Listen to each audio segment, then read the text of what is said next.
Ladies and gentlemen, please welcome our MC for today, Lieutenant General Justin Maxwell and Colonel Vivian Chow.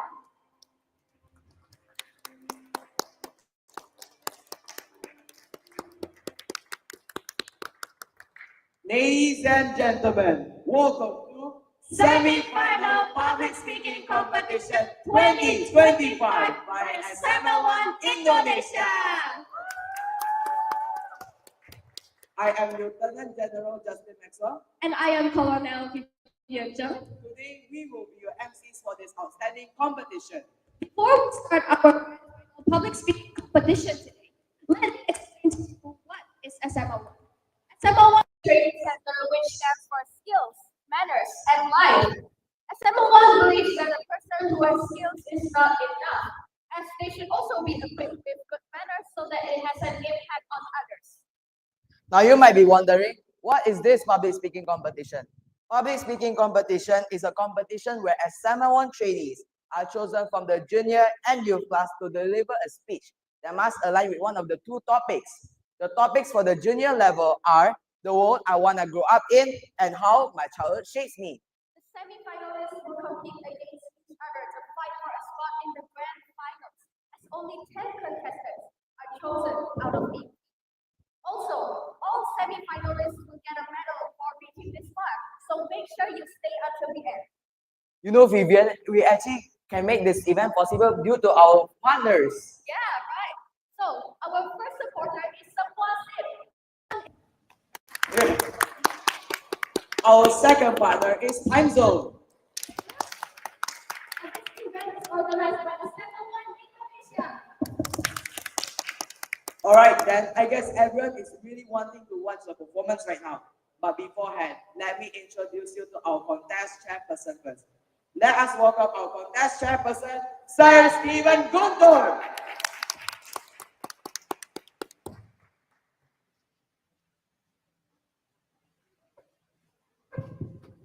Thank you very much. Please give it up for our MC of the day. Jadi di lomba hari ini yang deg-degannya sebenarnya bukan pesertanya, ya MC-nya juga ikut deg-degan, latihan dari bulan lalu. Alright, for all parents, esteemed judges, dedicated trainers, and most importantly, our young speakers, congratulations for making it to the semi-final of SMA1 Public Speaking Competition 2025.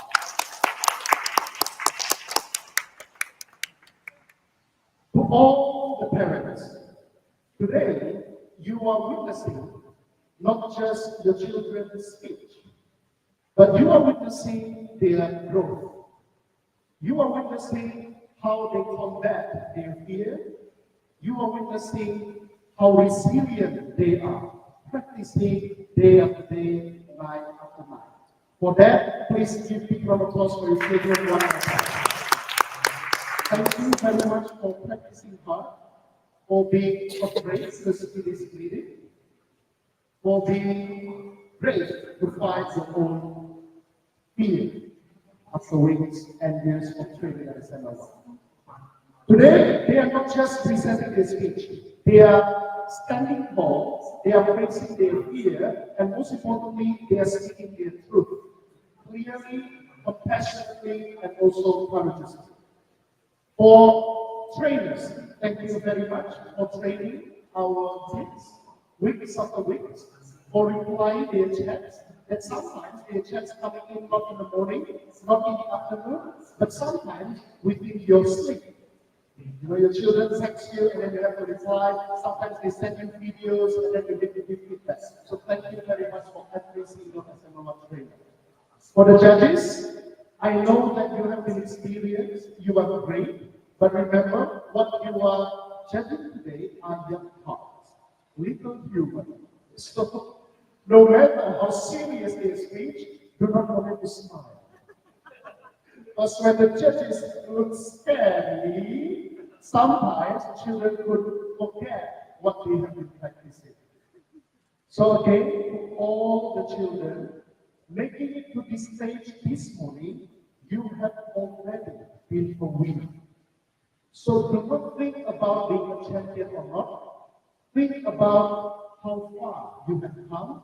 Think about how bravely you have stood up on this stage. Because it is not easy, and not every child in Medan can stand on this stage. Today, 18 of you have been selected, months after months. I know that you have been competing against your own classmates.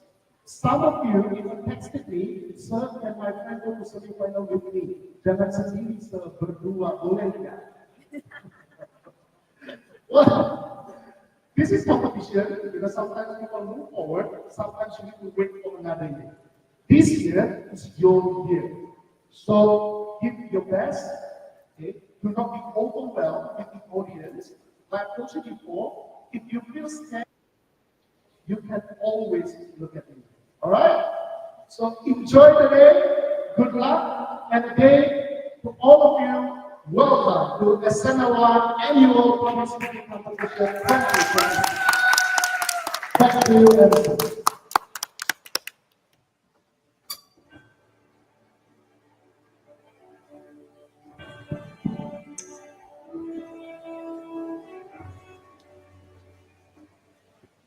Thank you, Sir Stephen, for opening this fellow competition and motivating our fellow trainees. Now it's time to introduce to you our judges. Our first judge of top 10 finalists JCI Medan Public Speaking Competition 2020. Let's give a big round of applause to Miss Angelina. Our second judge, Indonesia's representative of Southeast Asia JCI Public Speaking Championship. Let us give a round of applause to Sir Delman. Our third judge, a judge who believes that public speaking is a great superpower for the world. Now let's give a big round of applause to Ms. Mulyanita Borudanami.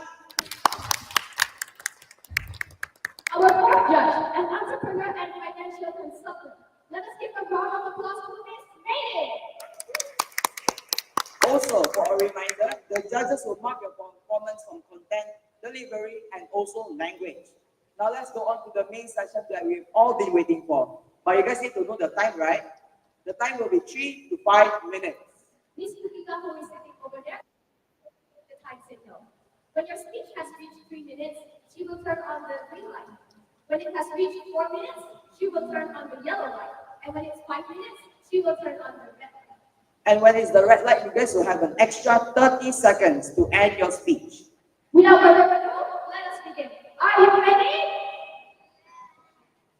Absolutely. Now I see that there's still some faces over there look very nervous. So should we play the ice breaking? Yeah, sure. So let's clap as hard as we can for 5 seconds.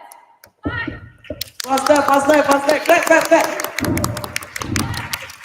Wow, you guys did an amazing job. Well, all right then, let's go on to our first contestant with the speech title of The World I Wanna Grow Up In. Now let us welcome Scholar Grace Yak.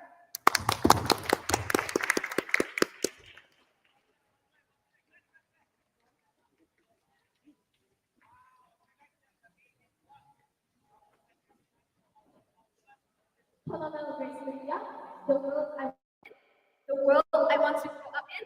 Colonel Grace Yak. Your time limit is 3 to 5 minutes. The stage is yours. All the best.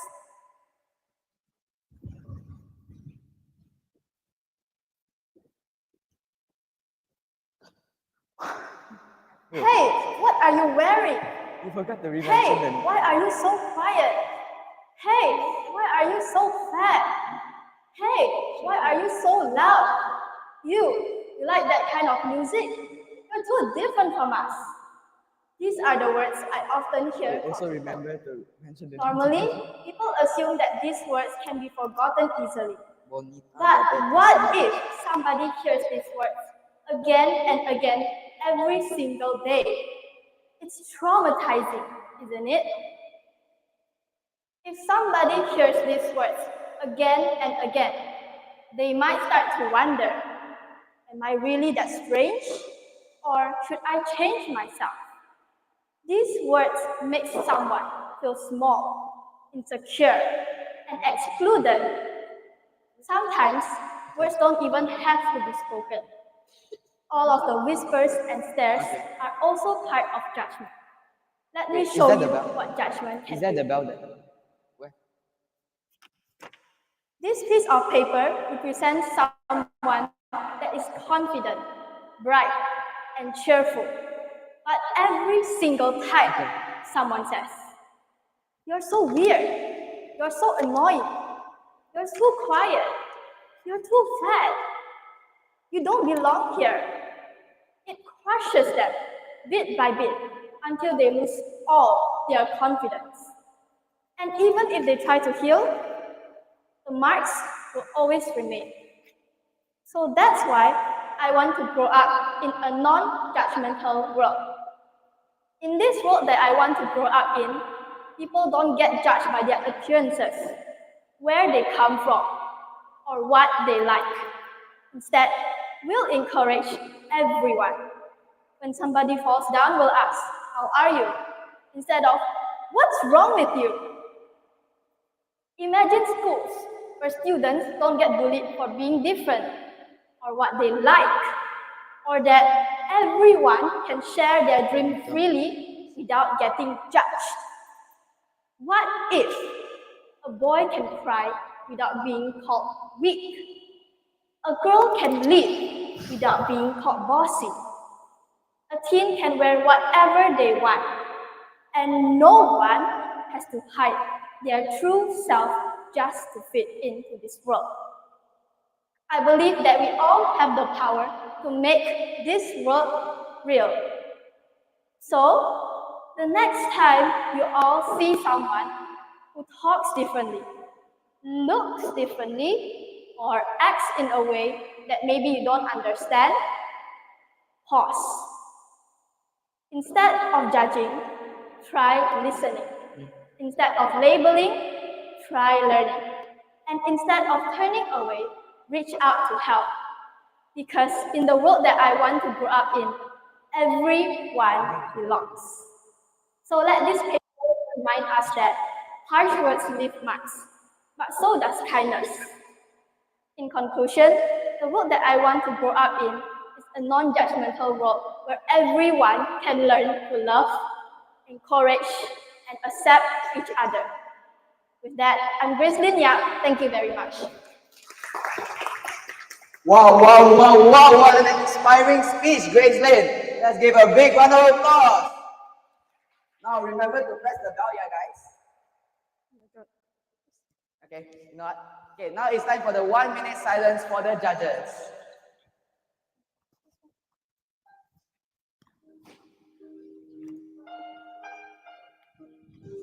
Wait, but got press bell, yeah, miss. Got press bell, yeah, miss. Huh?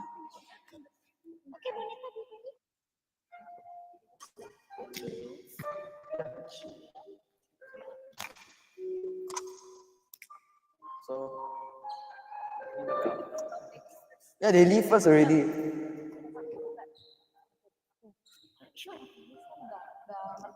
Yeah.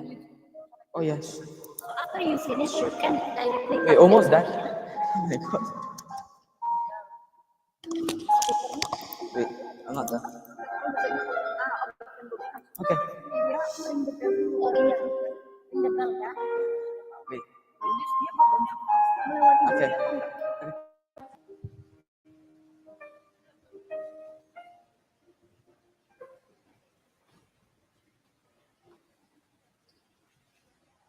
Our next contestant from the junior category with the topic Mind Impressive Growth and Development. Let us welcome Bonita Saga.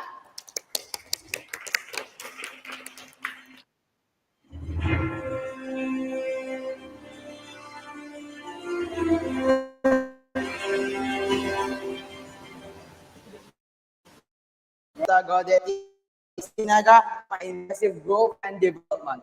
My impressive growth and development, Bonita Gaudete Sinaga. Your time will be 3 to 5 minutes. The stage is yours. Good luck.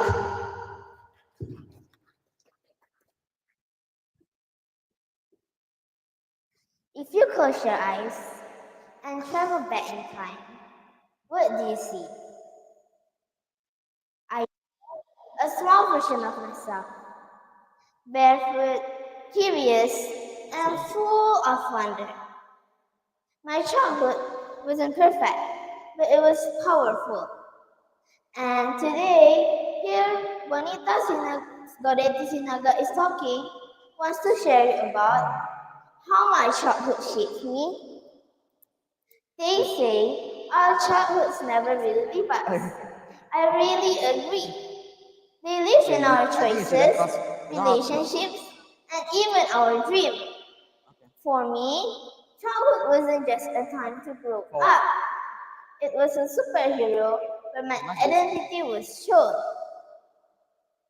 Growing up, I was always curious about the smallest things. Since I was 4 years old, my parents always taught me to be disciplined. For example, like waking up in time and making my bed. So, when I just entered primary, I didn't have any trouble to wake up in time.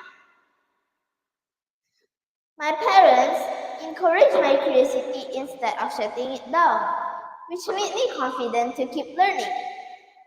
I remember spending hours reading books, not because someone told me to, but because I genuinely enjoyed discovering new ideas. When I entered primary, I followed a lot of English storytelling competition. So, my father registered me to SMA1. It turned out that in SMA1, they give me life projects. Moreover, building a habit is not an easy thing to do. It must be quick, so it will be easier for us in the future. I didn't always have the best resources, but I learned how to make the most of what I had. That taught me resourcefulness, which is a form of intelligence that many people overlook.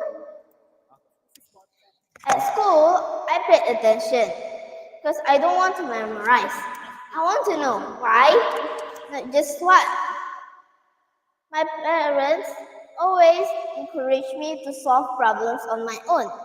For example, when my siblings grab my belonging, it makes me want to hit him, fight, even cry each other. But after that, are we being enemies forever? Of course no. Simple tasks like cooking and shopping with my family taught me logic, planning, and responsibility. When I was a child, I didn't know that I was building skills that will one day make me a smart thinker. But now, I realize that my childhood was full of quiet training, mentally, socially, and emotionally. And that all made me the capable, thoughtful, and intelligent person I am today. In conclusion, responsibility and discipline start young, benefit a lifetime. Thank you for listening.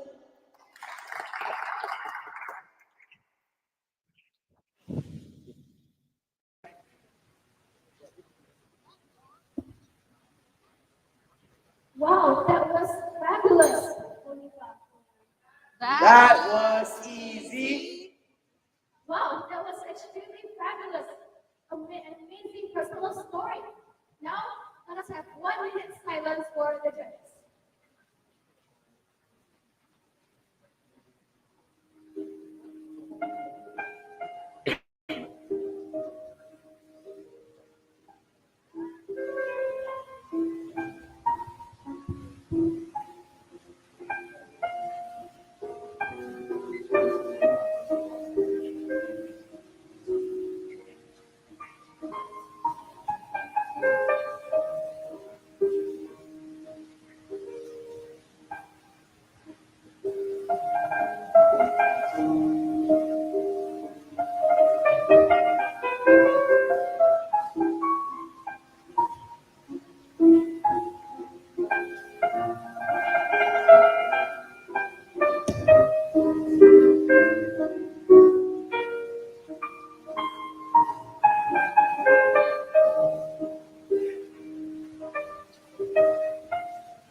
Now, let us go on to our next speaker with the title of The World I Want to Grow Up In.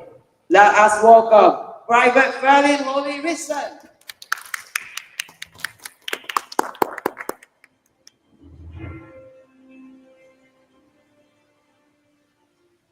Felen Holly Richmond, the world I want to grow up in.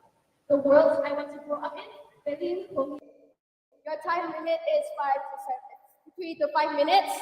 All the best. Good luck.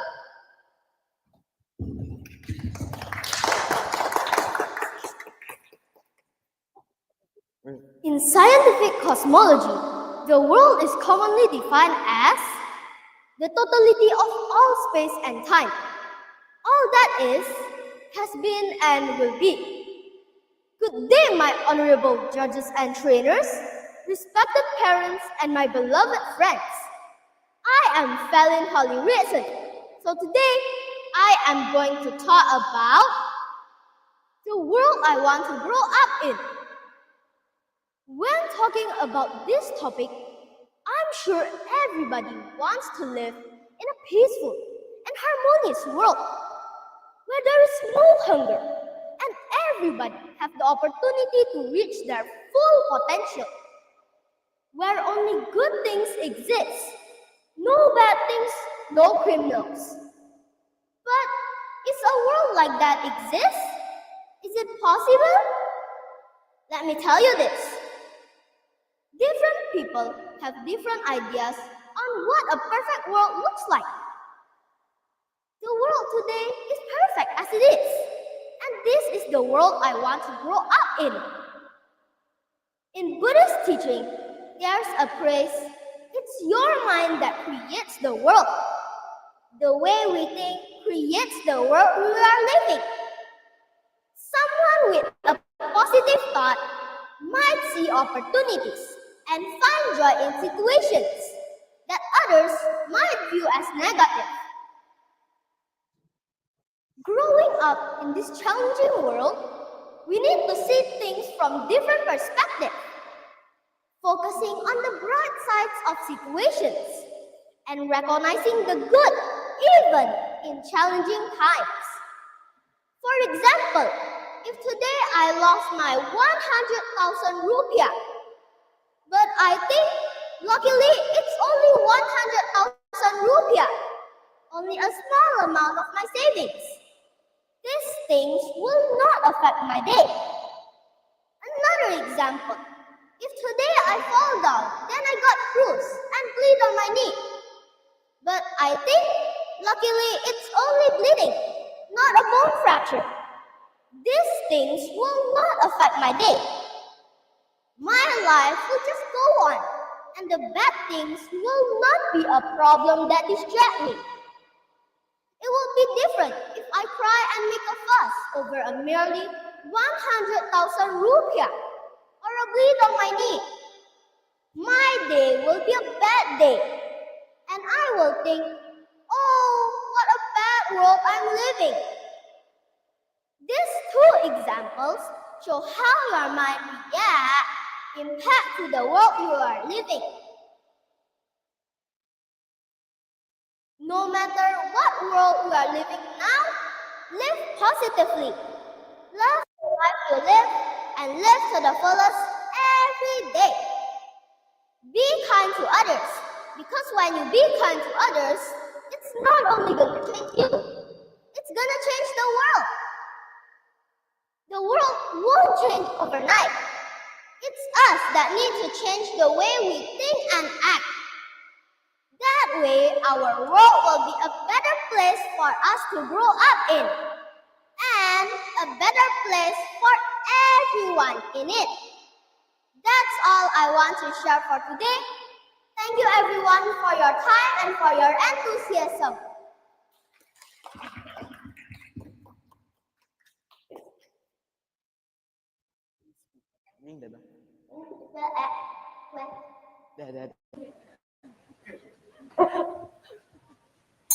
That was easy. Wow, let's give a big round of applause to Felen. Wow, all of these speakers are very impressive, right? Now, let's give a 1 minute silence for our dear judges.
Our next contestant from the junior category with the topic A World Without War. Let us welcome Lieutenant Colonel Kendrick Johan.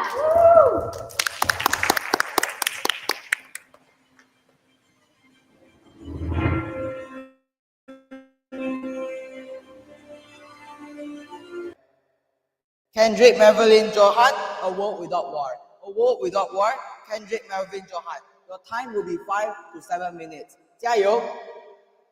Oh yeah, 3 to 5, sorry.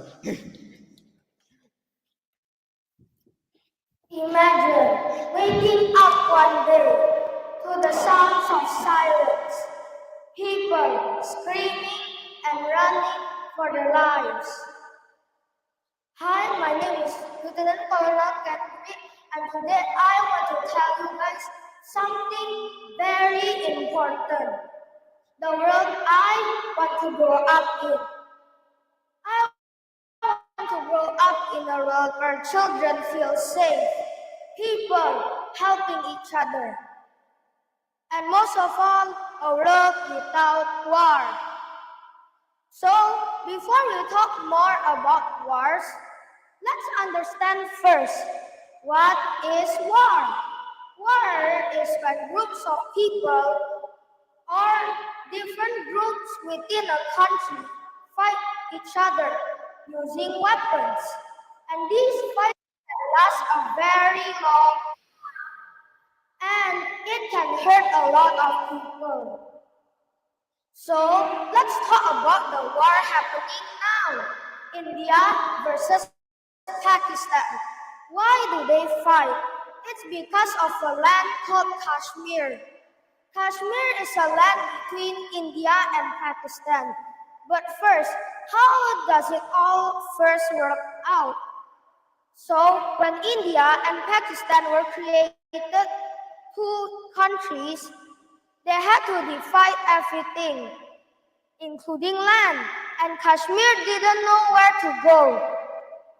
So, Pakistan thought because the people of Kashmir were more Muslim, they thought Kashmir was theirs. So, Pakistan taught groups of people to go to Kashmir and go to them and fight so Kashmir would join Pakistan.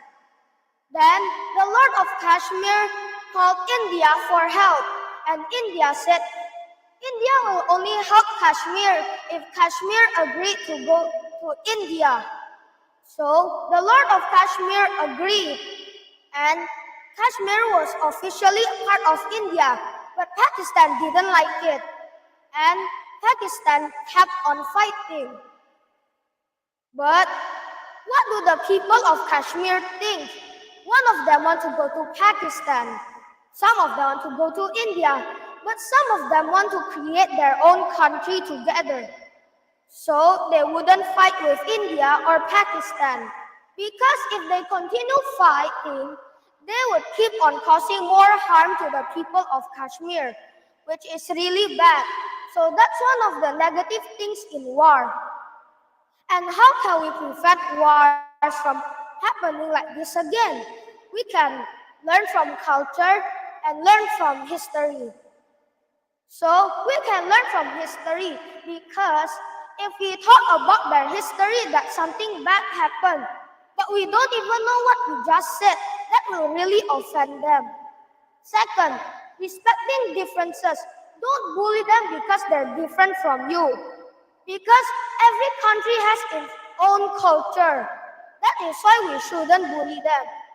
Like us, Indonesia, we have our own cultures and people don't bully us.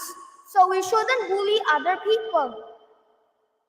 So we shouldn't do that because it's very harmful. Because, example, if we do that, they might say to the government and maybe attack us. So I dream of a world where countries talk to each other, not fight each other. Let's be the generation that builds peace with kindness, respect, and strength. Because the world I want to grow up in is a world without war. Thank you. Woo!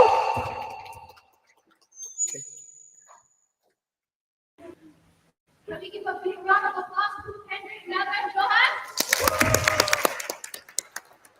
That was a very powerful speech. Now it is 1 minute of silence for the judges. And please ring the bell. That was easy.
Now, our next speaker with the title of My Dream World. Let us give a biggest round of applause to Rebecca Foresia.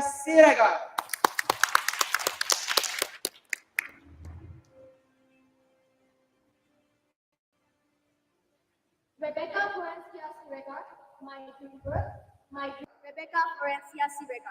Your time limit is 3 to 5 minutes. The stage is yours. Good luck.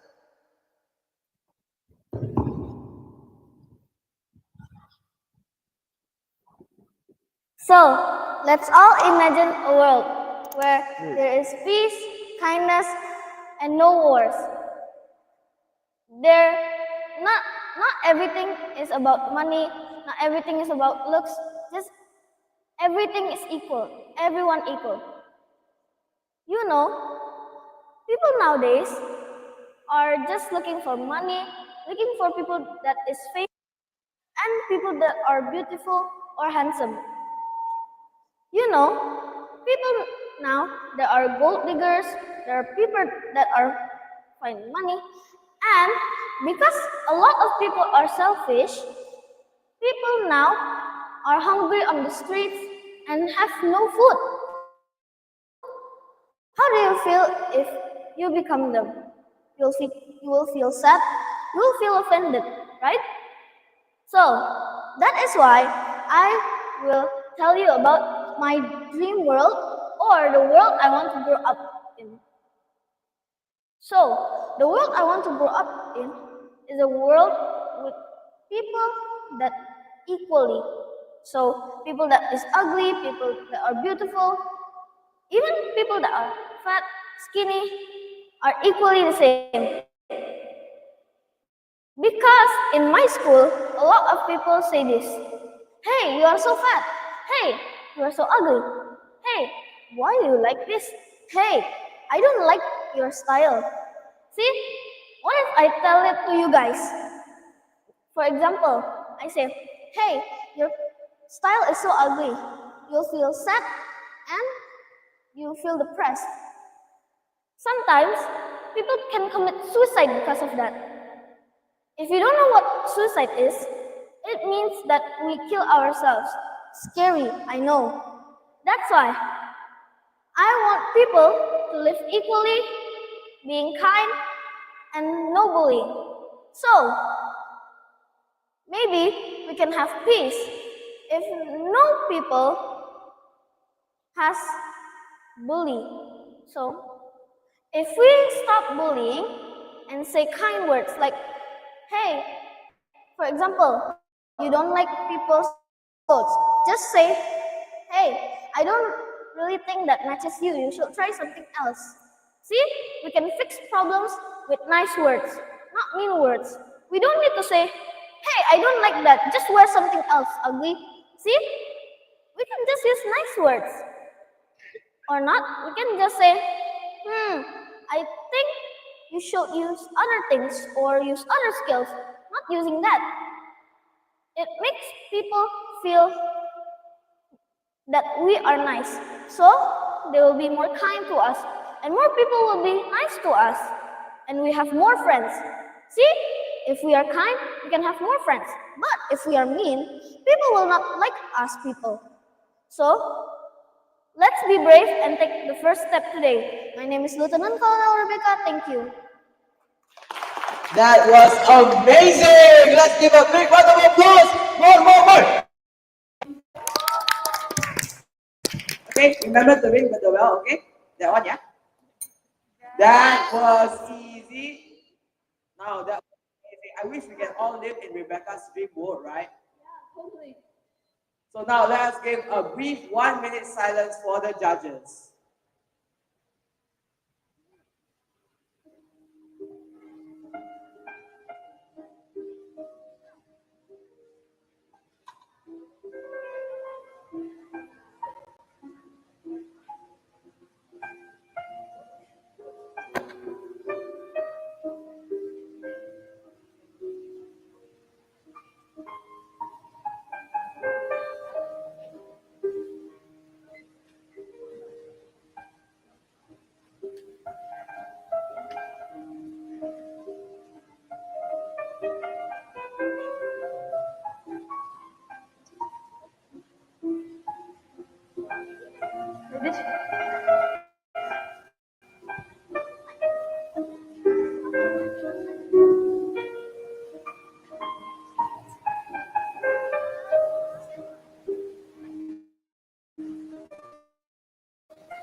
Our sixth contestant, the junior, with the topic, how will shape me?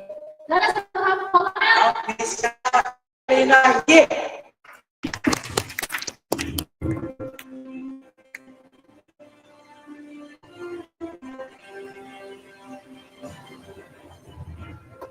well, now Michelle Angelina, how childhood shapes me.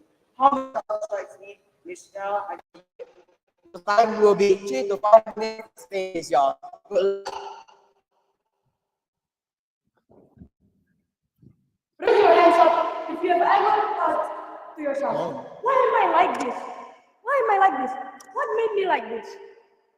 Well, today my speech is going to be about how my childhood shaped me. My name is Michelle, and today I'll be talking about how my childhood shaped me. We all start life as children, but ever wonder, why is everybody different? Why am I like this? Why is my friend different? Did you ever wonder, why are twins? They look the same, but they have different personalities. You know why? It's because they go through different processes in life. That process is called the childhood. Our childhood process is not always the same. So today, I'm going to be talking about my childhood. For me, childhood wasn't just about playing games or going to school. It was about learning what my values are. It was about learning about myself, and it was about learning about the people around me. As a child, I learned what love felt from my family, from my friends, and even from my teachers. That love gave me confidence. That love made me feel safe. That's why now, whenever I go somewhere and meet new people, I always try to be kind and respect them. There were also tough times in life. Times when I felt sad, times when I felt angry, and even times when I felt scared. But those times made me realize it's okay to struggle, it's okay to need help, because that doesn't make you weak, it makes you human. There were also times where I learned to work hard. Maybe it was doing chores, maybe it was doing schoolwork, or maybe it was even studying for my exam. Those times taught me that effort brings results. That lesson I still carry right now with me. So whenever I face something hard, or whenever I face a hard challenge, I always think to myself, hey, you've done hard things before. It's okay, do your best. There were also times when I struggled, but I always remind myself that it's okay, just do your best. The people in my life growing up, my parents, my grandparents, my siblings, and my family, they taught me a lot, but they all taught me different skills. Some guided me, some taught me hard lessons, and some taught me through mistakes. And I really thank them for all of them. Because after all of that, I still learn from those. They all gave me experience in which I learned important lessons. Some taught me important skills, some taught me truth, and some gave me memories. Now, as I think about my future, I think to myself, hey, it's okay, just do your best because you've been through everything we did. And now, as I realize, my childhood is like the roots of a tree. It's what holds me up, what keeps me going, and also what's gonna get me in the future. My childhood reminds me of where I came from and also where I'm going. And for that, I thank you very much. So everyone, I wanted to say, no matter where you are, no matter where you came from, just remember to do your best in life. Just remember that whether you're feeling down or anything, you've been through it before. You are here right now because you did your best. So come on, let's do your best and make the best version of yourself. Thank you everyone for listening, and that is the end of my speech.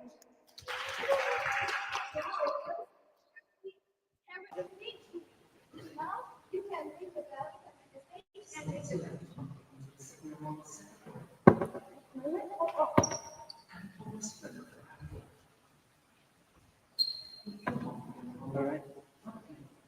Now it's 1 minute silence for the judges.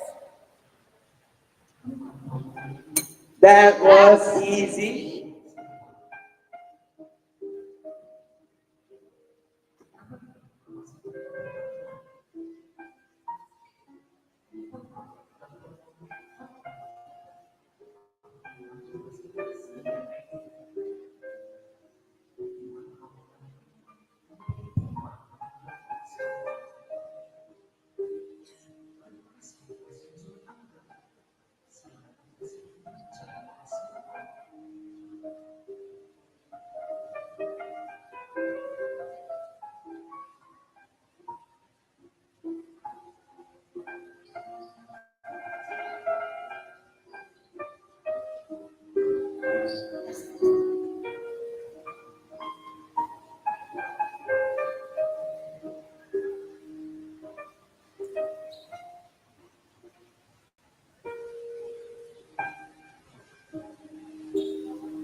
Wow, wow, wow. Now let's go on to our next speaker with the title of How My Childhood Shapes Me. Let us welcome Sergio Garcia.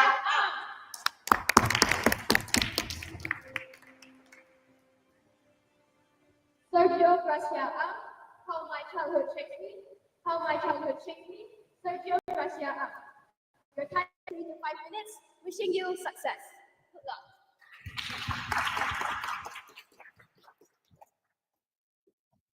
Have you ever think of what shapes you in the future? Most of us will point in our relationship, our education, even our career. But me personally, I will talk about my childhood. So childhood is not just times full of games and cartoon, but it is times full of lessons that shape who I am today. Childhood is full of times that shape me, how I think, how I talk, and how I treat others. So there's parts of childhood like family and school. So the first part of my childhood is family. Family play an important role in my childhood because it is the place where I live in. I live in a family where value matters more than rules. I have a very supporting and a caring family. They support everything that I like.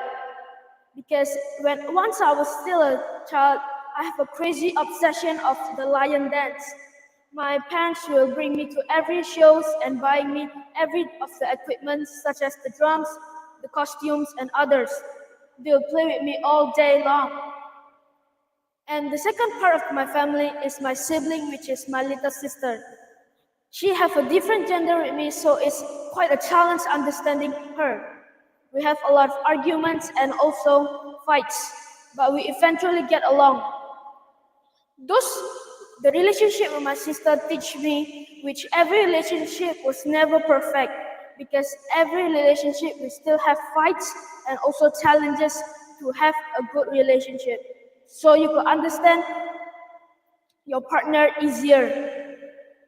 And the second part of childhood is school. School play a very important role in everyone's childhood.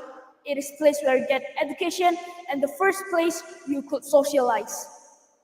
So teacher is a part of school. Teacher teaches me education and they play an important role in my life. I used to don't know how to talk and how to pronounce things, but they teach me how to. And I used to have a very ugly handwriting that it was unreadable even by myself. And my teachers and my friends keep convincing me how to have a better handwriting so it will be easier for them.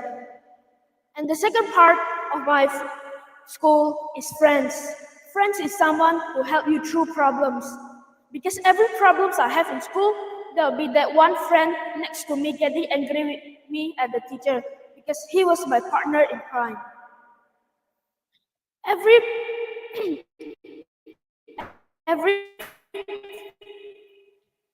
Every childhood wasn't picture perfect. There will be disappointment and also challenges. It was a hard time for every childhood. It was not easy to fit in every environment there. So there's one thing that I learned from childhood. Childhood is not just a chapter in our life. It is the groundwork for the entire story. I'm Sergio. Thank you for listening. Wow, thank you so much, Sergio. That was really good. You know, these speakers are very good. Even though they are only class 3 sampai class 6, they are really good at speaking already. I know, right? I see just by listening to them, no? Now let's give a 1-minute silence to our judges.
Wow, one third of the contestants has already delivered their speeches here.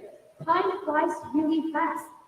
Our next contestant from the junior category with the topic, The Secrets I Discovered Before Turning 11. Let us welcome Sergio Delman Ocean Sulilan.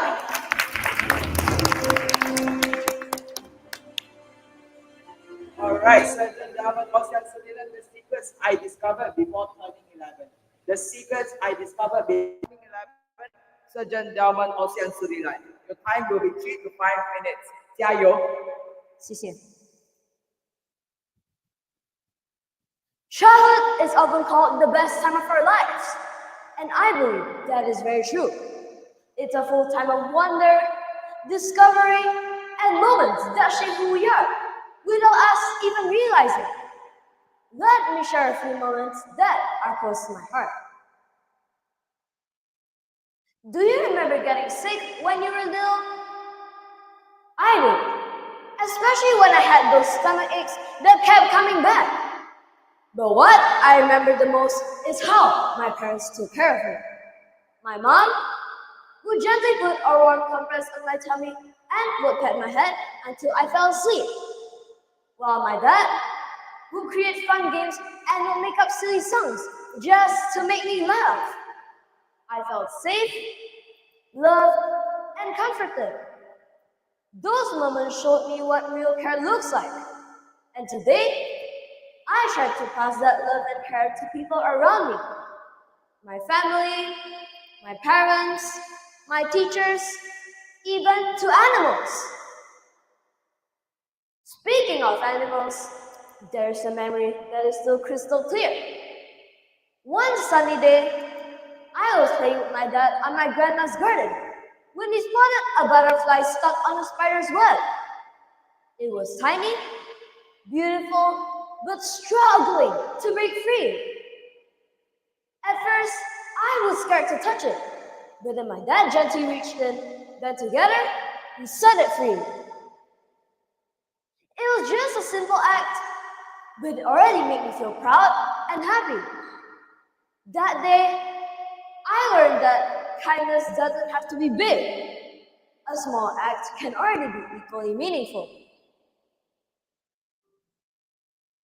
While my first two experiences taught me about love and kindness, my next experience taught me something different. I joined Shin-Kyokushin Karate when I was in grade 3. At first, I thought it was about cool punches, kicks, and not shouts of "Ois!" But then came the grading day, something I've never imagined. It was 4 hours of non-stop training. No breaks, no water, just sweat, sore muscles, and my growling stomach. I was at the brink of quitting, but then suddenly there was a voice in my head saying, "Delman, you've made it this far. Don't give up now." So I pushed through and eventually passed the grading. That day, I didn't just earn a blue belt. I discovered perseverance. It taught me that even if my body wanted to quit, my mind and heart could still keep going. Karate taught me that challenges don't mean stop. They mean try harder. And that lesson has stuck with me ever since. So, how has my childhood shaped me? My childhood taught me that love makes us strong, kindness makes us brave, hard work makes us tough, and what about believing in ourselves? That makes us one step closer into reaching our goal. I'm still learning, still growing, and yes, still occasionally tripping over my own shoelaces or bumping into corners of a table. But one thing is for sure. My childhood isn't just a collection of cute stories. It's a training ground for who I'm becoming. Because every laugh, every struggle, and every little moment is helping build who I will grow into. Thank you very much.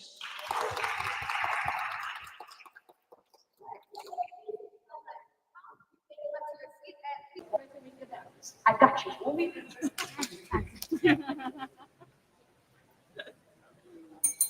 That was easy.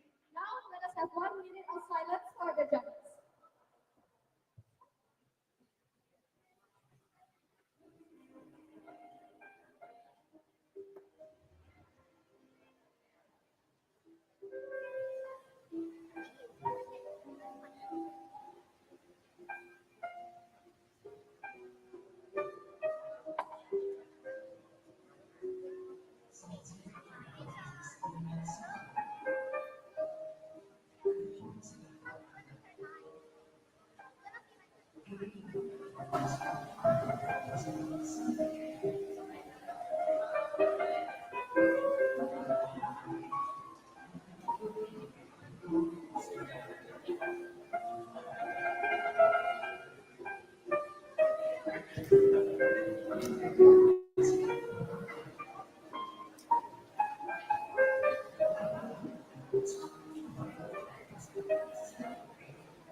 All these speeches so far are really amazing.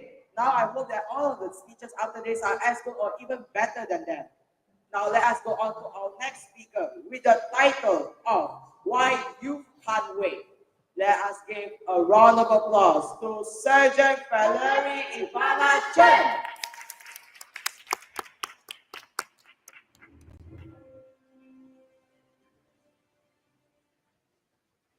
Sergeant Valerie Iana Chen. Can't wait. Why you can't wait? Sergeant Valerie Iana. Your time limit is 3 to 5 minutes. Good luck. Have you ever seen lightning? Not just seen it, felt it. That electric silence before the sky rips open. That flash, sudden, fierce, unapologetic. Lightning doesn't wait for permission. It strikes when it's ready. Now imagine 1,000 lightning bolts. Not in the sky, but in this room. Eyes wide, hearts lit, hands ready. That's us. Not just the future. The force that can rewrite it. Now, what will we do with that power? In 2018, a girl sat alone outside the Swedish parliament. 15 years old. One sign, 2 hands, 0 followers. She held a sign that read, "School strike for climate." That girl is Greta Thunberg.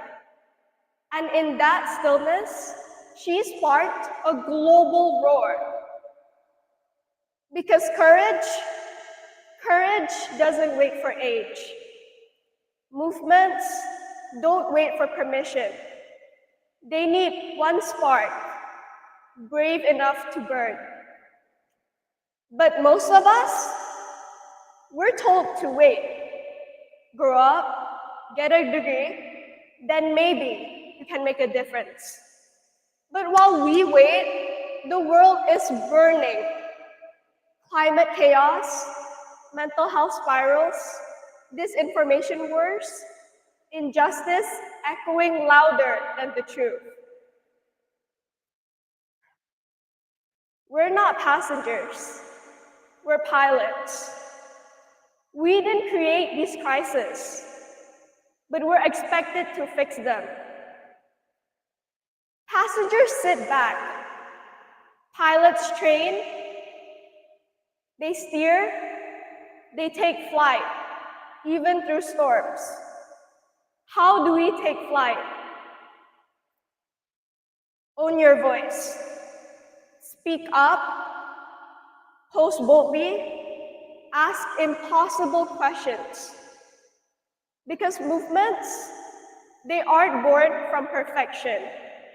They're born from noise. Create, don't just critique. Anyone can complain, but visionaries build. They build apps, films, campaigns, solutions. Bridge generations. This isn't a young versus old. It's torch passing. Our ancestors marched with signs. We march with smartphones. Read like your future depends on it, because it does. Knowledge doesn't whisper, it ignites. So we don't need to wait to be heard. We don't need to be given permission to lead, because being young isn't a weakness, it's a weapon. The future won't be handed to us. We build it. We build it with our actions, our courage, with lightning. So be the spark, become the bolt, light up the sky. Because when lightning strikes, the world never stays the same. Thank you. Wow! Let's give a big round of applause. Bigger lah! You guys so weak one lah. Faster, bigger. Okay, remember the bell lah. That was easy. Now we would like to give a 1-minute silence for the judges.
Our next contestant for the junior category with the topic A World Without Borders, the world I want to grow up in. Let us welcome Colonel Darren Gabriela.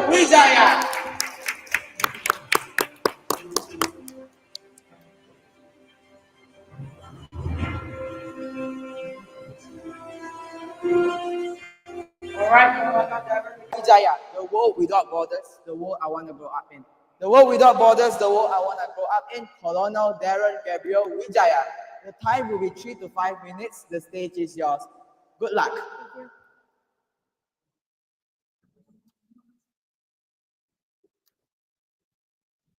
Imagine a world where the borders that divide us becomes the bridges that connect us. A world where there are no barriers into what we want to become. There are no visas, no borders to divide what our opportunities become. People are not born into nationalities, but people are born into one shared global community. So, ladies and gentlemen, let me ask you a question. Are you ready for a change in this world? Are you ready for the world to change for the better future? If yes, then I invite you to imagine this world with me. A world without borders. That is the world I want to grow up in. A world of peace and a world that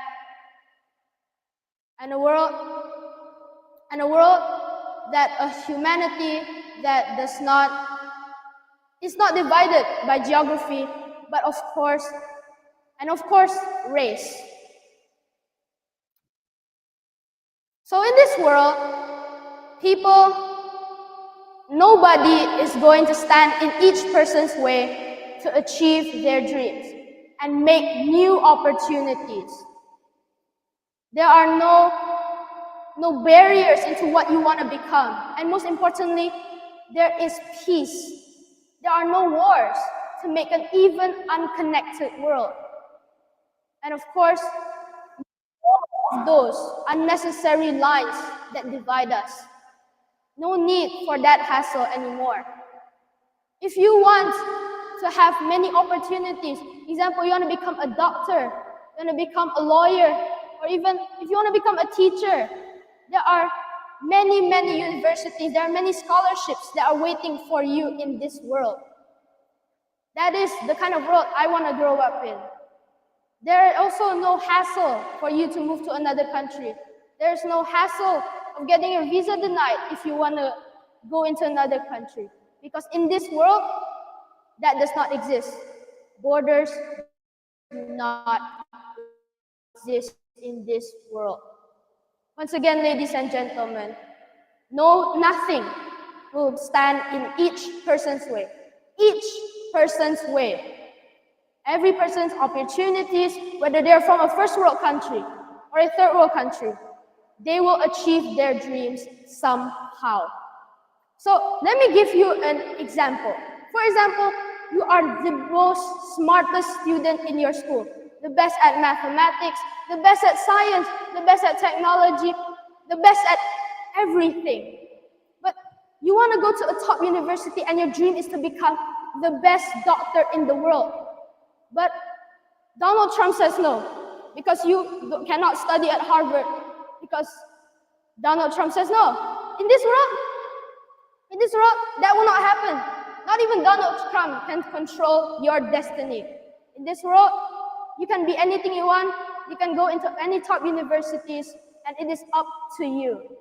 That is the world I want to grow up in. So, once again, ladies and gentlemen, I invite you not only to imagine this world with me, but also to make this a reality, to make this world a better place, not only for us, but for generations ahead. So once again, ladies and gentlemen, together, we can tear these borders down and make a better life and a greater future. Thank you very much. That was amazing. It was really fabulous. Now, please remember to ring the bell and to proceed. That was easy. It's 1 minute for the silence. It's 1 minute of silence for the judges.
Okay, now let us go on to our next speaker with the title of The World I Wanna Grow Up In.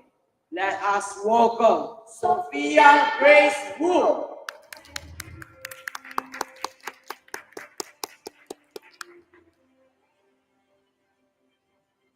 Sophia Grace Wu, the world I want to grow up in. The world I want to grow up in. Sophia Grace Wu. Your time limit is 3 to 5 minutes. Break a leg. Good luck.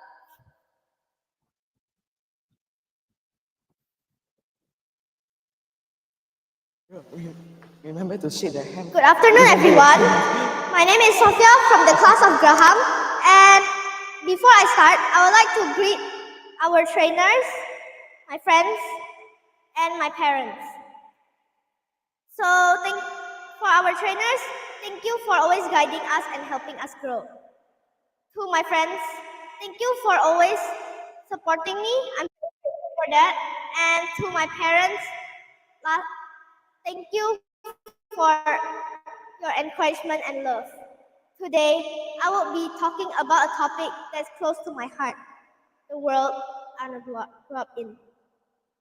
Imagine a world where encouragement and also kindness are the principles of every decision we make. A world where equality and peace is in everyone's life. A world where everyone has the chance to have a quality education, healthcare, and also opportunities to thrive. This is the world I want to grow up in. A world where technology and innovation are harnessed to solve real-world problems, such as not just to profit or to help people who have disabilities, who have hard time of earning money, and so much more problems that maybe people couldn't even solve yet. In this world, I envision communities who are encouraging, strong, and also kind to everyone. They are also inclusive to everyone, no matter what, where people from all walks of life come together to build a better future for everyone, no matter what. Even if that person or member is from a different country or a different race, it's still fine. We can make a better world together, where empathy and kindness bridges the gaps between us, as we all work together to face the challenges and address the challenges we face. So this is the world I want to grow up in. This is not just a dream. It is a possibility. And it is always possible. It's up to us to create it. We can actually start by believing what we believe, by standing up for what we believe, and also we can do it by working together with the people who have the common goal together with us. Together, we can make the world a better place for all. So thank you everyone for listening to my speech and to my thoughts about the world I want to grow up in.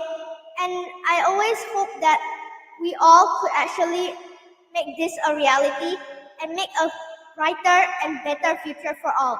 Once again, thank you everyone for listening. Wow, that was fabulous. Now remember to go down and ring the bell. Okay. Okay, for future leaders, Remember that we want peace and kindness, not terrorists, okay? Remember that, yeah, for future leaders. That was easy. Now we would like to give a 1-minute silence for our judges.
Our next contestant for the junior category with the topic of cowboy. Let us welcome Mariam Analipa.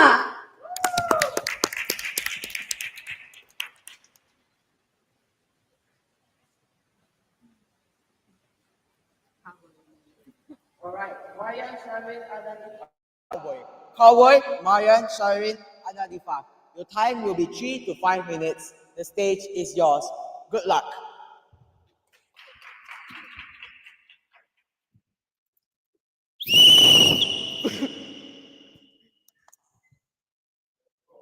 Welcome to my childhood with Contestant. But I am not a boy, I am a girl. Let me to introduce myself. My name is Mariam and now I am 9 years old.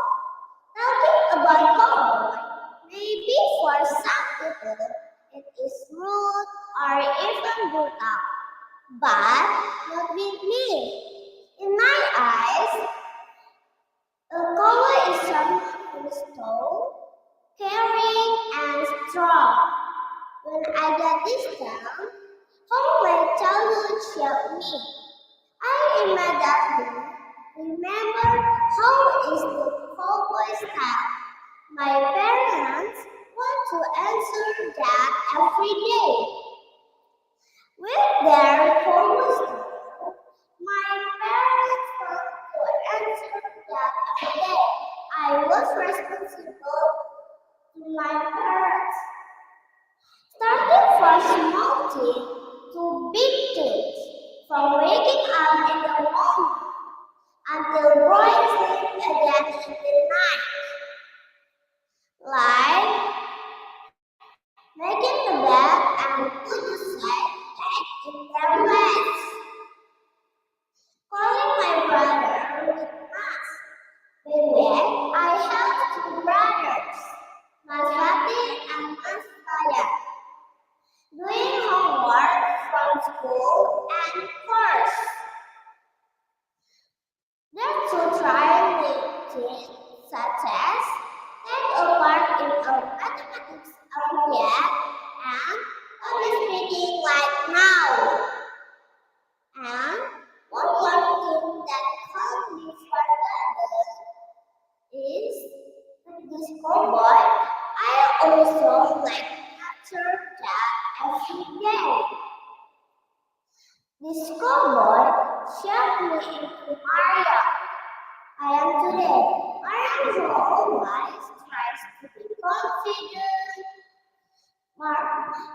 caring, and responsible.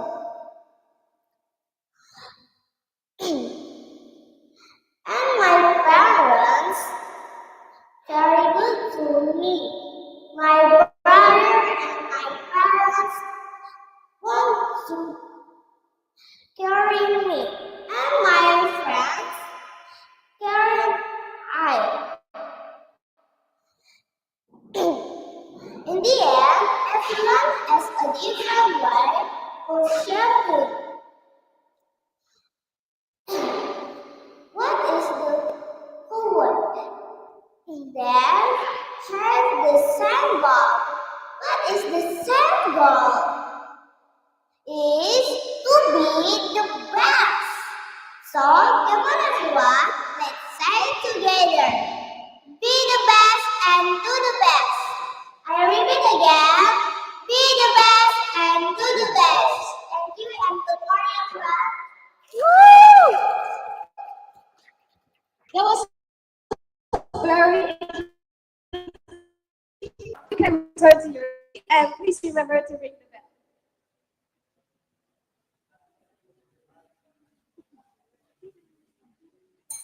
That was easy. Now it is 1 minute of silence for the judges.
for today with the title of How My Childhood Shaped Me. Now, let us welcome Victoria Yak.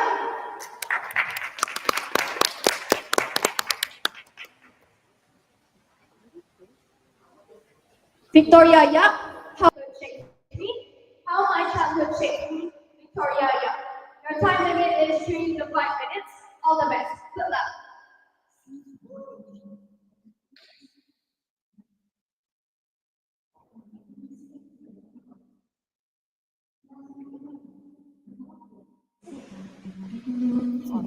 When I was 5 years old, I told my mom, I give up. Riding a bike is too hard. I had fallen so many times. My knees were scratched, my hands were bleeding. I cried and I was frustrated. But instead of letting me quit, my mom looked at me and said, don't give up. Keep trying. You can do this. After listening to my mom, I decided to learn step by step. I started with 4 wheels, then on 3 wheels. Eventually, I managed to ride my bike on my own. That one moment may seem small, but it shaped a big part of who I am today. It taught me to never give up. I kept trying and trying. Eventually, I made it. That lesson to never give up has stayed with me through every challenge I face. As I grow up, I continue to learn from both the good and bad moments. Once, I lost in a piano competition. I had worked really hard for it. Sometimes, I even practiced until late night. I was so disappointed and embarrassed. But then my dad reminded me, learn from your mistakes. That helped me see failure not as something to be afraid of, but as a way to grow and get better. Because of that advice, I don't let those stop. I use them to improve. Another thing that shaped me was the freedom that my parents gave me to dream.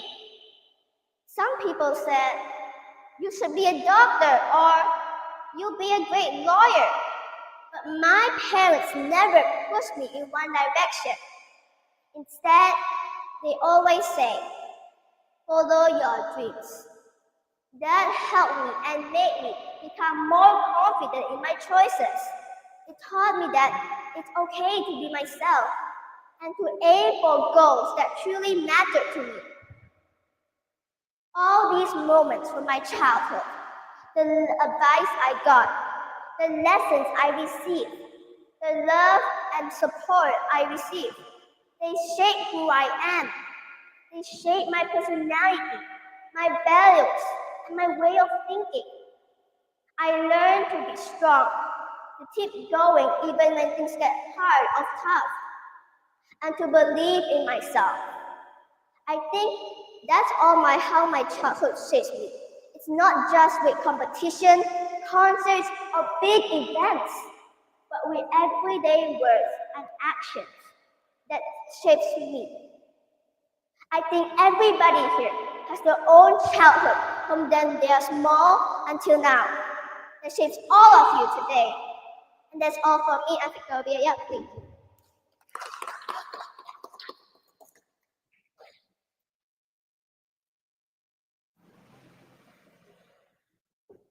Wow, wow, wow. Please just give a big round of applause. That was easy. Give a 1 minute silence for our judges.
our 14th contestant with the topic of the world I want to grow up in.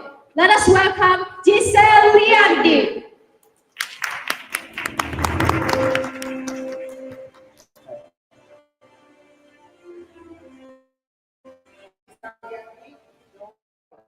Who I want to grow up in, Michelle Angelina. The time will be 3 to 5 minutes. The stage is yours. Good luck.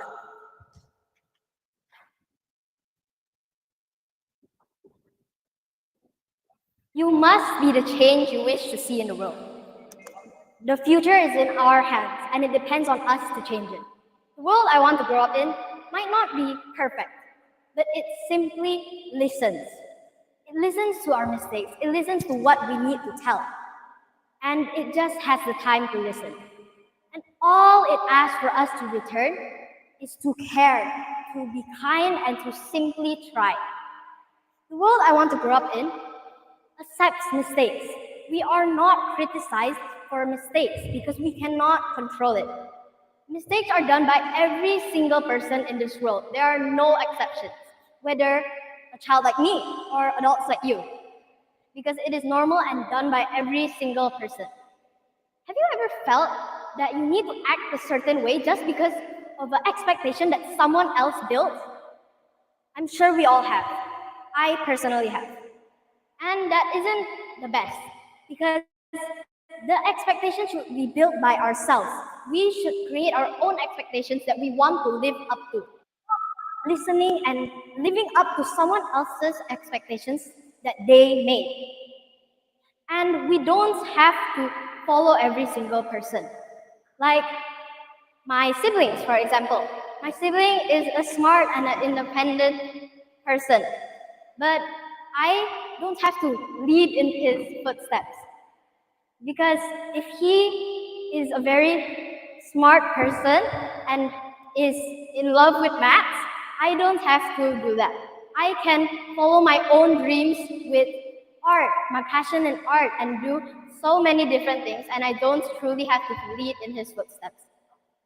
I want to grow up in a world where we don't be criticized for our disabilities. You know, people who are born with only one leg, or they got in an accident, or they can't hear, or they're blind.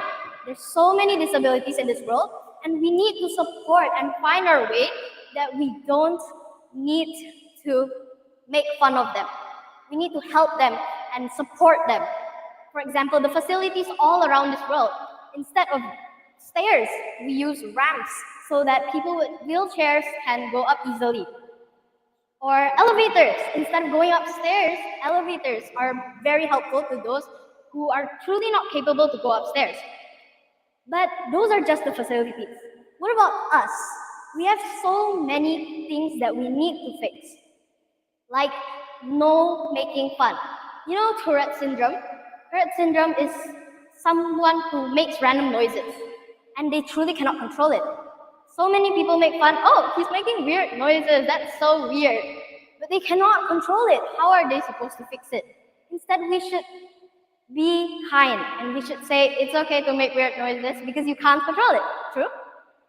I also want to grow up in a world where it's okay to say hi to strangers, to smile at strangers. Nowadays, when we smile at strangers, say hi, it's kind of weird, is it? But the world I want to grow up in, it's fine, because that shows our friendliness, that shows how kind we are, and that is how I want to grow up in. The world I want to grow up in might not be here right now. It's vision for now. It's my imagination. But together, I believe we can build it. I think that we can make this vision to reality. And together, we work together, and this reality can totally come to life. That's all. Thank you.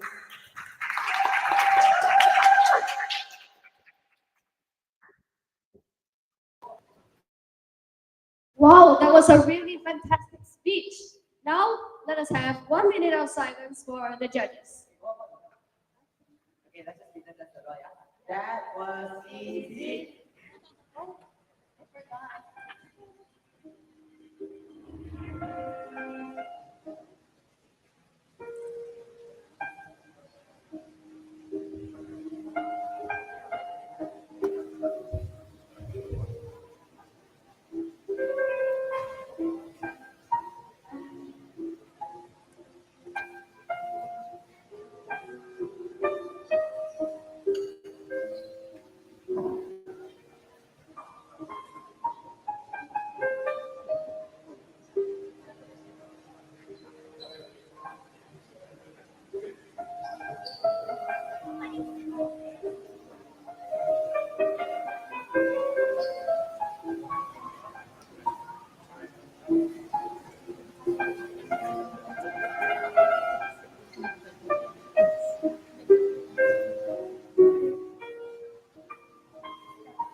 go on to our next speaker with the title of Consistency is Key. Let us welcome Marsha Kana.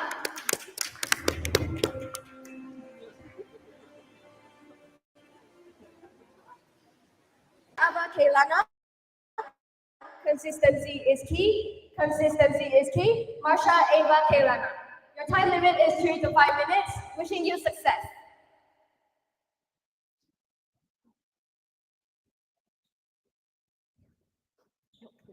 Have you ever worked really hard for something, but still failed? Have you ever felt like you tried your best, but it just wasn't enough? Or ask yourself, why do I keep getting it wrong, even when I care so much? I've been there. Or let's say I'm still there.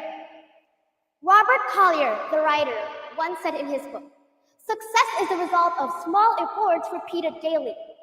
That quote might sound simple, but it changed everything for me.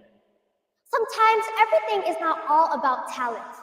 It's about dependability and being able to improve. By that, I mean consistency.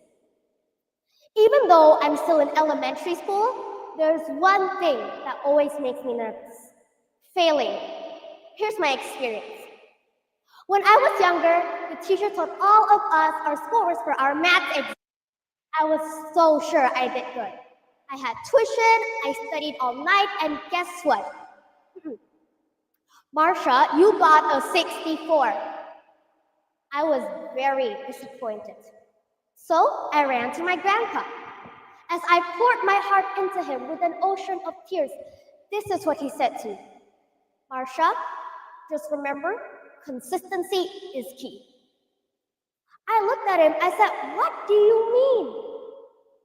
He said, you have to figure that out for yourself. 3 years later, I had my other experience, speaking. I joined a public speaking competition. You know what happens?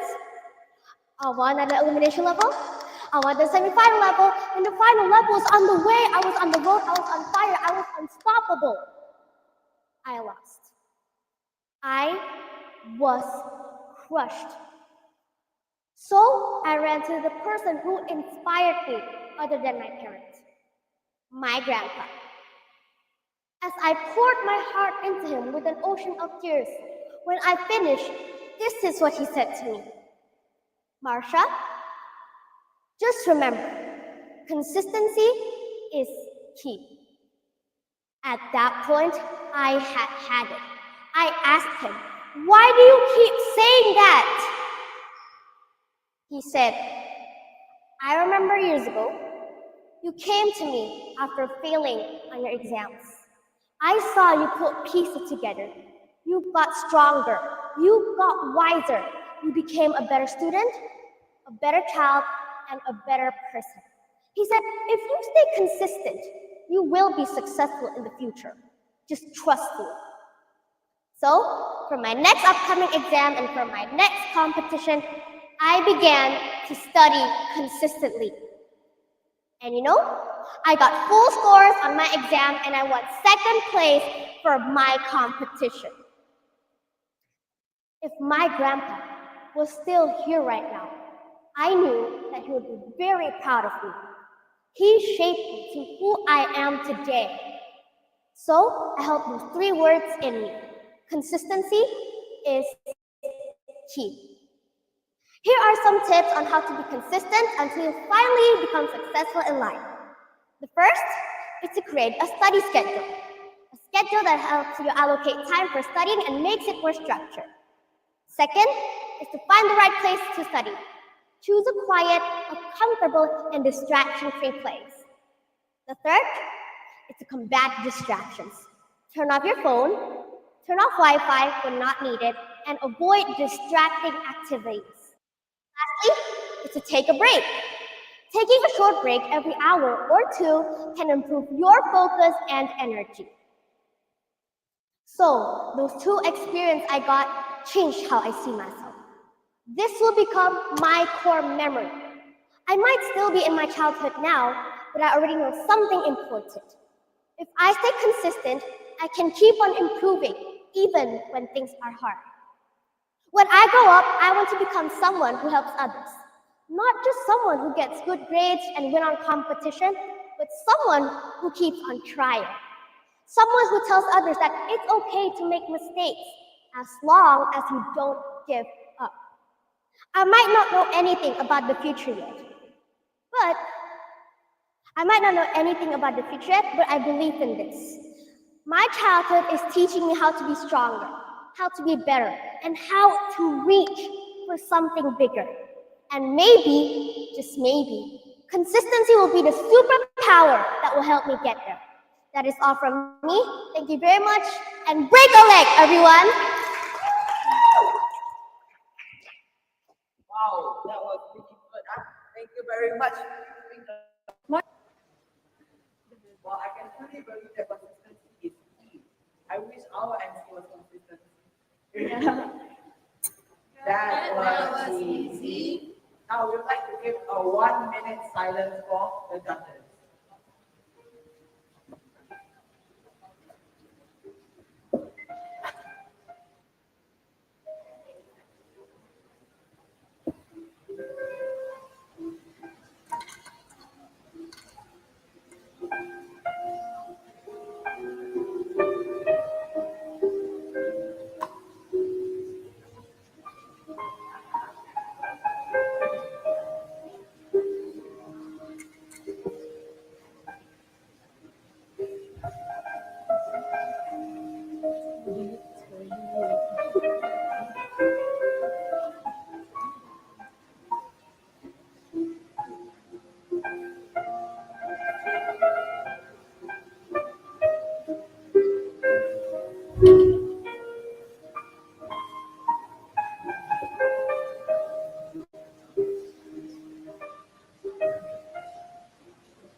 Our 16th contestant with the title about what growing up taught me.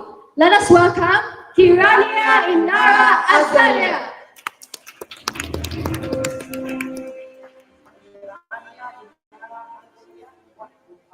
What growing up taught me, Irania Inara Azelia. Your time will be 3 to 5 minutes. Break a leg.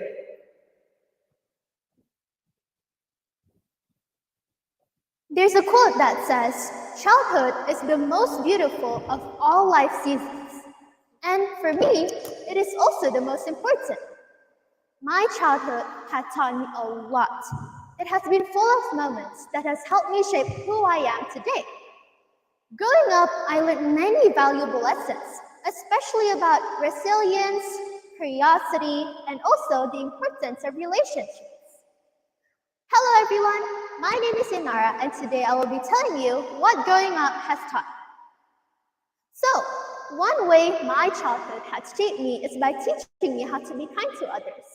I remember back to when I was still in 5th grade, there was a new student in my class, but she was so shy to speak to anyone.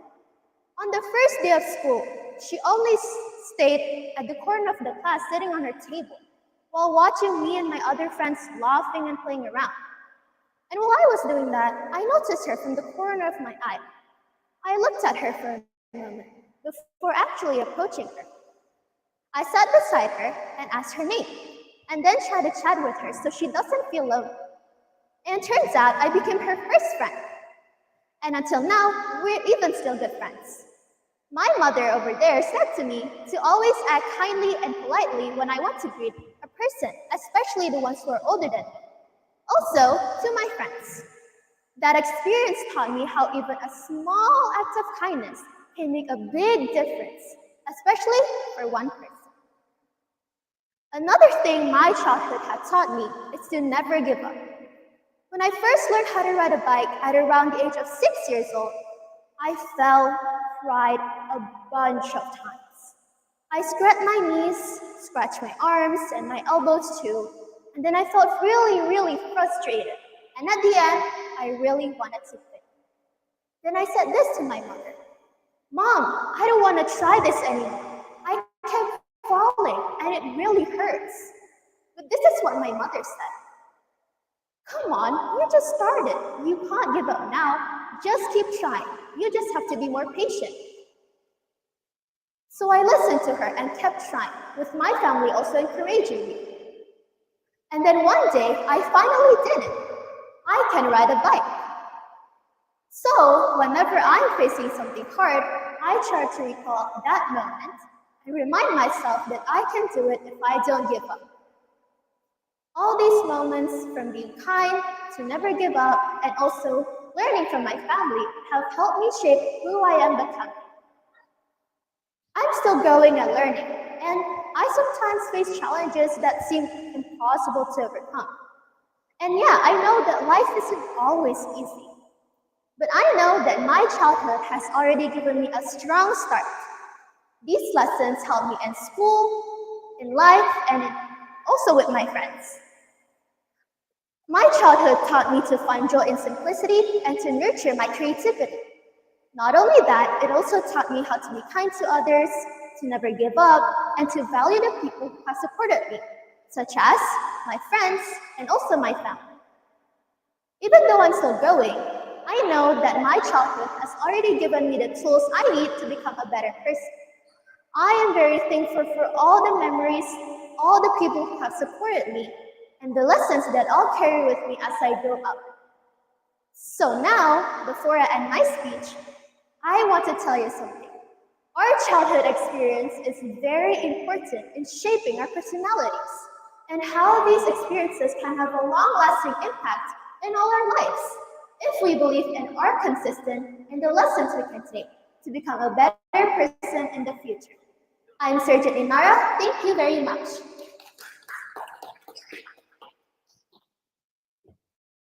Wow, that was a very extraordinary speech. You may return and remember to ring the bell.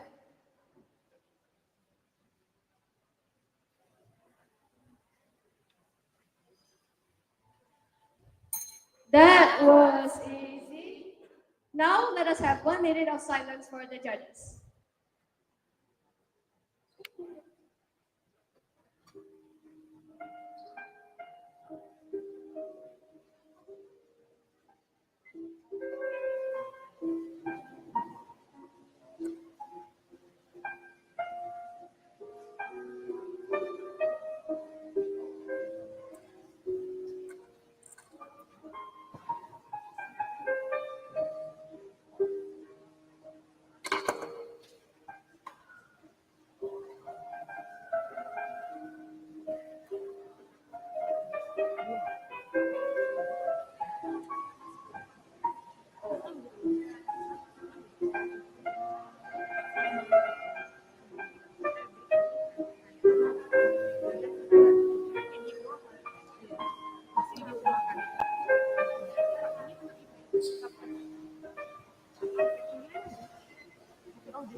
Now let us go on to our 17th speaker today with the title of Lessons from Little Me.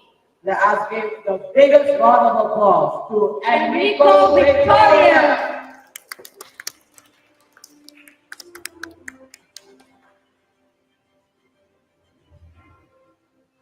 Enrio Victoria, lessons from Little Me, lessons from Enrio Victoria. Your time limit is 3 to 5 minutes. Stage is yours. Good luck.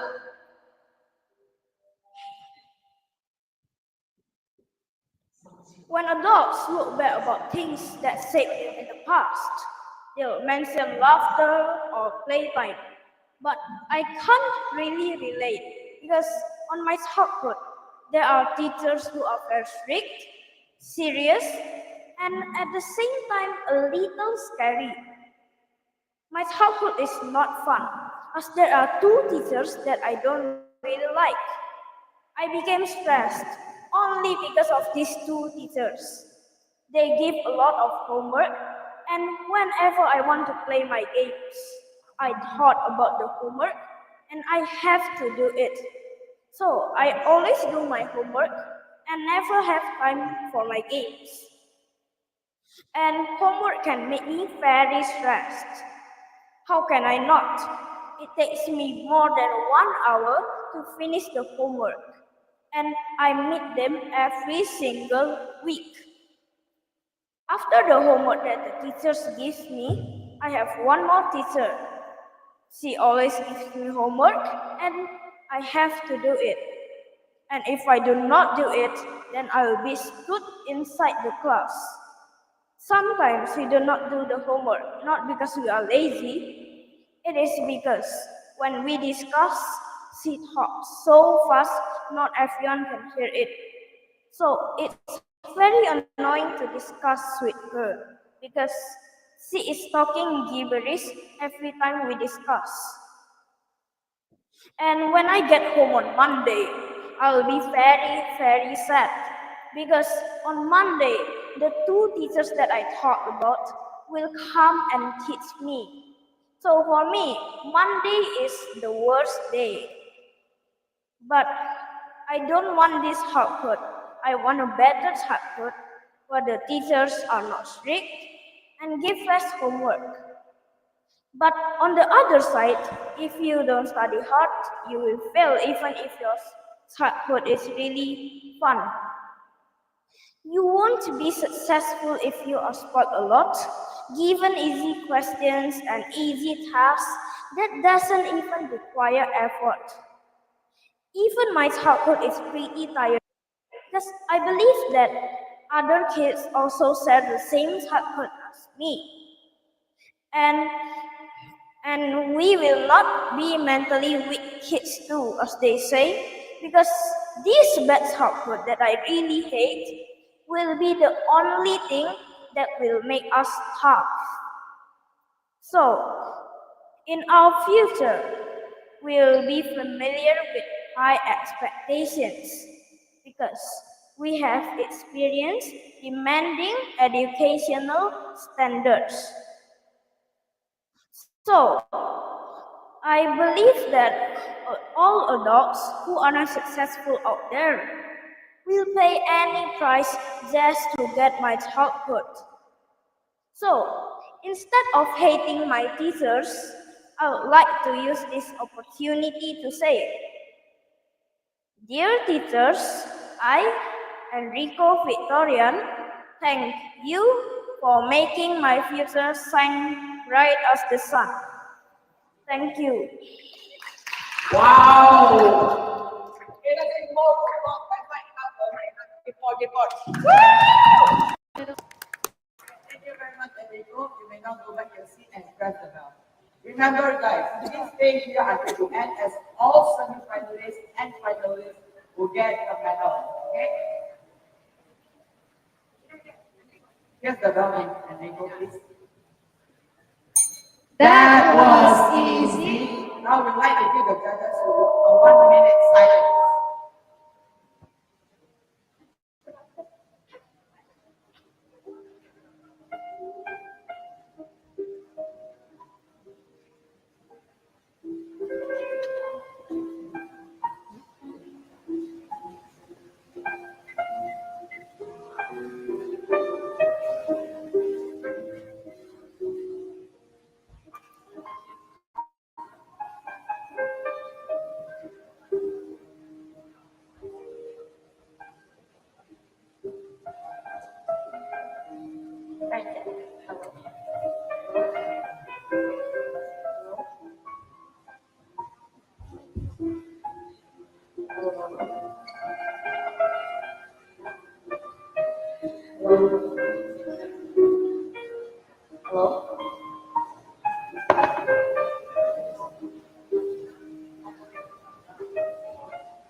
Wow, without realizing it, we've already made to the final participant.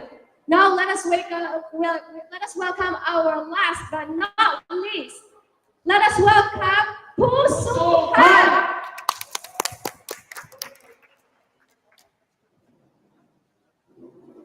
Pusuhan, let's pave the way. Let's pave the way. Pusuhan, I will be 3 to 5. Bring a leg.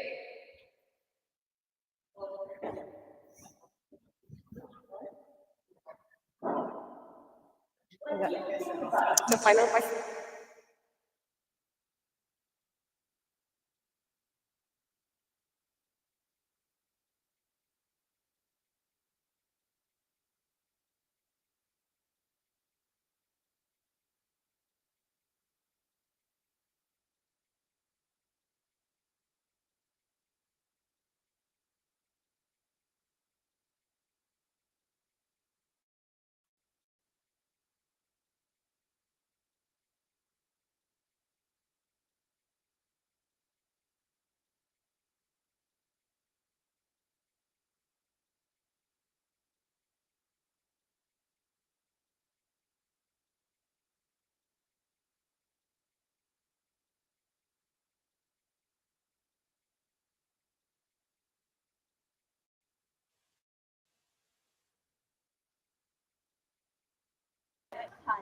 It's in the small things. A smile from a stranger, a quiet word of encouragement, or even a hand reaching up to help someone up when they've fallen. Those little moments, often overlooked, are the bricks that shape the world I want to live in. When I was much younger, I loved going to coffee shops. And one day, as I was sipping my hot chocolate, I peeked through the window, and I saw a girl fall on the playground. Not kids laughed, but one boy, only one, rushed over and helped her up without making a scene. No one told him to do it. No one praised him either. But that attitude, paved with, it showed me that kindness doesn't need an audience. It just needs a willing heart.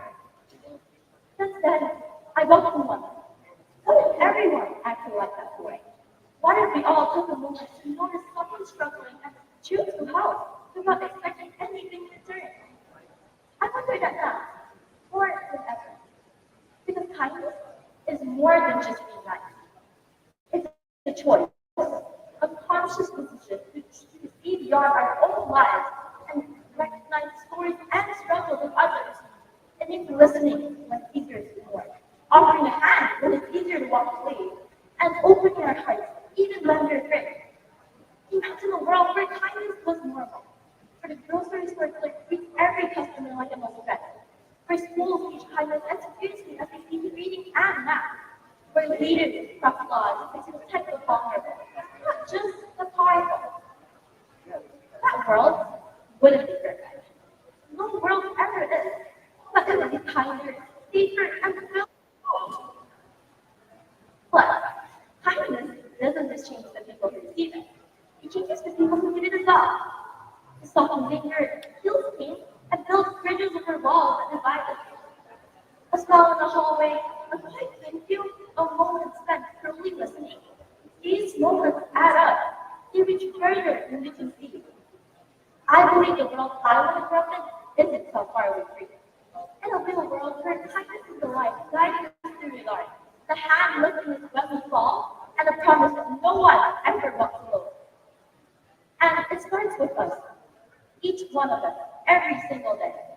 So before I leave you with this thought, I want to ask all of you something. What kind of world do you want to grow in? And most importantly, what can you do to help build it? Whatever your answer is, don't wait.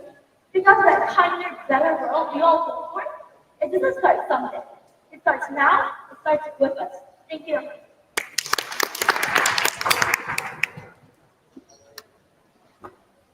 Wow, thank you for the very inspiring speech. You may return to your seat and ring the bell. That was easy. Now, it is 1 minute of silence for the judges.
Well, ladies and gentlemen, we have reached the end of the junior category in the semi-final public speaking competition SML1 2025.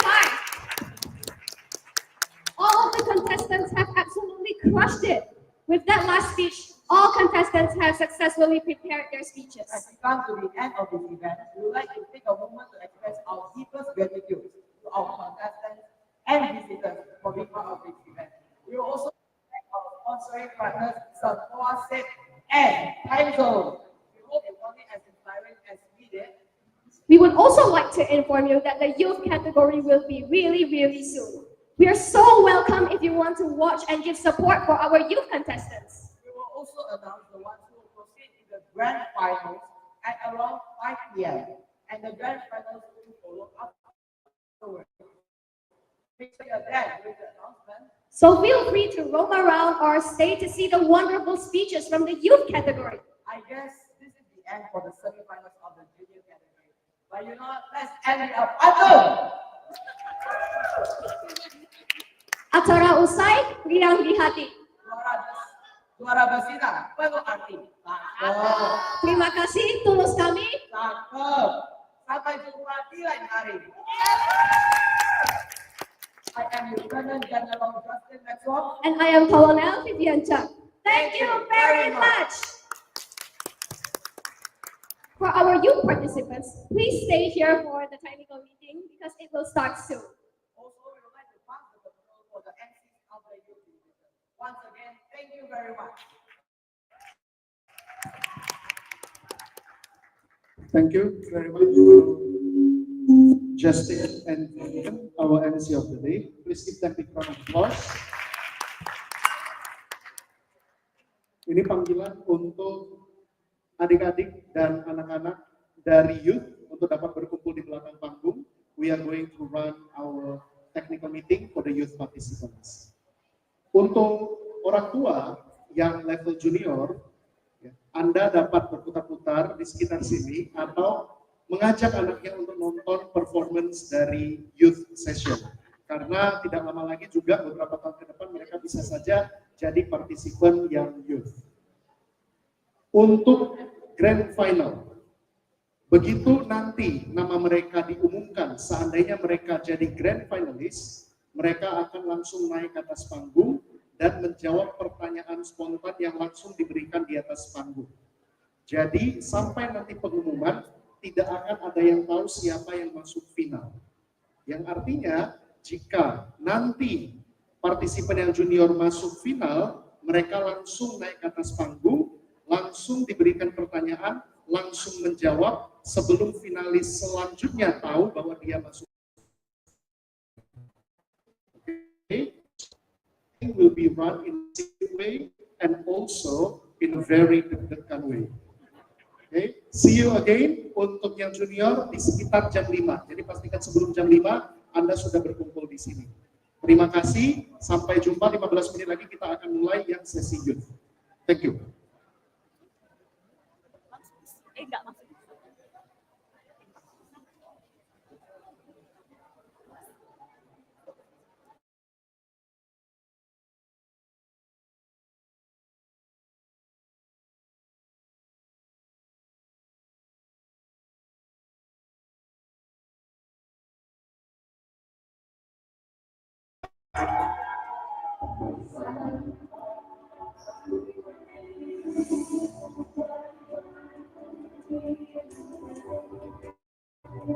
Dan juga satu hal unik tentang Anda.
looking to improve yourself more and more.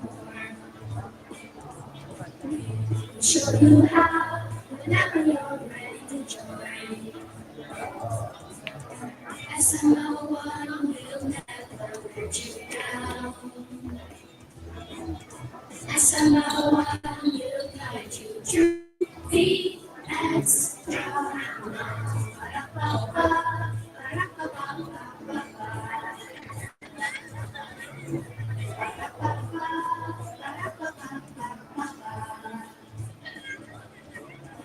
SMO1 will give you what you need.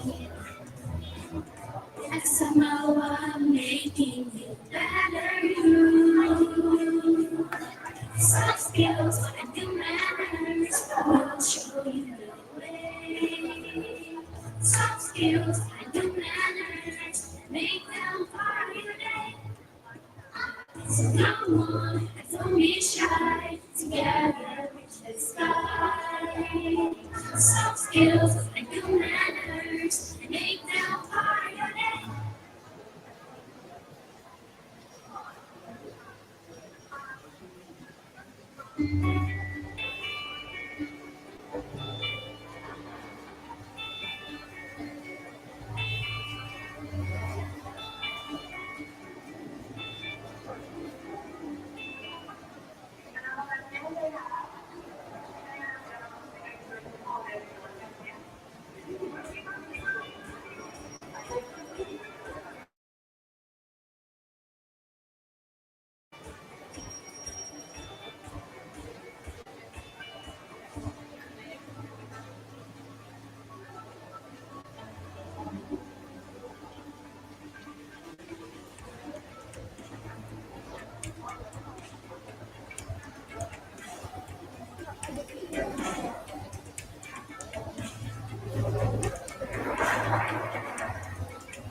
Bisa. Aku kepo-kepo saja. Iya,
belum.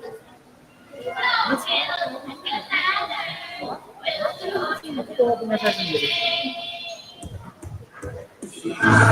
Looking to improve yourself more and more. We will show you how whenever you're ready to join. SMO1 will never let you down. SMO1 will guide you through the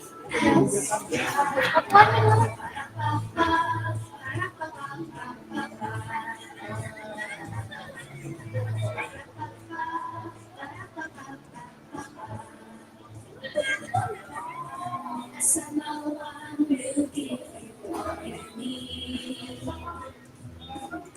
SMO1 making you better you.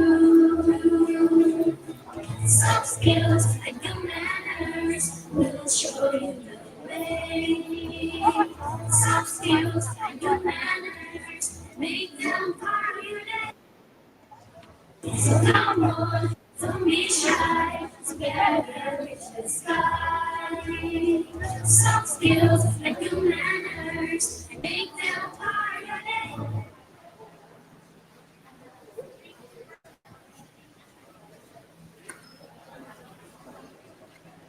Materi yang akan kita bahas hari ini itu adalah materi tentang bagaimana bisa diaplikasikan di dalam kehidupan sehari-hari.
Ini berarti nggak sama saya ya?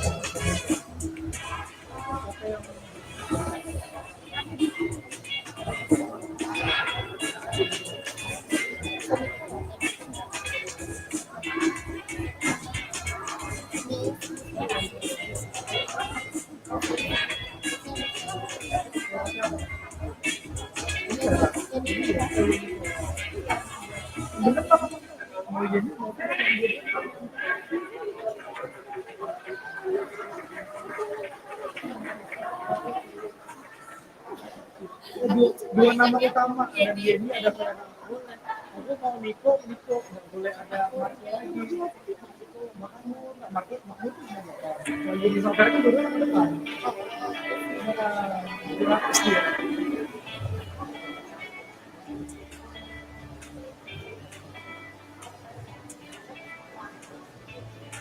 Kita di sini.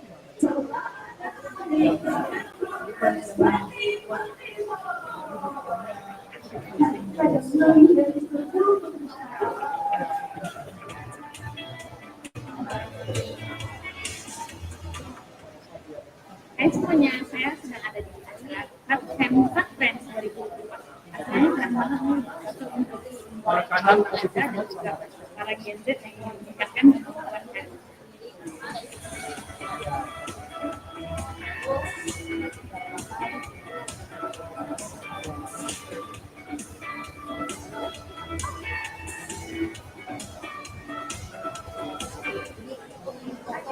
First time hosting such a big event as an MC, Yeah. that's a lot. I don't feel that nervous, but this is a whole other level of challenge, and I'm very grateful to get to have this opportunity. The more I experience, the better I can be.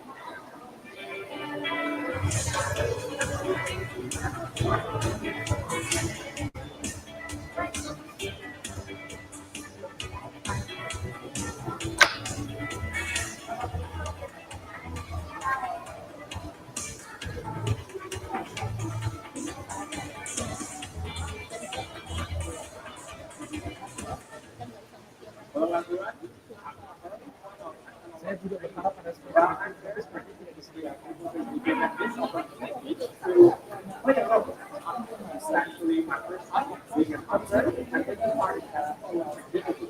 For that, I have learned a lot.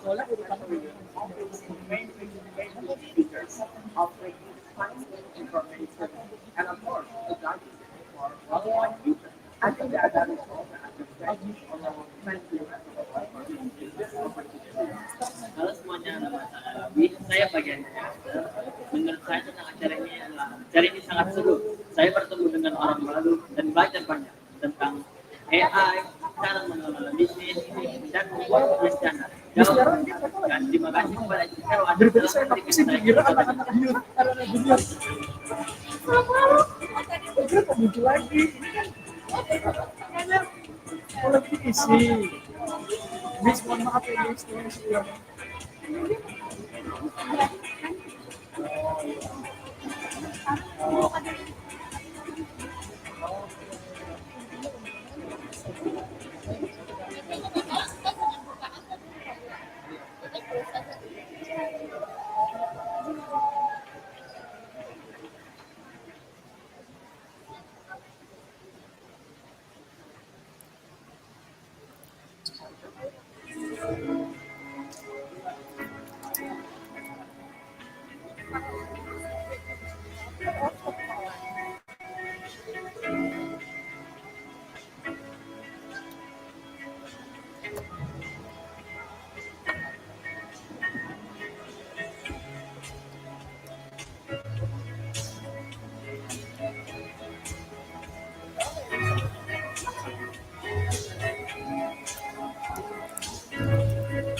Ladies and gentlemen, please welcome our MC for today, General Cleona Vivian Lee and Colonel Sherlyn Felicia Lee. Ladies and gentlemen, welcome to semi-final public speaking competition 2025 by SMA1 Indonesia. I am General Cleona Vivian Lim, And I am Bonita Saga, will be your MC, accompanying you from the semi-finals to the grand final. SMA1 is a training center which stands for skills, manners, and life. In SMA1, we believe that a person who has skills is not enough, as they should also be equipped with good manners so that it will have an impact on others and their life. and the public speaking competition, which is held annually, is a competition where SMA1 trainees are chosen from both junior and youth divisions to deliver a speech which will blow our minds. We would also like to thank our supporting partners of the day, Sapua Zip and Timezone, who have made today's event possible. And today's event is also held by SMA1 Indonesia. Today, after witnessing all the outstanding junior contestants, let's move on to the youth category. That's right. For the first time ever, due to the explosive growth in participants, SMA1 proudly presents a back-to-back showdown of the semi-finals and grand finals, all happening on the same day and the same stage. Whoa, it seems like this year's public speaking competition will definitely be on fire today. Definitely, Charlene. Right now, we will be having the semi-finals for the youth division, where contestants have to speak from 3 to 5 minutes, choosing out of these two topics, which is how youngsters can shape the future, and my one idea to make life better for everyone. And after our semi-finals, we will move on to the grand final extemporaneous showdown, where contestants are given 2 to 3 minutes to answer and exact questions from the judges.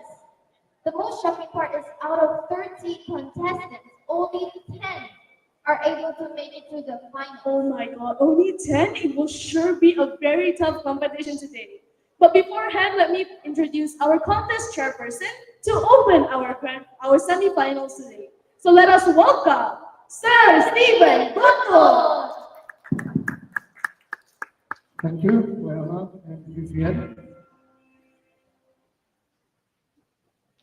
Hello, parents, esteemed judges, all participants, and to you who are now waiting in the welcome to SMA1 Annual Public Speaking Competition, where voices are not just heard, but they are sharpened, they are celebrated and remembered. Today, it is not about winning only, but it is also about standing tall. It is about facing your fear, and most importantly, it is about how you combat your previous performance. To all the parents, yang kita tonton hari ini sekedar pidato. Yang kita tonton di atas panggung adalah hasil kerja keras dari anak-anak kita. Bagaimana setiap malamnya mereka latihan, bagaimana setiap mau tidur kok kayak tidak tenang menunggu hari Minggu ini, kok setiap pagi bangun kayak ada yang berlebih detak jantungnya, ada yang kurang napasnya menunggu hari Minggu ini. Dan yang kita saksikan sebentar lagi adalah hasil dari kerja keras mereka. Oleh karena itu kita berikan tepuk tangan sekali lagi untuk semua anak-anak kita yang sudah tampil. Dan saya yakin sekarang muka mereka udah nggak karu-karuan lagi. Ya, mulut komat kami. Ya biasa kalau berjalan bisa tersenyum, sekarang setiap berjalan hafalin mantra. Ya, dan itu adalah pertunjukan yang selalu kita saksikan sebelum competition. And for all the young, brave speakers today, remember, today, yes, everyone wants to win, but seriously, it's not just about winning or losing. As you have been here, you have succeeded just by showing up and speaking up.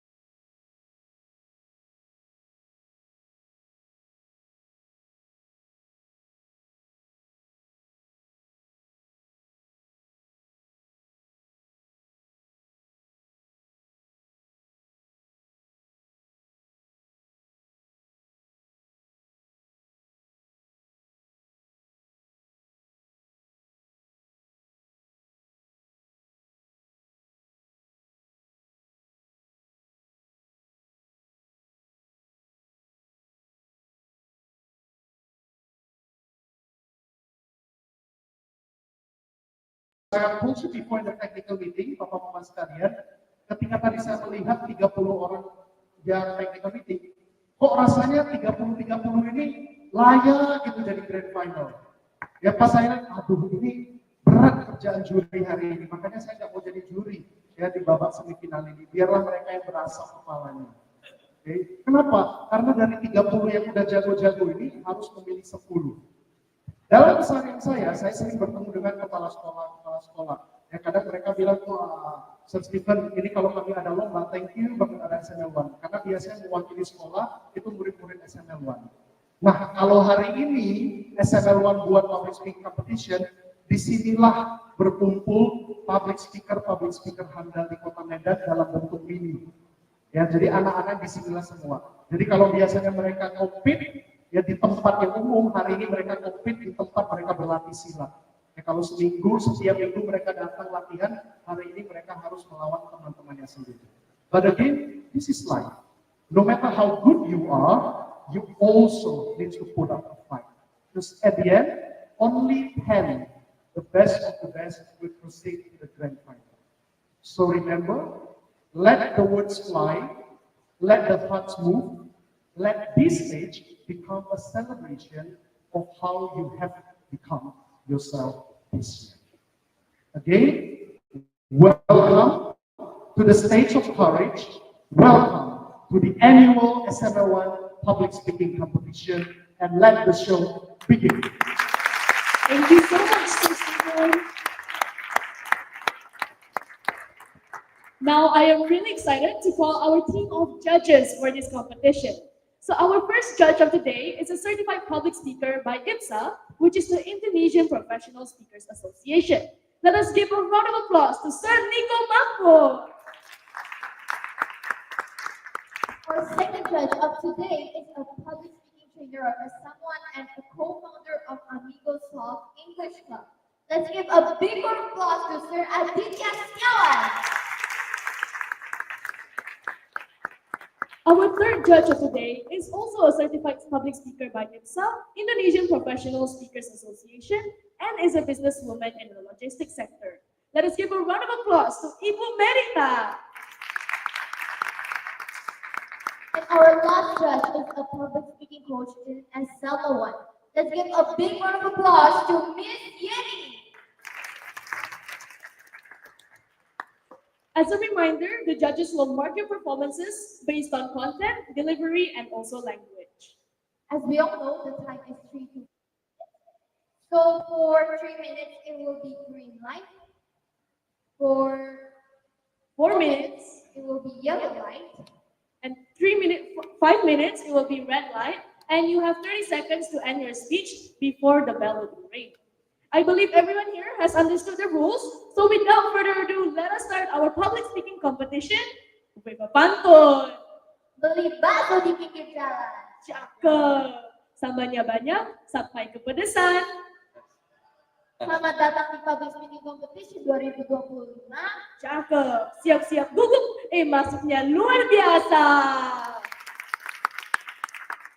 So for our dear audiences who are here today, please enjoy, sit back and relax our really, really amazing speakers as today. Because of course, you will learn a thing or two here today. We are also live on YouTube for our online friends as well. So without further ado, let us welcome our first contestant of the day with the stage title of Ceilings and Silence. Let us give a round of applause to Abel Pinkle.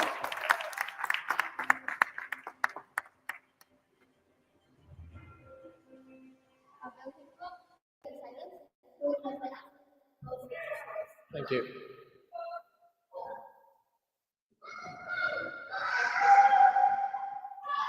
Okay.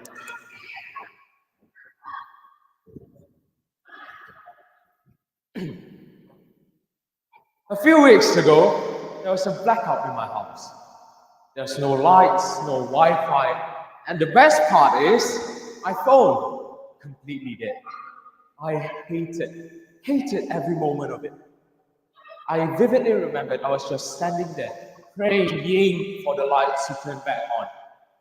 But nothing happened. So I went back to my room and did what most people would do. I laid on my bed and stared at the white ceiling. For the first few moments, it felt twitchy. My finger misses the screen and the voices in my head kept telling me, do something, just do something. For God's sake, be productive. But there's nothing I can do. The lights were off, I couldn't read, my phone's dead, and there's nothing I can do. There's just silence and the ceiling. So, but then the next few moments, something unexpected happened. I started thinking. Not thinking about TikToks, not thinking about my homeworks, not even about my crush, which was surprising. I started thinking about me, about how I have been running on autopilot this whole time, about a friendship that has been gone, about a dream that I quietly gave up on. And ladies and gentlemen, that boredom was much more honest than any to-do list I have created. Do you know what our minds sometimes reminds me of? Yes, a snow globe. I see some people do that. A snow globe, why? There's a reason for it. Here's the reason. When we shake the snow globe, you can't really see what's inside. It's blurry. You can only see glitters flying around in madness. And that is our mind when we are always plugged in. The notifications, the tasks, the deadlines, those TikToks, those brain rots. It's an endless spinning motion, making our minds blurry. But then when we let the snow settles, we can now finally see what is truly inside. Ladies and gentlemen, that night, my mind settled, just like the snow. And for the first time, I could finally hear my inner voice. So here's my one idea to make everyone's life better. Do it. Normalize boredom. Because boredom is not useless and it is absolutely not time wasted. It is where clarity begins. It is where creativity lives. It is where your real voice, the one you have been trying to silence, starts to speak up. Here's one quote from Albert Einstein, a great quote. Creativity is the residue of time wasted. But was it really wasted? I say it is time invested in silence, invested in self-awareness, invested in a space where all ideas are born. So boredom isn't just any leftovers, no. Listen, boredom is a starting point which allows us to slow down. Because when we slow down, we will reflect on ourselves, we will think more deeply, we will feel more empathy, and we will actually reconnect, not through screens, but face to face, mind to mind. So ladies and gentlemen, tonight, try it for 2 to 3 minutes. Close everything. Your phone, your screens, no notifications, no music. Just you, the ceiling, and silence. Be in that moment. Close your eyes and breathe. Let that snow. Because when it does, you might be surprised on what has been waiting to be heard. And that, ladies and gentlemen, is the power of boredom. Thank you. Thank you so much, Abel Pinkle. You did a great job. You can turn to your seat and ring the bell. Ring the bell. Yes, there. Right. Okay. That was easy. And now it is 1 minute of silence for the judges.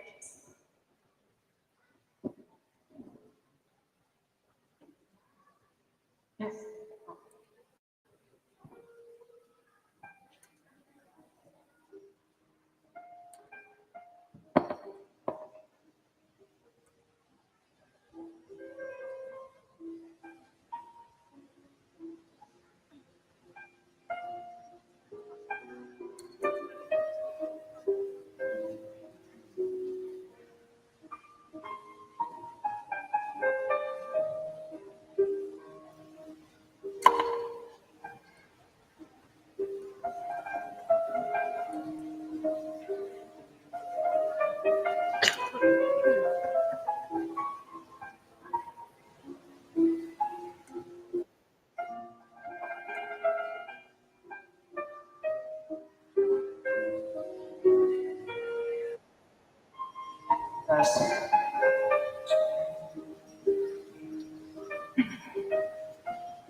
Our next contestant with the speech title, A Brand New Pandemic. Let us welcome Richmond, Ocean Sunilan.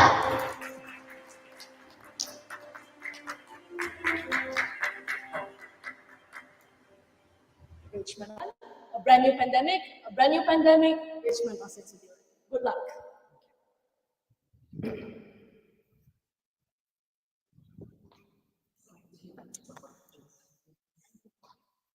I want to start a pandemic. I want to start a pandemic where it doesn't shut down cities, where it doesn't separate loved ones, where it doesn't spread fear. I want to start a pandemic that instead brings people together, spreads joy, and lights up lives. I want to start a pandemic of smiles. And I invite all of you to catch it and spread it. Now, you might be thinking, really? Smiling? What difference does it make? Well, it turns out that science has something surprising to say. According to research, smiling triggers the release of dopamine, endorphins, serotonin, which can reduce your stress and make you happier you. But here's the twist. It doesn't stop with you. Smiles are contagious. When someone sees you smile, they're likely to smile back too. And when they do, they get the same chemical boost. You lift yourself up and others around you at the same time. Smiling also has the power to reduce tension. I once had a super tight table tennis match. It was a super tight one because both my opponent and I were locked in, and no one was giving up. I started to become stiff, nervous, and I started to miss my shots. But then I took a deep breath and I smiled. Just one smile, and that one smile reminded me that this was just a game. My body loosened, And my game, it got better. Smiling doesn't just spread joy. It prevents conflict too. There was a moment when my father asked me for some help. And of course, I wanted to know what I had to do. So I responded with my naturally loud voice, "What is it?" I wasn't angry, just loud. But then I forgot to smile. And because of that, my father thought that I was upset. And then I thought that my father was overreacting. We ended up arguing over nothing. Come to think about it, if only I had remembered to smile, it could save me from all that trouble. Now, let's get back to this pandemic of smiles. What makes this pandemic the best kind of all? It's completely safe. No mask, no vaccines, no social distancing, no medicines needed. And the cherry on top is totally free. Only a contraction of your facial muscles and boom! You have the power to make yourself happy, make others happy, and make the world a better place. So then, ladies and gentlemen, why don't you start by looking to the person next to you and give out your best smile? Okay, look at your person next to you and give out your best smile. Just like the one in the Pepsodent advertisement. Great. Now, ladies and gentlemen, would you please repeat after me? I have a great smile. You have a great smile. Together, let's start a pandemic of smiles. Wonderful. What I'm delivering right now is not, it's the beginning of a movement. And it starts with your smile. One smile can spark joy, melt tension, and start a ripple of kindness. So smile, and together, let's infect the world with happiness. Thank you. Thank you so much, Richmond. You can please go back to your seat and ring the bell. Now with one of silence. That was easy.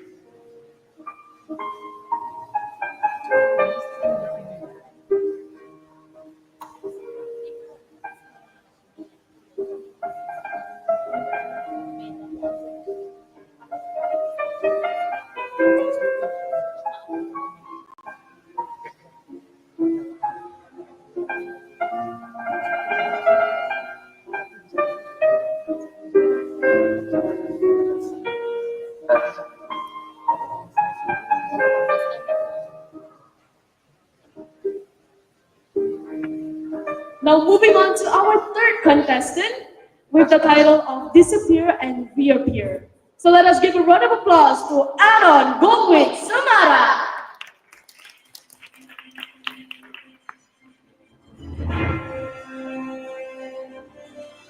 And go with Mara, disappear and reappear. Disappear and reappear, and go with Mara, I can see.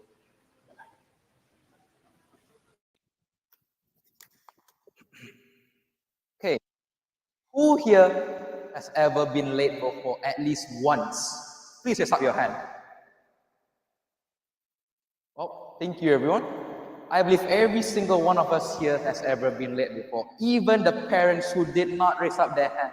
Even the ones sitting at next premium barbershop over there, I believe they have ever been late before at least once. And I understand how annoying it is to be late. And sometimes it might hurt, especially when you miss an important event. or important interview that could have been life-changing, or when you miss an important SM1 event where Miss Lisa might unalive me. Just kidding, Miss.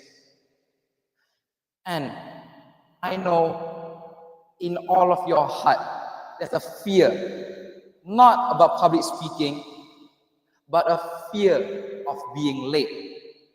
Even though you may be as cool as Sir Nico, you may be as handsome as Abel Pinkle over there, I believe deep inside your heart, you have a fear. But fear no further, I am here. The idea that I'm about to propose to every single one of you today is about to eliminate and erase all of that fear out of your heart. Now, what I have right here is a watch. This watch is not an ordinary watch. This watch is what I call as a teleportation watch. Now, that might sound weird and it doesn't sound real at all. But trust me, it is. But if you don't believe me right now, then you'll believe me in around 5 seconds. I have randomly chosen one person to be my victim. And that person is Alvaro. You mind standing up, Alvaro? Alvaro, I have a card right here. Oh, number 4, ew. Unlucky number. Lucky number 8. I want you to put your hand on your right pocket. In the next 5 seconds, this card will disappear. And I need everyone to give me a 5-second countdown, starting from 5, in 3, 2, 1. 5, 4, 3, 2, 1. What is that?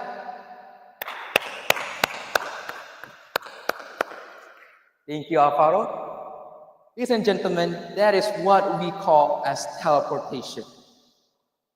Now, if you had enough being the victim of traffic jams, being the victim of a grandma who thinks the speed limit is only 15 km per hour, then join me.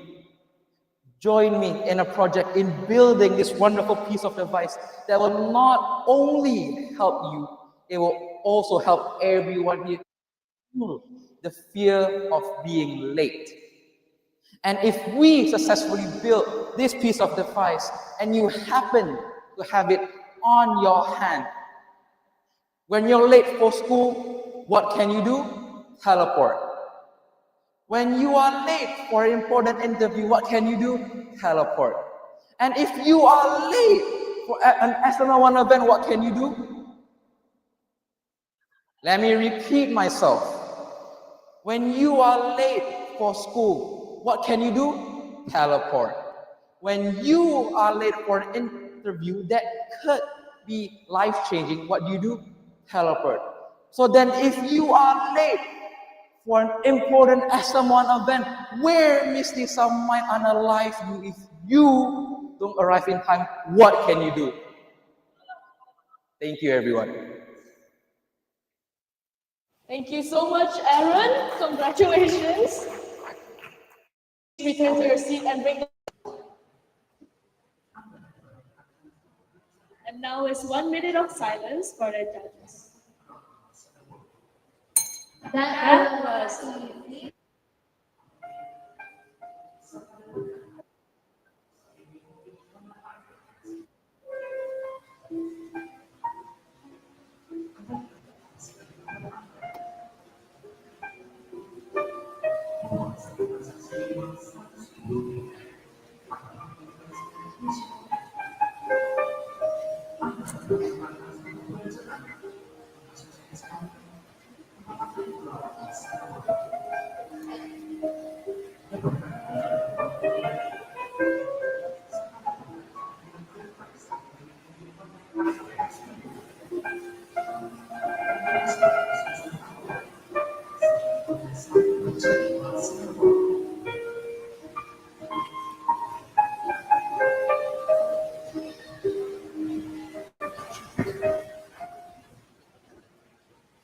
Moving Moving on to our next contestant with the title of How Youngsters Can Shape the Future. So let us please welcome Karis Sophie Lovell. Karis Sophie Lovell, How Youngsters Future? How Youngsters Can Shape the Future? Karis Sophie Lovell. Good luck.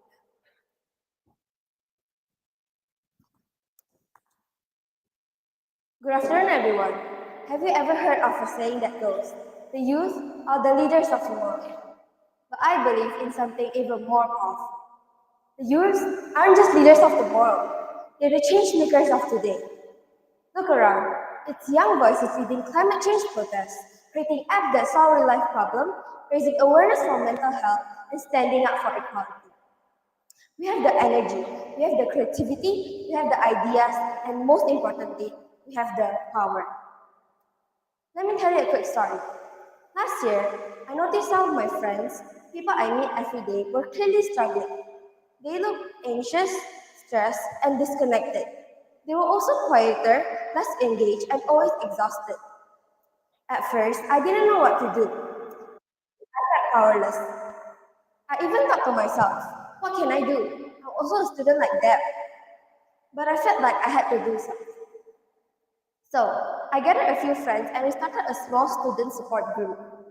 We invited other students to talk about their problems about their life and mental health. And we also shared some tips to them, almost like a psychologist. At first, only few people showed up. But over time, more came. Some even said it made a huge difference on their life.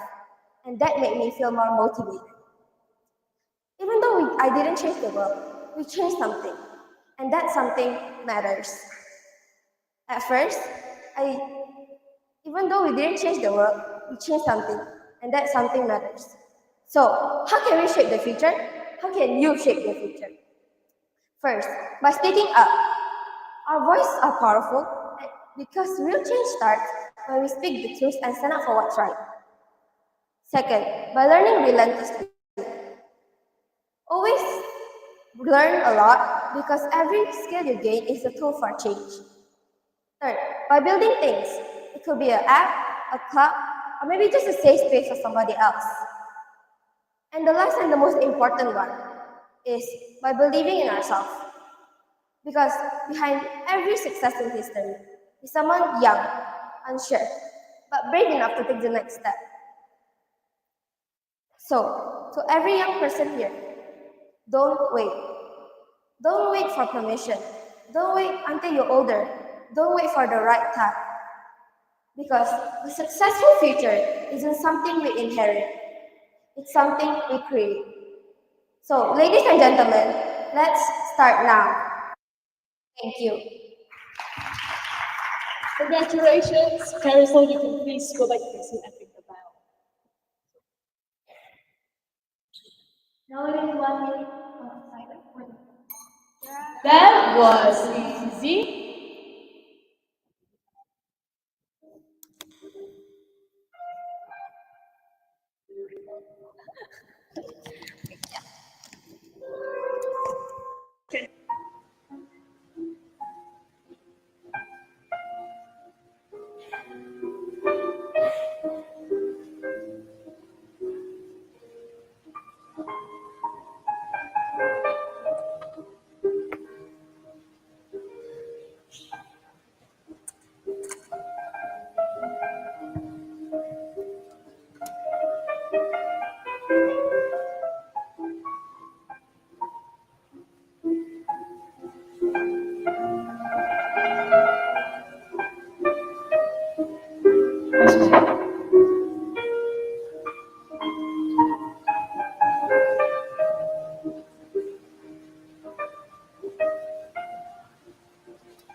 Our next contestant with the speech title, Stop, Breathe, Live.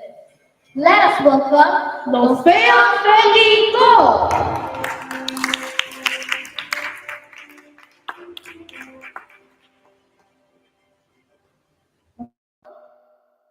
Stop, breathe, live. Stop, breathe, live. Okay. Good luck.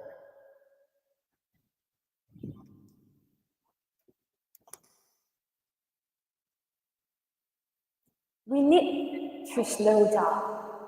I know it sounds controversial. We live in a world where everything is fast. Fast food, fast Wi-Fi, fast results. We are constantly rushing to school, to work, to grow up, to post more, to achieve more, to be more productive. But somewhere along the way, in all that rushing, we forget to simply live. We forget to breathe, to notice, to appreciate. We even forget to feel. I realized this when there is a period of time in my life when I was so obsessed in doing more. I joined every competitions, accepted every invitations, and kept my schedule packed. On the outside, people said that you look successful, but on the inside, I felt something missing. I felt empty. I remember one day, I was sitting alone in the classroom during the break time, looking out at the window. At first, I felt uncomfortable because I thought that I was wasting my time. I don't have my phones with me at that time, no task to complete, no friends to talk to, just me and silence. But then, I started to notice something small. The warmth of the sunlight, the people passing by, the way people were bonding with each other, laughing with each other. And it hit me. This is what I've been missing. Not something dramatic or exciting, just a moment, just life. That small experience made me slow down more often, and by doing so, I realized how much I've been missing. The conversations that could have gone deeper, the memories I never fully enjoyed because I was already thinking about what I should do next. The feelings I pushed aside just to make me stay strong and efficient. And I started to wonder, what if more people slow down? What if slowing down could reduce stress, strengthen relationships, and help us reconnect with ourselves? Because when we rush, we overlook people's pain. We couldn't see the beauty of an ordinary moment. We numb ourselves to emotions. We kept on chasing more without ever feeling enough. But when we slow down, even just a little, we become more present with the people we love. We start to notice joy, and most importantly, we remember who we are beyond our business. So here's my one idea to make love better for everyone. Make space for slowness. Pause, breathe, take a walk somewhere alone, and rest without guilt. Slowing down doesn't mean giving up ambitions. It means continue to live with intention. It means realizing that life is not a race. It's a journey, and it's not measured by how fast you go, but by how deeply you experience this. So today, I invite you to consider this. What might you notice if you just slow down? Thank you.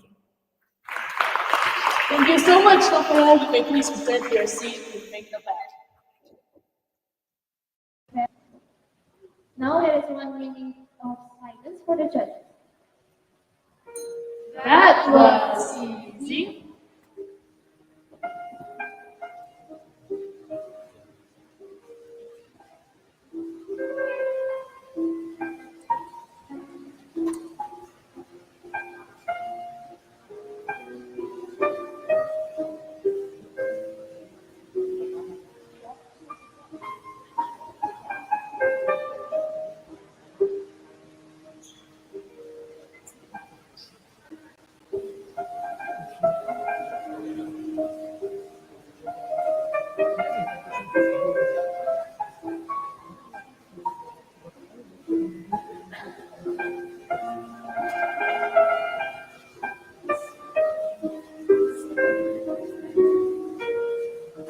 At the table,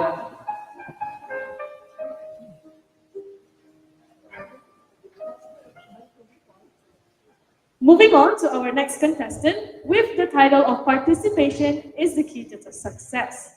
Let us give a round of applause to Judith Annabelle Nalibasa.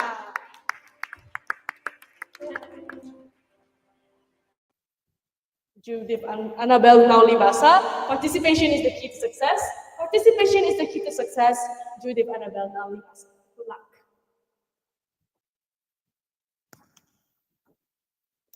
Last time, my friend asked me, dude, I don't know what to do with my life. I'm not good in sports. I'm not good at my academics. I don't know what to do with my life. But then I had one solution for him, that he needs to participate more in life. Hello everyone, my name is Judith Annabelle Nalibasa, and today I want to tell you how we need to participate to have a good, successful life. Nowadays, youngsters are lazy, they're uncooperative, and they don't want to do anything with their life. They just want to sit in their bed and stare at the wall. I don't know why, honestly. But yes, I can also relate. Sometimes I feel lazy and I don't know what to do with my life. But then I also realized that we need to participate more in our life. Because again, there are so many benefits. And a few ways we can participate in life is first off, join competitions like what we're doing right now. Second, join school events, maybe become MC or perform in school. And then third, we also have to interact with other people. Now, there are so many things in life that we need to do, because once again, time doesn't stop for anybody. Time is so precious towards us. And we, as youngsters, we're at our golden age. We have so many activities to do, so many opportunities, and so many things we want to achieve in life. But maybe, again, we're youngsters. We have no arrow in life. We don't know what to do yet. But then you also have to start realizing that time is so limited towards us. We have such little time. And when you're older and participate in life, maybe you'll think back, what am I going to tell my grandchildren? What am I going to tell them? I don't have any stories to tell them. But when you're young, you'll directly start to realize, maybe after I join many competitions, many events, I can tell to my kids, oh yeah, mommy already ever joined this, daddy ever joined that already. And we have so many stories to tell our grandchildren. And then once we're older, we can also see our children grow into a better person and shape the future. And as youngsters, again, time doesn't stop for anybody. We have to chase our dreams and that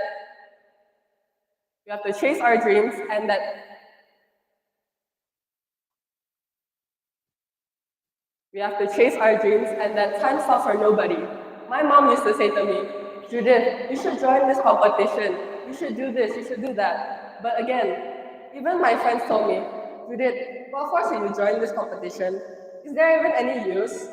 But then my mom told me once again, don't listen to your friends. They have no idea what's going on in life. I'm older than them, I know better than them. And you should listen to your parents, guys. They know better than you. My mom wants me to experience more in life. She wants more to do in my life than she had before. I used to fail at so many types of tuitions. Piano, physics, any type of tuition. I used to think, it's so useless, I don't want this. But now I start to realize, it's really important for me to do so. Because I'm still young, I'm still active. Why not? And participation, once again, participation is the key to success in this life. Because in the future, we want to tell them, I've done this before, you should do it too. Once again, my name is Judith Annabelle Nalibasa, and you should always participate to have a successful life. Thank you. Thank you so much, Judith. You may please ring the bell and go back to your seat. It's 1 minute of silence for the judges. That was easy.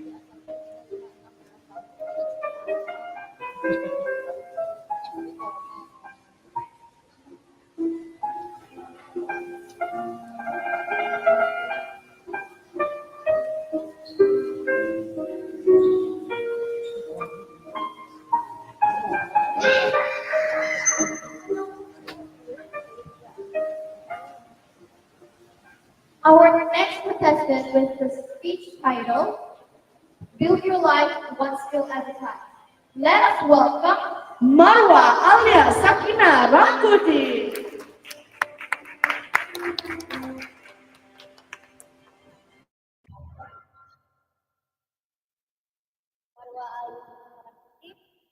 Build your life one step at a time. Build your life one step at a time. Inara. Thank you.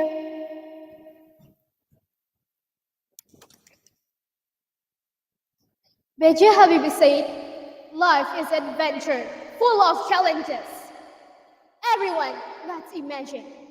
Life is like a house that is built using effort, time, runway, and purpose.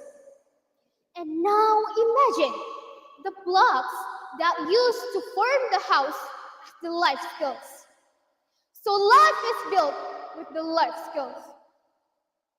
The block that is used to shape the good structure of the house, same as the life skills that shape the good future life.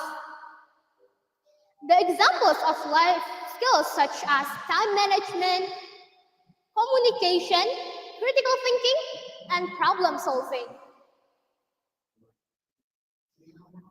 Life skills themselves have been taught since we were child, like communication. Because at a young age, there will be many obstacles that we need to be passed, like the pressure of academic, mental health, and adaptation.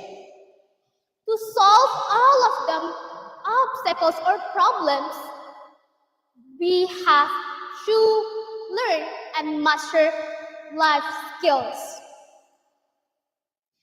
To observe, to overcome those obstacles with comprehensive skills that we have, such as stress management skills, effective communication, and good decision making. I used to have those obstacles in my school because the first real world that we will be faced to is school. So I used to have many times being stressed because of the obstacles that I got. But because I know that life skills could help me, so I learned some life skills that could make me and to observe and to accept, to avoid the obstacles.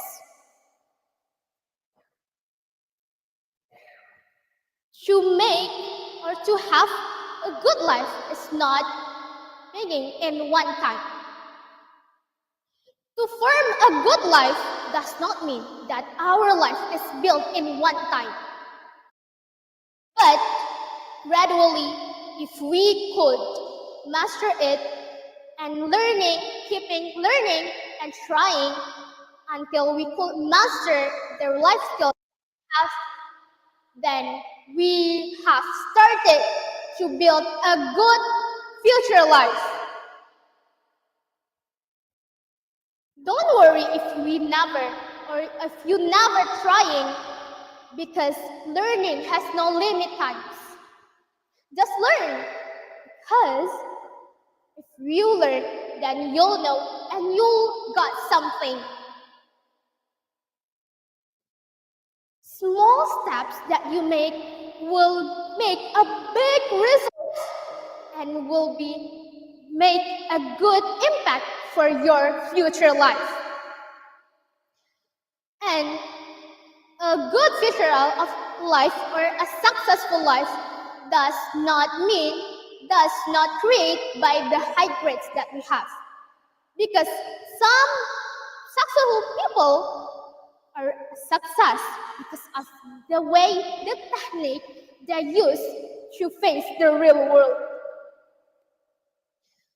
So don't worry, do not scare to avoid the real world that you have, because you have just to learn and master the life skills.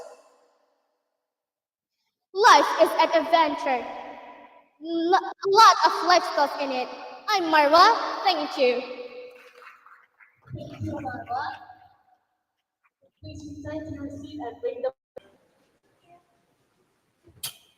And now it is 1 minute of silence for the judges. That was easy.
Continuing with our next contestant with the speech title of Put It Down, Look Around. Let us give a round of applause to Clarissa Valencia Komala.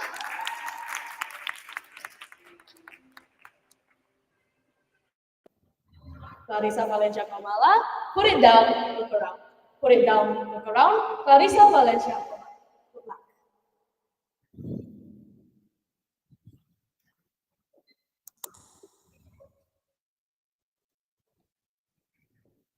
This month, I've used both of this, but only one left me with memories that I still remember. Which one do you think it is? The one that I spent hours on, or the one that I barely touched? The phone?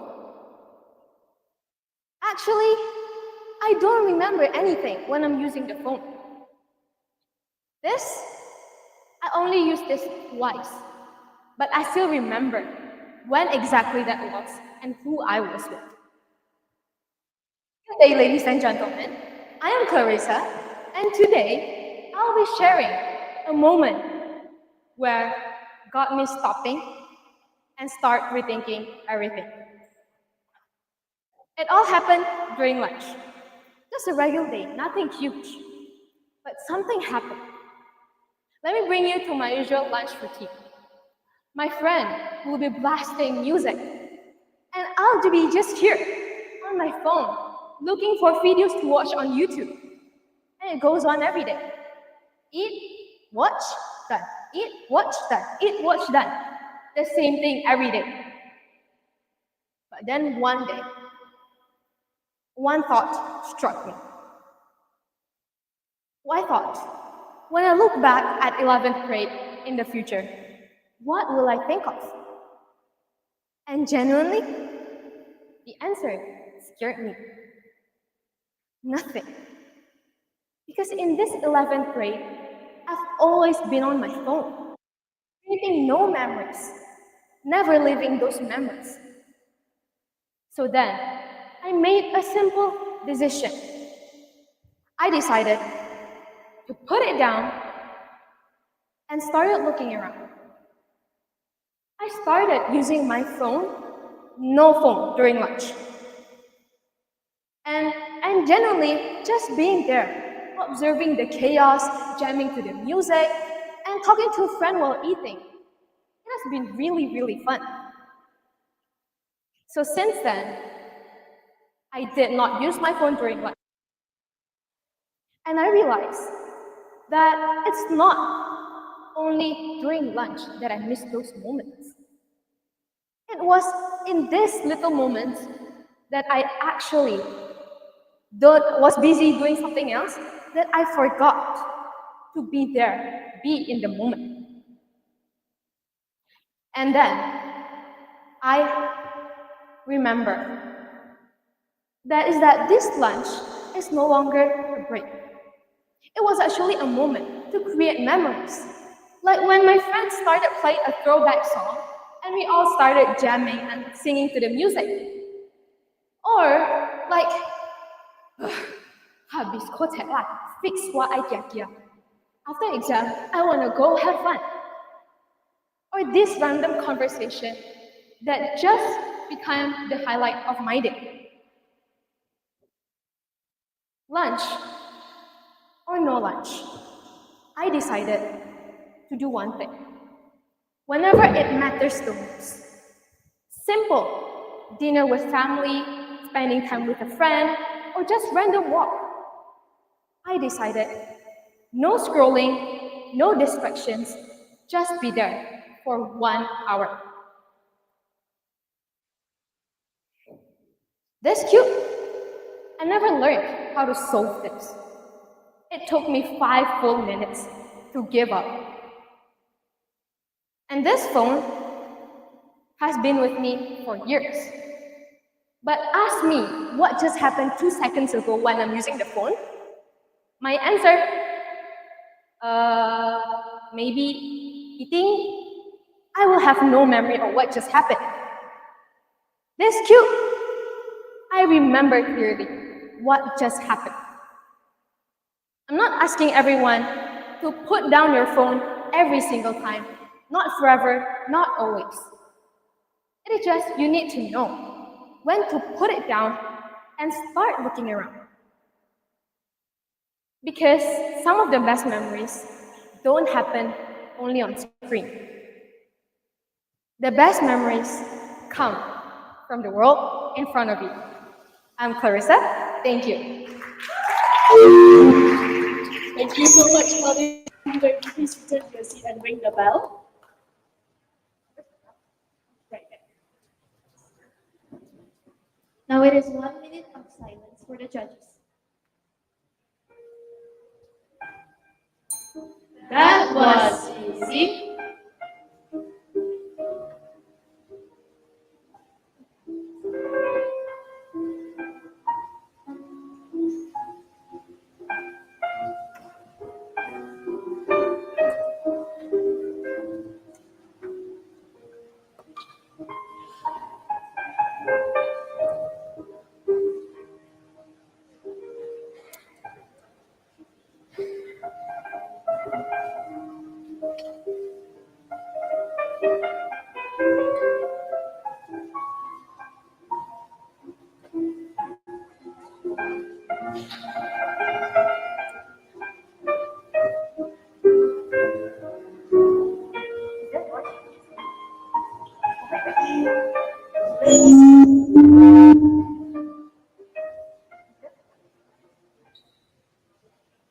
So for our next contestant, with the speech title, The Power of Youth Shaping Tomorrow Today, let us welcome Felen Lee. Felen Lee, The Power of Youth Shaping Tomorrow Today. The Power of Youth Shaping Tomorrow Today. Felen Lee, time is yours.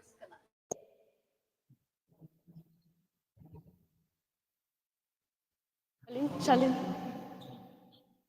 remember when you shake hands with people? How many times in your life, every single time when you start to speak up, the moment you state your opinion, it seems like you're just being slapped by the statement of you're just kids.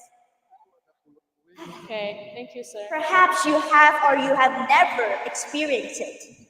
And it might sound trivial to certain people, and it does make us look tiny, unimportant, and unheard. But let me tell you something. Just kids are designing solutions, are raising their voice, and are taking actions every single day. So no, we are not just kids, but we are just in time to shape a better future. You see, at this age, we possess what adults don't. We, as youth, are the leaders of tomorrow's world. What's with the confidence? Well, we have energy, we have creativity, and we have the passion to dream without limits. And those three things can change the world. Good afternoon, respected judges, as well as the audiences. Now, let me share a story. Not about a group, not about an event, just about me.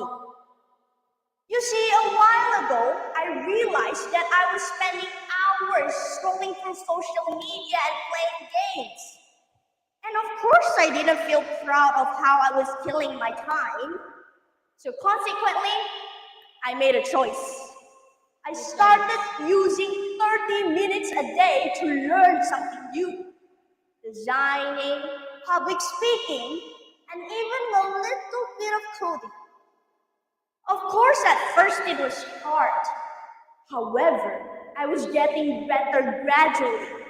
I created designs, I wrote scripts, and I even helped a teacher on a class presentation visually. You see, in this matter, it might sound insignificant, but with just a little urge and eagerness to make a decision, just 30 minutes has turned into something powerful. It taught me discipline and also built up my confidence at the same time. It showed me that real changes comes from the choices we make. So ladies and gentlemen, how can we as youth shape the future? Shaping the future doesn't mean you have to go viral or lead a protest. It can be as simple as standing up for someone who's being left out. Make use of your voice and to believe in what you stand for. Don't hesitate. So, if someone ever looks at you and says, "You're just a kid," you simply look back and say, "Yes, but even a little spark can start a fire." So the truth is, you don't have to wait for permissions, and you also don't have to wait for the future to begin. Why? Because we are the future and we are also the present. But how about the world? Well, the world is already changing because we dare to begin for the better future. Thank you. Thank you so much, everyone. Ring the bell, and it is now 1 minute of silence for the judges. That was easy.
Our next contestant with the speech title of From Silence to Spotlight.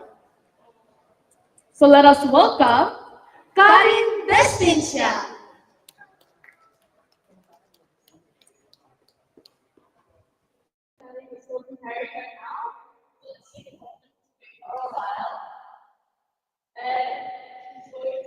Speech title of From Silence to Spotlight.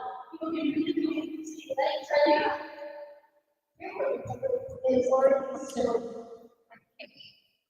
Correct. So let us give one more round of applause, ladies and gentlemen.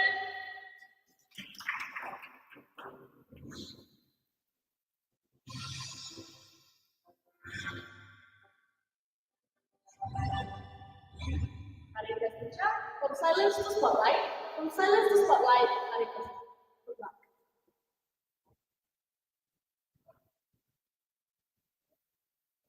Okay.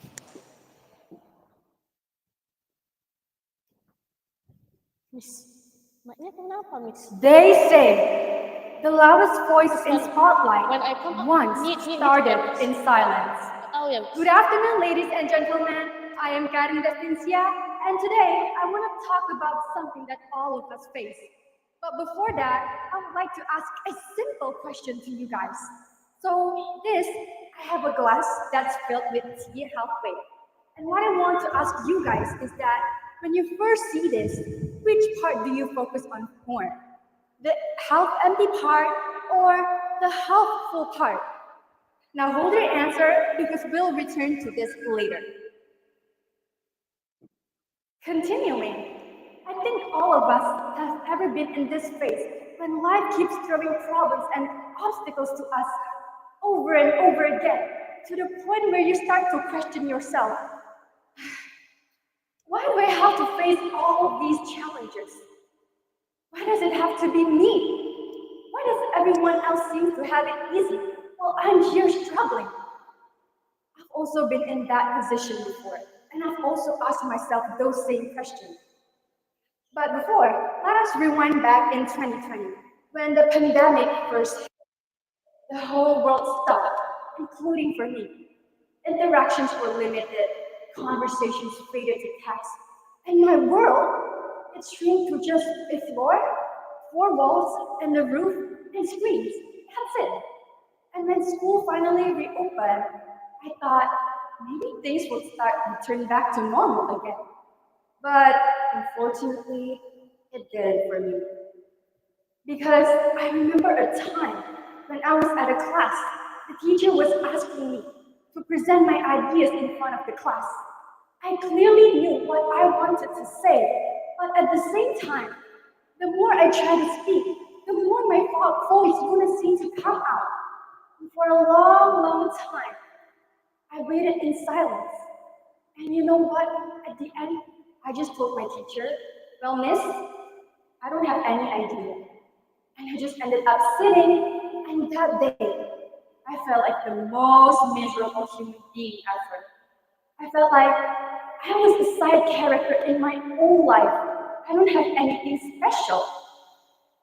And I was trapped in this miserable feeling until one day, I finally discovered something. It is the fact that we are the main character of our own lives. And the thing with main character is that they face thousands of challenges.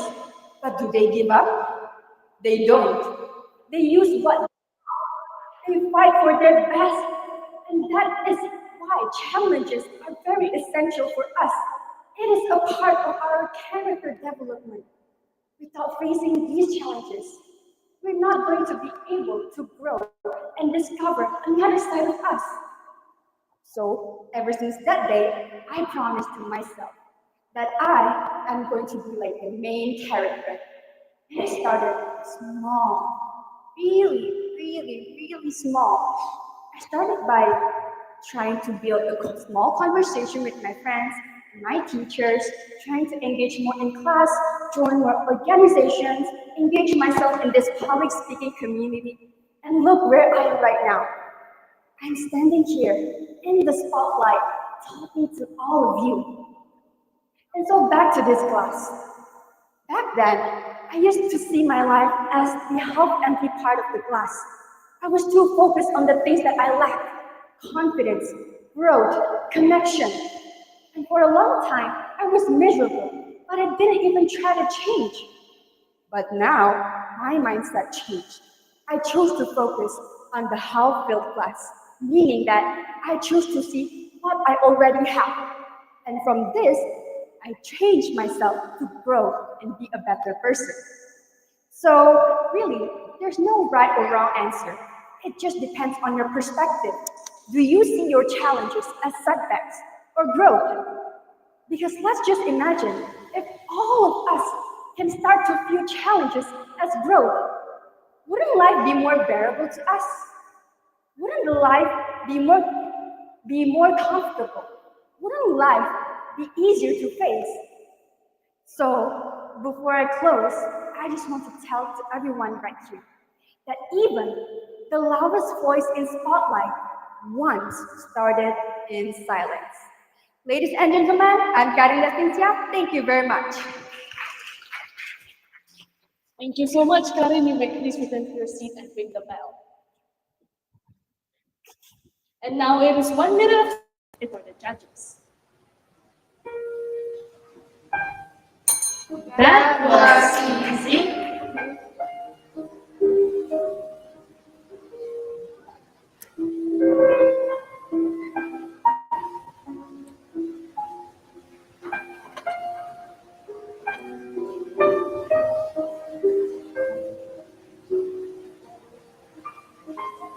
Titles?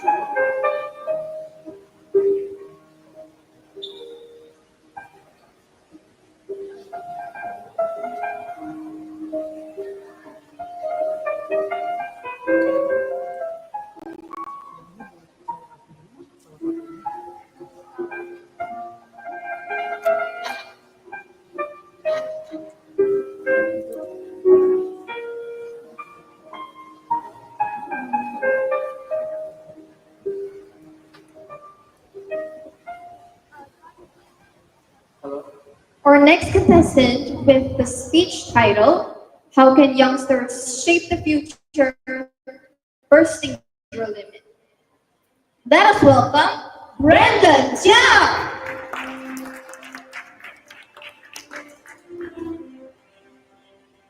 How can youngsters shape the future? Bursting your limit.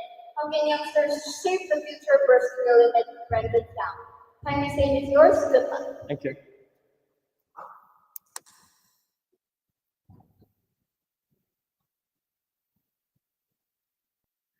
This is what world is thinking about us.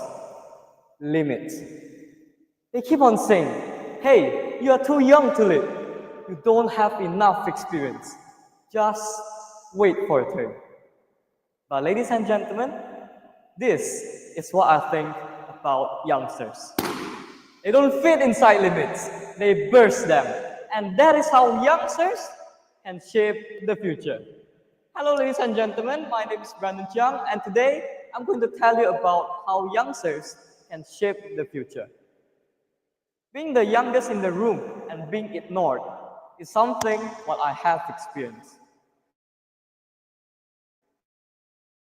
I keep on hearing phrases like, hey, just yes, I did believe them at one point.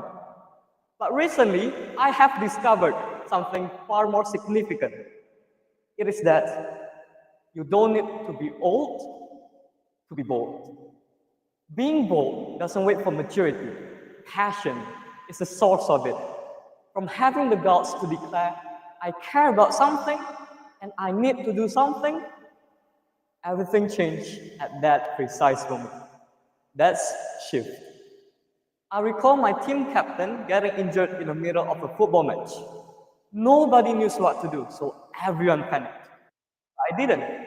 Even though I'm not the best player, or even though I'm not the smartest player, I just stepped up, I gathered my teammates, and I gave a brief motivational speech. We didn't lose the game, but we also didn't disintegrate. After the game, my team captain gave a pat on my back, and he remarked that that's leadership. From that day on, I realized that being a leader is not being the greatest, but being there when it matters. Being there when it matters. Us youngsters doesn't need to wait till we are getting older to make an impact in the world. We just need to start. And how are we, the youth, shaping the future? First is bursting the limits of silence. I could just have stayed quiet, but I didn't, and I'm not alone. Youngsters are supposed to speaking up, standing out, and stepping forward. We are not waiting. We are leading with our voice. Second is to burst the limits of the old ways. We are not following the outdated systems anymore. We are fixing them. From tech innovations to climate actions, us are not asking the seats at the table. We are creating our own new table entirely. Third, and the last one is to burst the limits within ourselves. Ladies and gentlemen, I was scared, I was nervous, and I was doubting on myself, but it didn't stop me. I keep on going because I knew and I learned that the greatest limits is not around us, it is inside us. And when we challenge them, they can even grow us better and greater than we can even imagine. Now, imagine that if I had just stayed quiet, if I just have believed on that someone who says that I can't, or if I just have stayed and wait till I'm getting older. Yes, the future is being written, but not with my name and not with our name. This pin can burst a balloon. Us youngsters are also capable of bursting far bigger. Inequality, injustice, fear, doubt, and all of the old beliefs they are trying to hold us back. So, to Richmond, Aaron, and all of the youngsters out there, don't shrink, don't wait till you are getting older, and don't be afraid of bursting your own limits. Because the world are telling us that we are too young until they see what futures really needs. So, burst your limits. Thank you so much, judges. You may please return to your seat and ring the bell. And now it is 1 minute of silence for the judges. That was easy.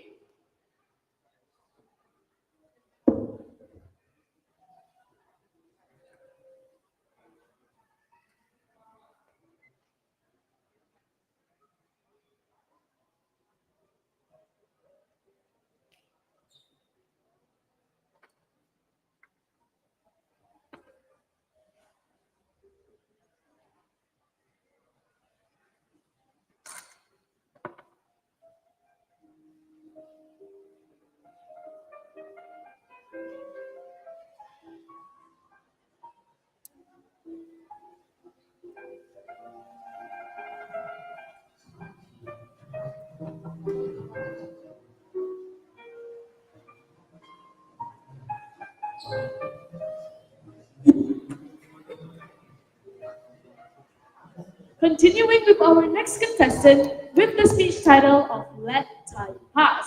Let us give a round of applause to Andrea Tabita Florencia Simatupang.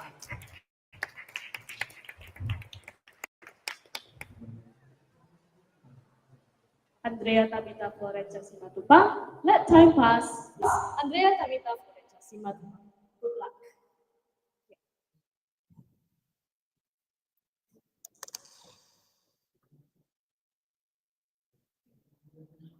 To let time pass is to acknowledge the fact that time heals.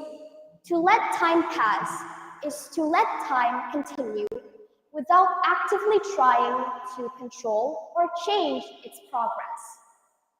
For me, my interpretation of to let time pass is to live in the present, not the past, not the future, but the moment in the present, right here, right now.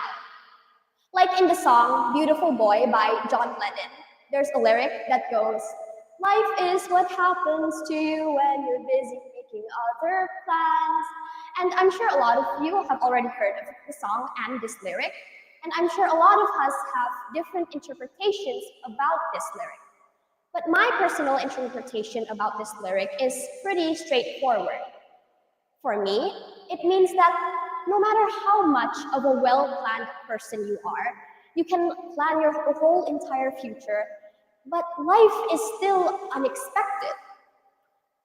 Not everything that you plan will turn out the way you want it to be. Another interpretation that I have of this lyric is that we shouldn't obsess over the past, or we shouldn't think too much and worry so much and be too excited over the future that it overlooks our present, the only moment where we're truly living.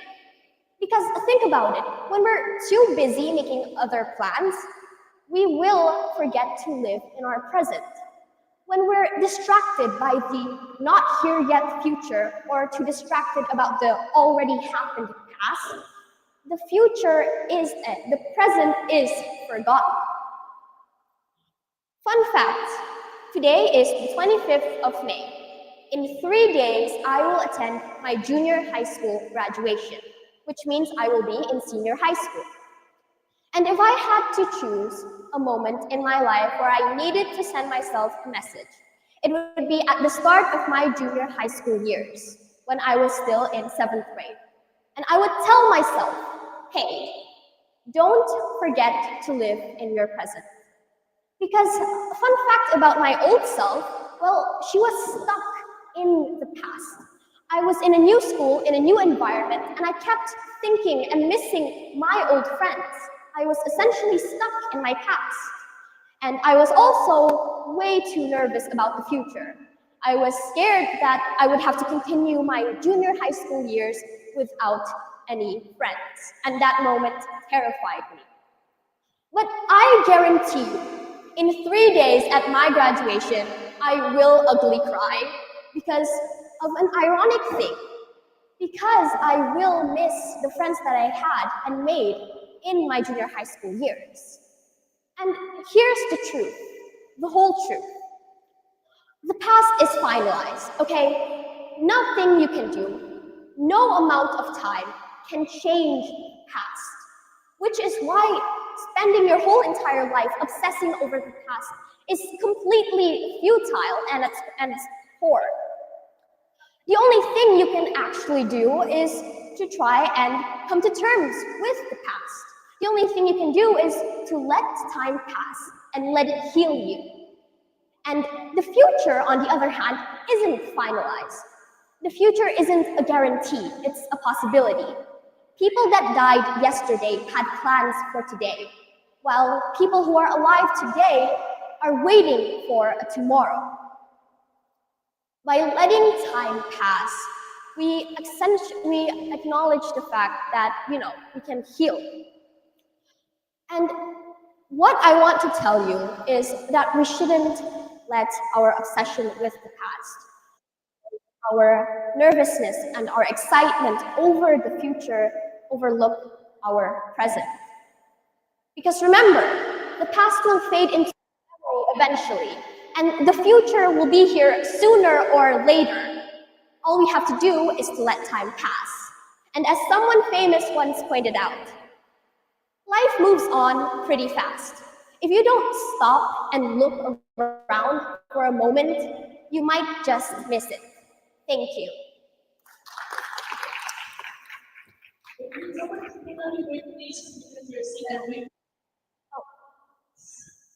So it is 1 minute of silence for the judges. That was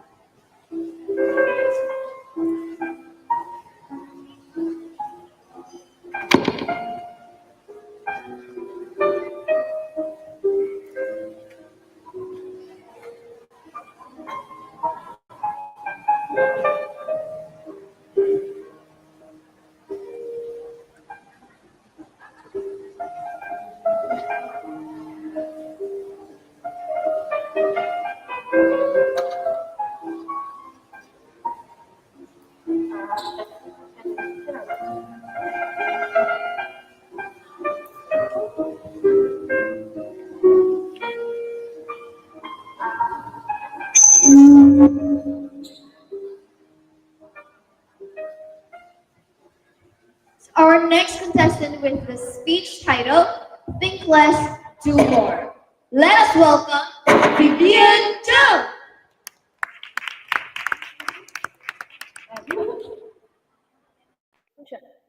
Pinkle, think less, do more. Think less, do more. Pinkle, family stage, students. Thank you.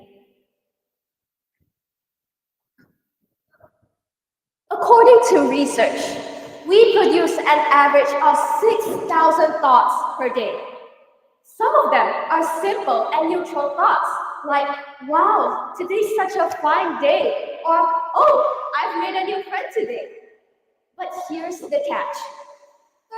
30% of these thoughts, which accounts for up to 1,800 thoughts, aren't exactly helpful at all, you know? In fact, they involve dwelling on the what-ifs over, and over. I'm sure this is something that we've all felt before. Like our mind is stuck in some sort of loop we cannot escape from. And this, ladies and gentlemen, is overthinking, the thief of inner peace and happiness.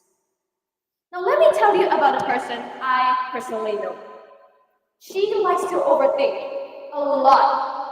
Every time when she wants to stand up and speak in front of class, she has to think first. Every time when she wants to make contact with her friends, she has to think first, find out the right words. And she even went above and beyond for deciding on this my one idea to make life better for everyone speech. And that, ladies and gentlemen, is none other than me, myself. I overthink a lot. Before this day arrived, 1 week ago, I decided that my topic would be overthinking. However, I kept on brainstorming different kinds of ideas.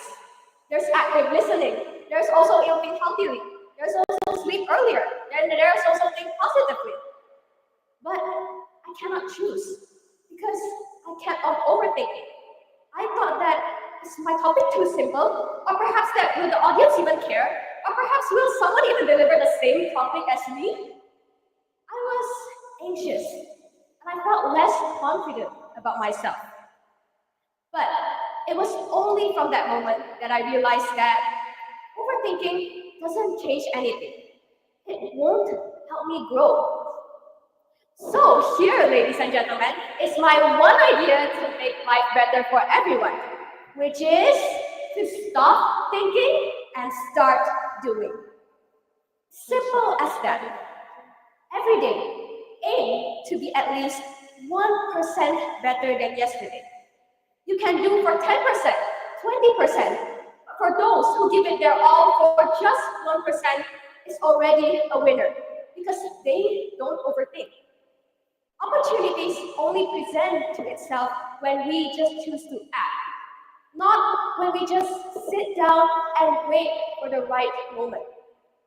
I say this because when I was writing my speech draft, all the words, all my personal stories, and all my ideas just naturally flow to me. I don't have to choose different kinds of topics. I just choose one and I build on it. Maybe through overthinking, it shows that we care a lot. And that's okay. Me, myself, and I'm sure everyone in this room here wants to be the best. They want the best outcome. And that is why they overthink. But don't let these thoughts linger in your mind for too long, to the point that you want to break down because of it. Set yourself a deadline when you have to make the final decision. 5 hours, 5 minutes, or perhaps 5 seconds. So ladies and gentlemen, stop waiting on your seat and think about other things. Just do it. Now, ladies and gentlemen, I want you to raise your right hand and don't overthink while you do this. Raise your right hand and put it on your left shoulder. Repeat after me. I will do it. And I can do it. Thank you. Thank you so much, Vivian. You may please return to your seat and ring the bell. Now it is 1 minute of silence. That was easy.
Okay, and our next contestant with the speech title of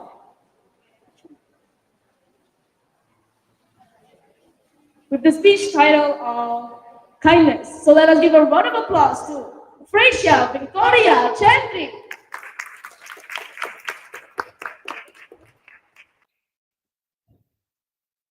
Fia Victoria Chandry, Kindness, Fia Victoria. Thank you.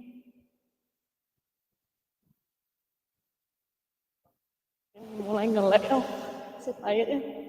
We live in a world where it's constantly moving. Everyone is busy, chasing deadlines, rushing to work, or even solve big problems. And it's easy to feel we're just small people in a big world. But I believe that everyone has the power to create real change, not through kindness, but through our actions. Hi, my name is Fia, and today I will give you my one idea to make life better for everyone. Let me ask you something. When was the last time when someone did something kind to you? When was the last time when someone ever did something kind to you? I personally ever experienced that. I also remember one time when I was in primary 5, I barely got any compliments. But someone came up to me and said, "Wow, your outfit looks really good today." And I said, "Thank you." And at that time, at that moment, I was really shocked. Because basically, we all love compliments. It boosts up our energy, it gives us joy. And that is the part of I remember that one time when I was still in primary 1, my school had a bazaar, right? And of course, I came with my parents. I saw a girl that was selling pencil case, and I thought that pencil case looked really beautiful. So I asked my father, "Can you buy me that pencil case? It looks really beautiful." But my father said, "No."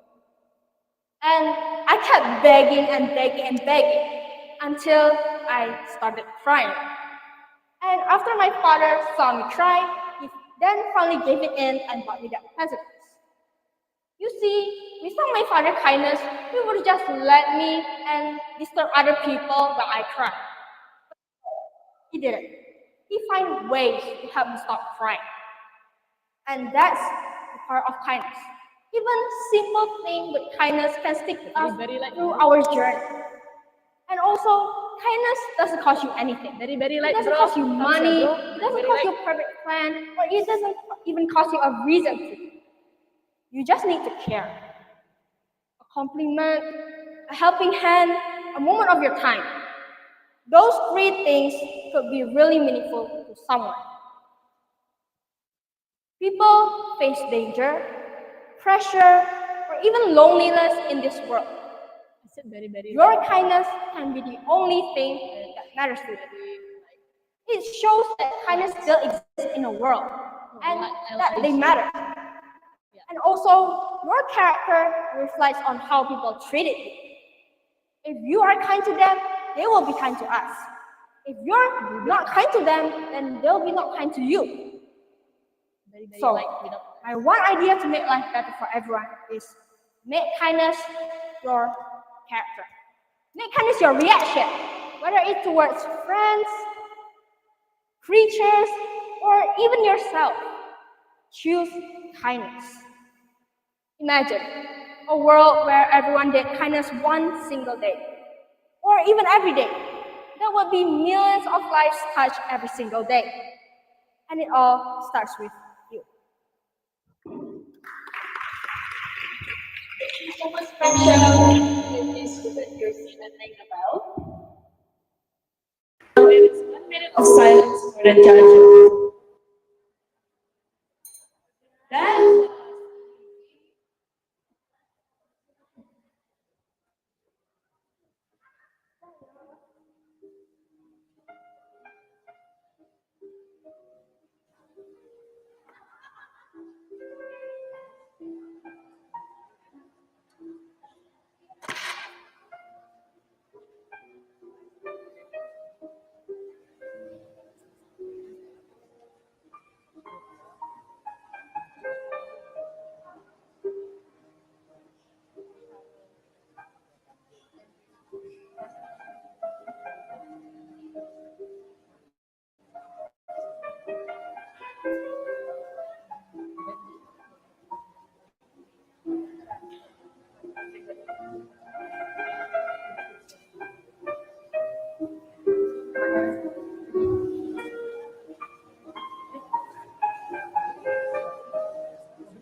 Our next contestant with the speech title, One Kind Word at a Time.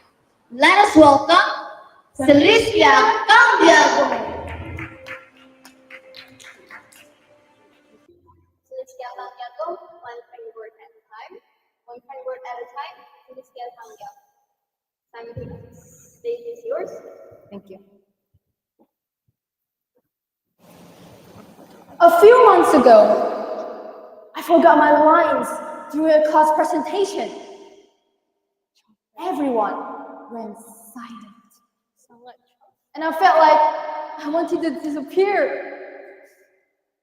But then, someone in the back whispered, "Hey, it's okay. You got this." That tiny moment really changed everything.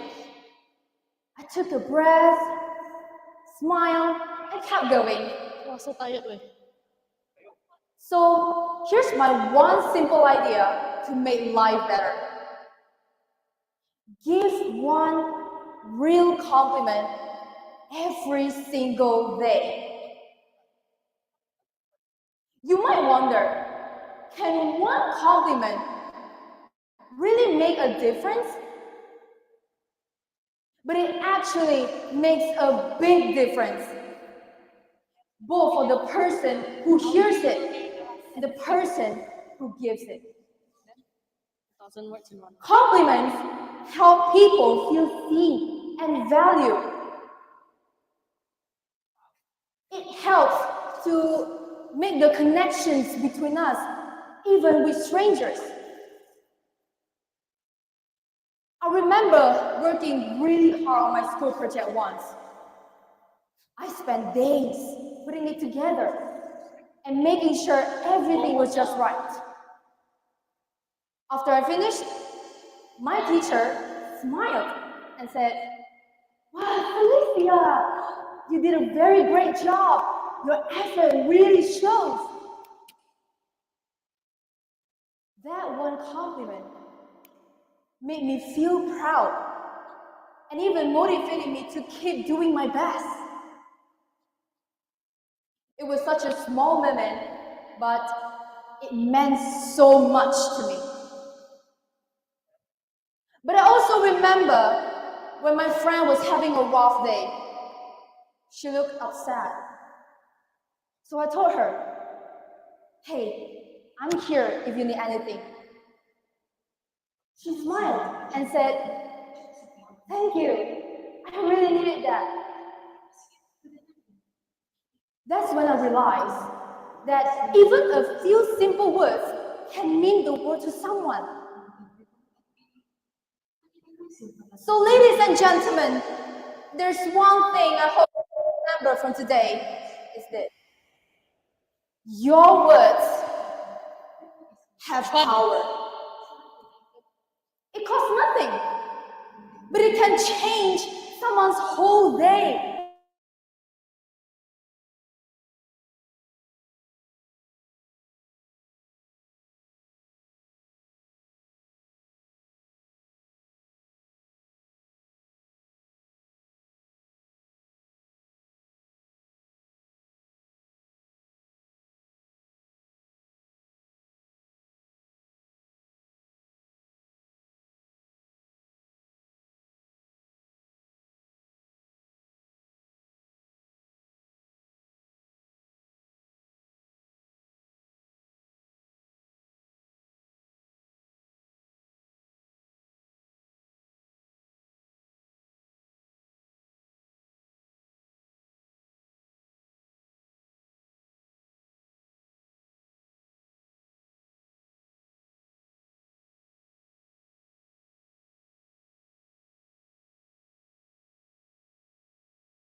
is what helps you stay consistent throughout the journey.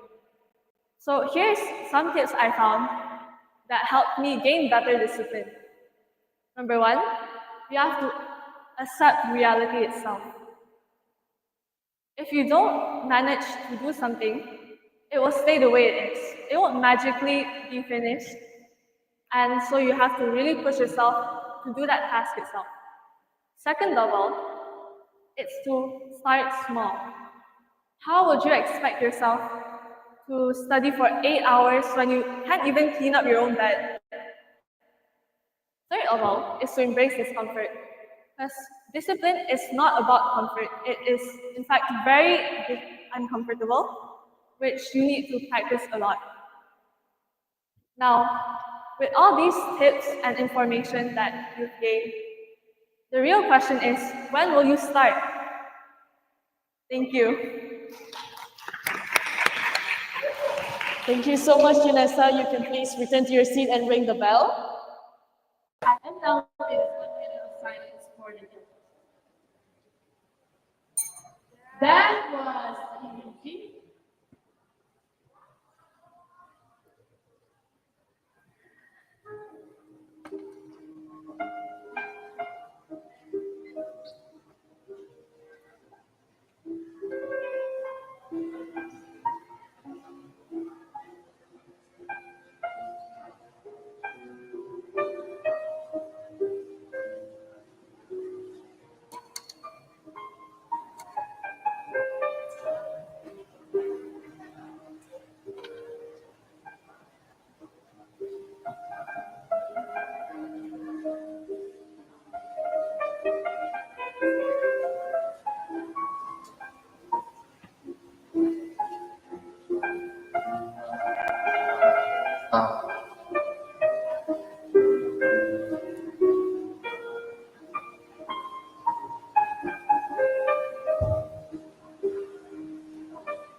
Continuing to our next contestant with the speech title, Gratitude. So without further ado, let us welcome Nicholas Jones.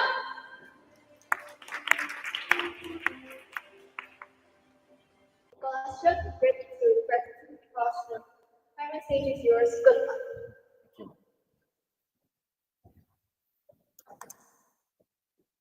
Sometimes people's life can be easy. Other times it can be incredibly hard. Some even say that life is unfair. That is a thought that I believe most of us have ever had in some point. When we are faced with a problem or a disappointment, we often come to a wonder and think, why me? But today, I want to share my one and only idea to make life more prosperous, more joyful, and most importantly, a more stress-relieving life. And that, ladies and gentlemen, is gratefulness. Gratefulness means we are shifting our focus from what we lack to what we have, like friends, families, teachers, people around us.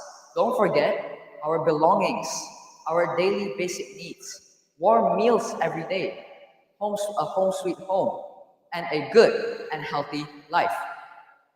When practicing gratefulness, we should learn to be more content, to be more appreciative, and be more connected with others.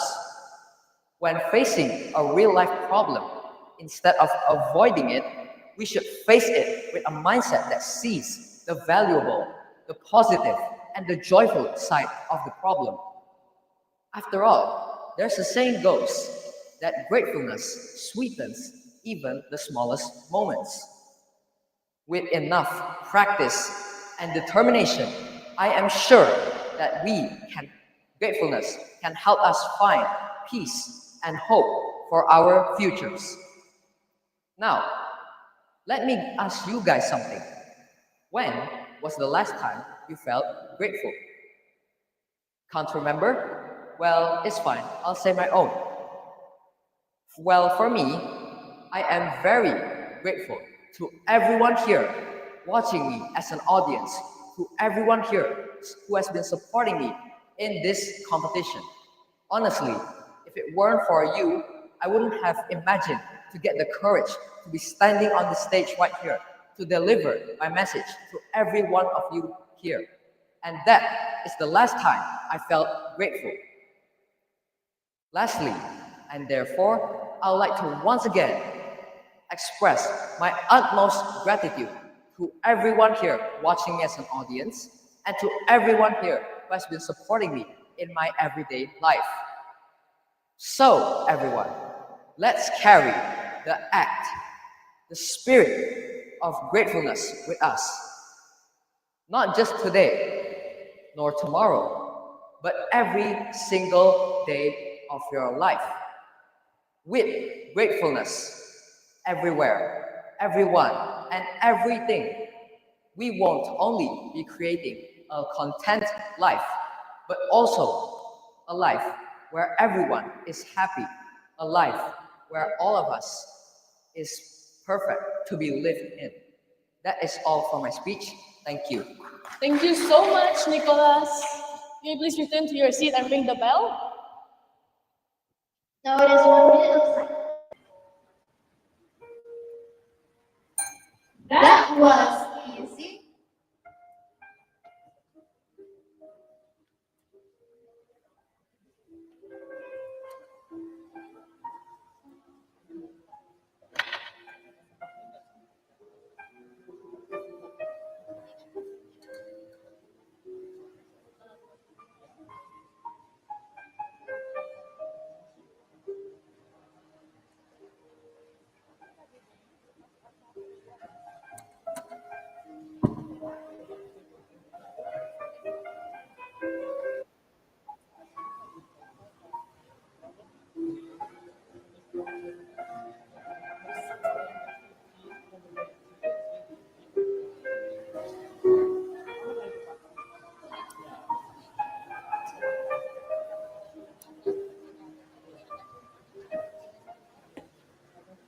Our next contestant with the speech title of How You Succeed to Build a Bright Future. So let us welcome Elena Chandra.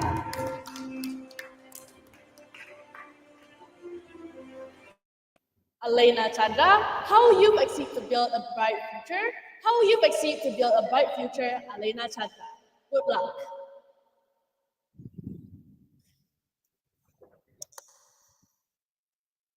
Let me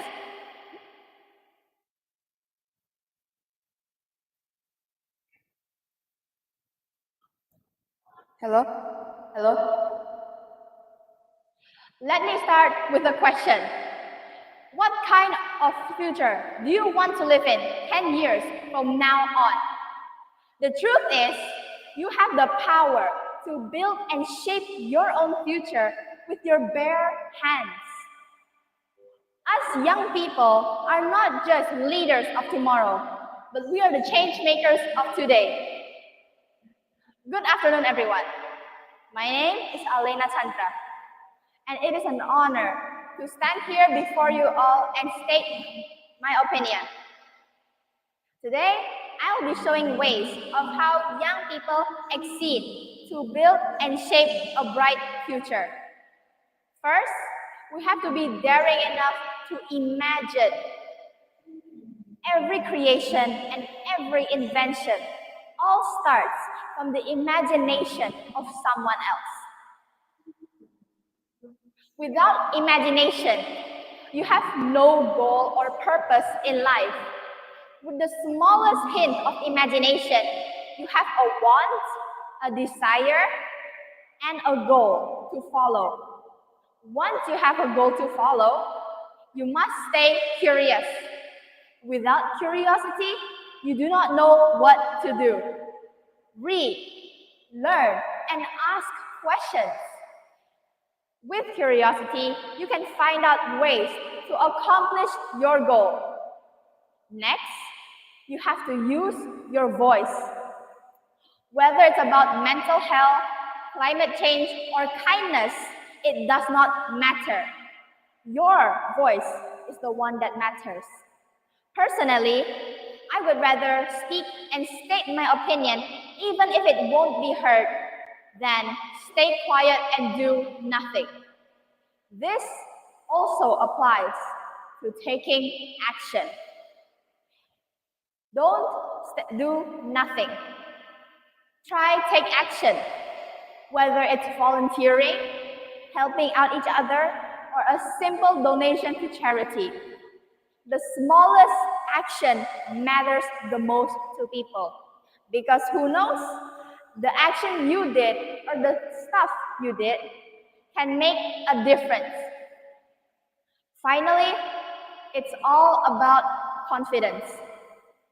If you are anxious, nervous, scared, or worried, you will not have the feeling to step out of your shell.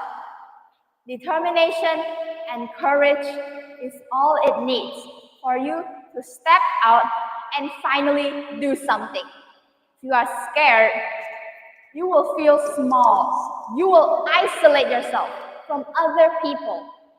And soon, you will be too afraid to do anything. With confidence, you will push yourself to make yourself more than you can be. So, if any of you are wondering, what does the future hold? Or, what will happen in the future? The only way to make the future worth living is if we take action and do something. After all, the future is not something we wait for. It is something we build. And the builders are you. Thank you.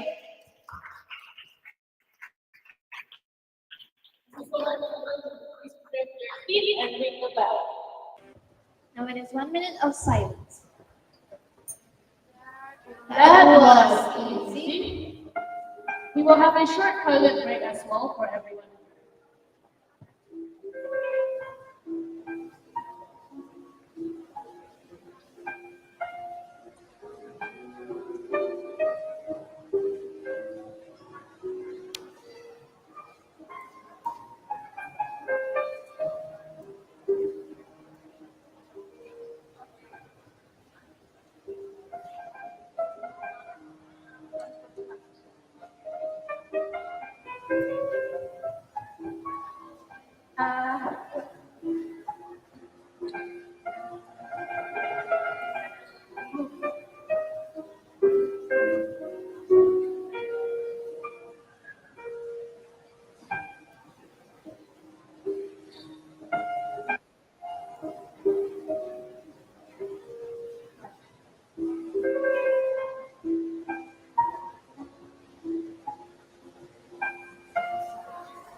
Our next contestant with the speech title, From Rejection to Success. Let us welcome Sakina Alima Regune Harahap.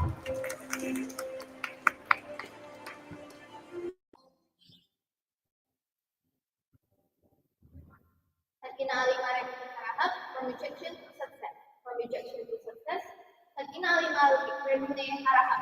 Good luck.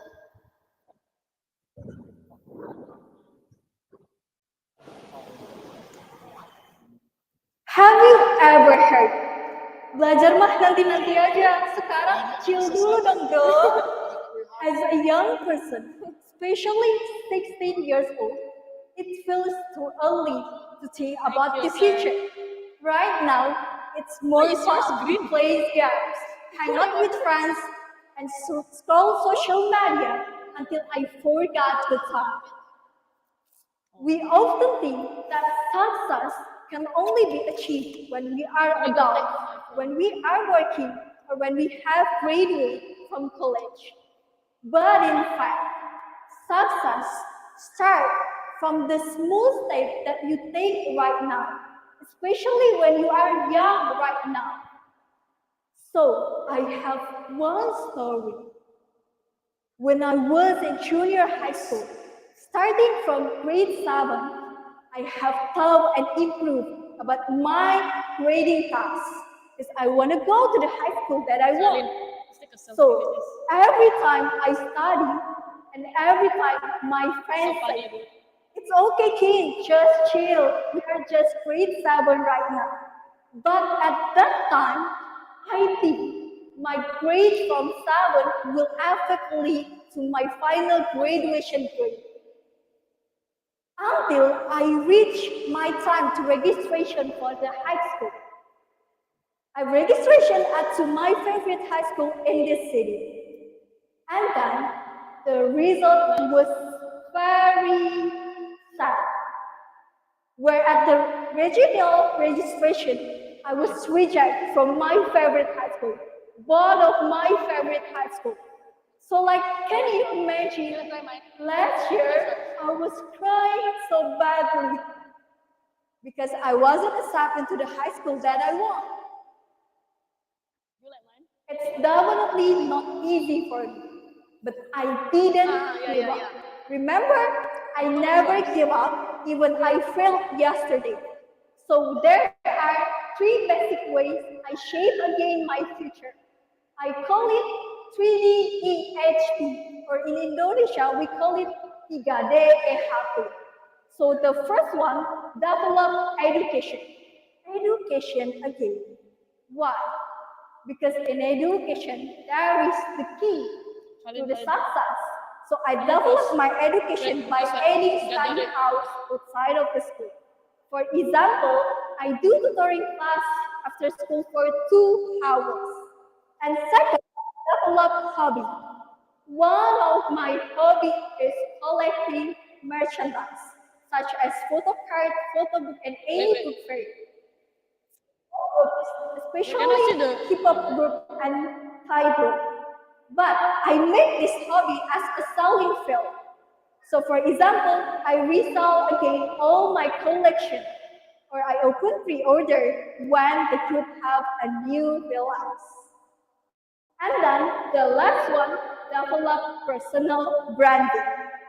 Because with a good personal branding, you can open a big up opportunities to your future.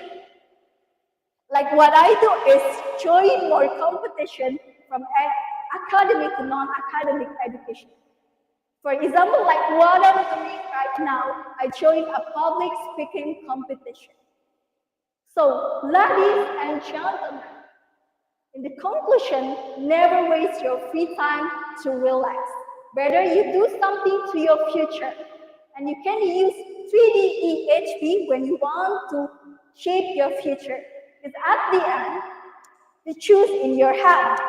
Whether you want to continue to stay, belajar mah nanti aja, sekarang chill dulu, or whether you will continue take the small step to your future.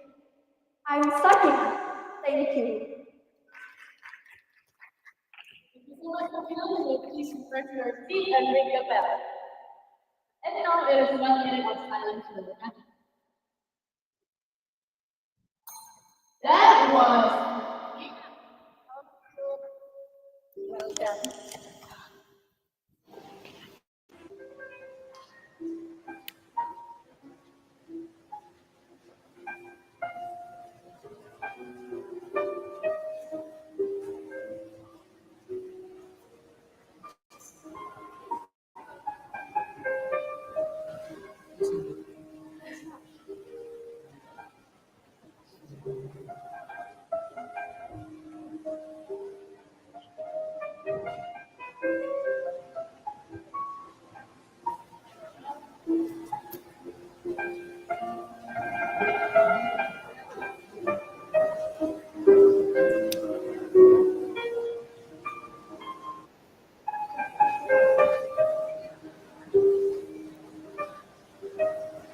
Moving on to our next contestant with the speech title of The Rule of Skill Development. So let us welcome Sherelle Anthony.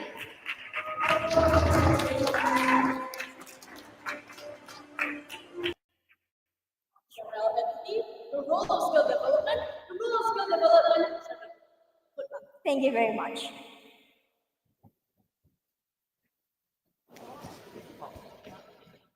In the hand of its master, this simple paintbrush can create a masterpiece. But this mastery doesn't come alone from the palette. It is a result of hours of dedication, patience, practice, and even learning. And this is what skill is. Skill is not a natural ability, but skill is a growth of a commitment and practice. Now, I want to ask all of the audiences, have you ever admired someone who is really skillful? Please raise up your hands. Thank you very much. Please raise down your hands.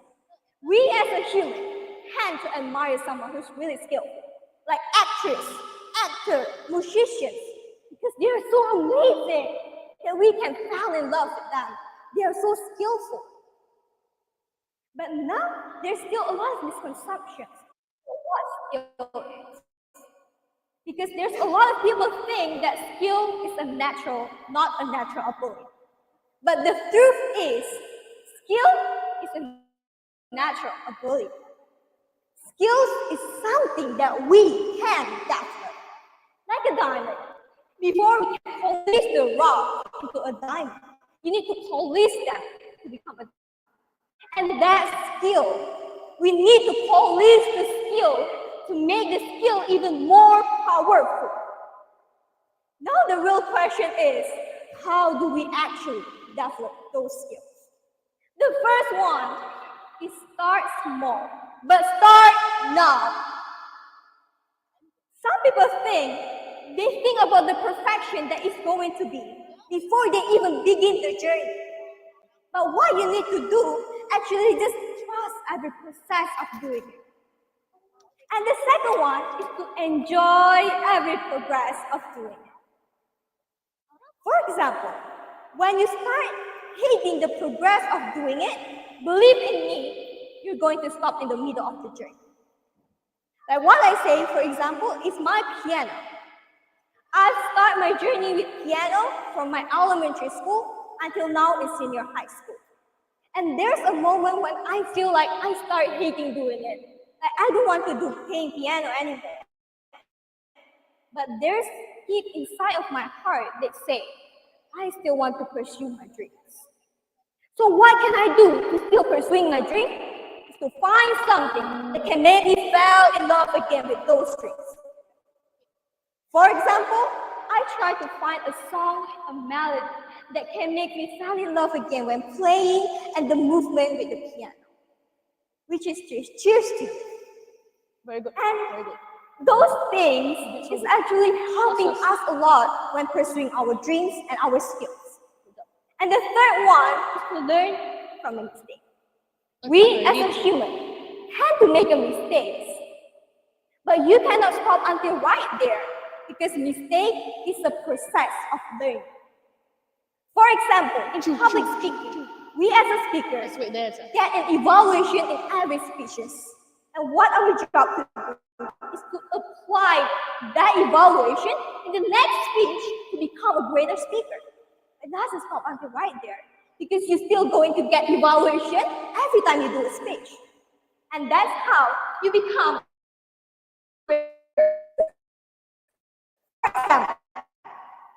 Like you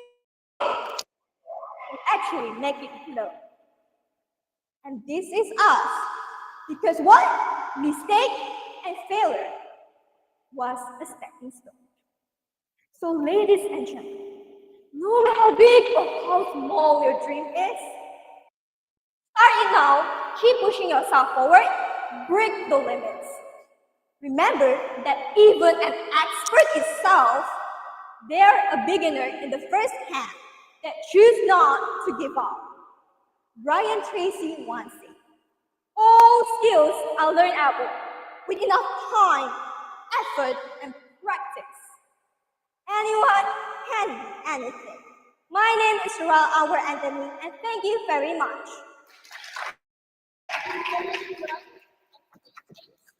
Thank you.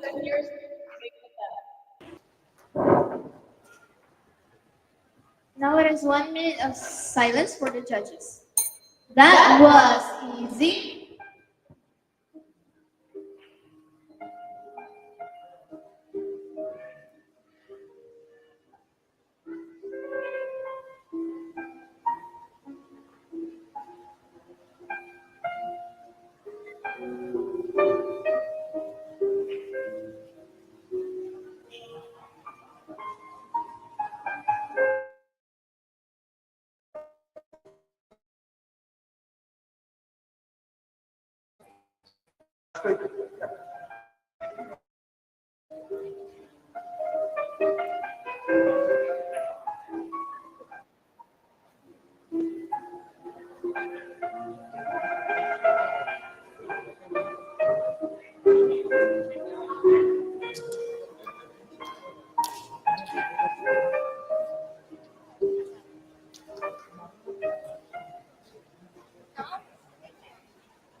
For the next contestant, with the speech title, Peeking into the Future, let us welcome Alvaro Richmond.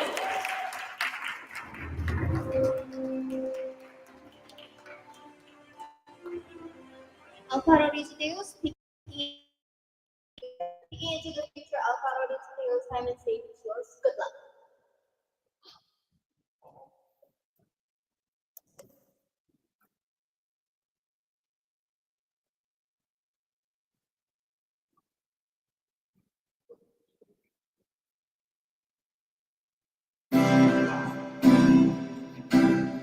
Que sera, sera, whatever will be, will be. The future is not ours to see. Que sera, sera. Que sera, sera. A song that expresses the belief that we cannot know the future and must accept whatever comes. Personally, I don't agree with Que sera, sera. Imagine living a life of uncertainty, not knowing the outcomes. And when results arrive, all we can do is just accept it. Instead of finding a way to prevent these bad outcomes, we just accept the outcomes. Well, ladies and gentlemen, I don't like bad things happening to me. I don't want a bad future and a bad world to live in. So I believe the best thing to not experience these bad things is just prevent it. But how? What should I do to get a good future? When I was at primary 1, my father said something important to me. He said, the best way,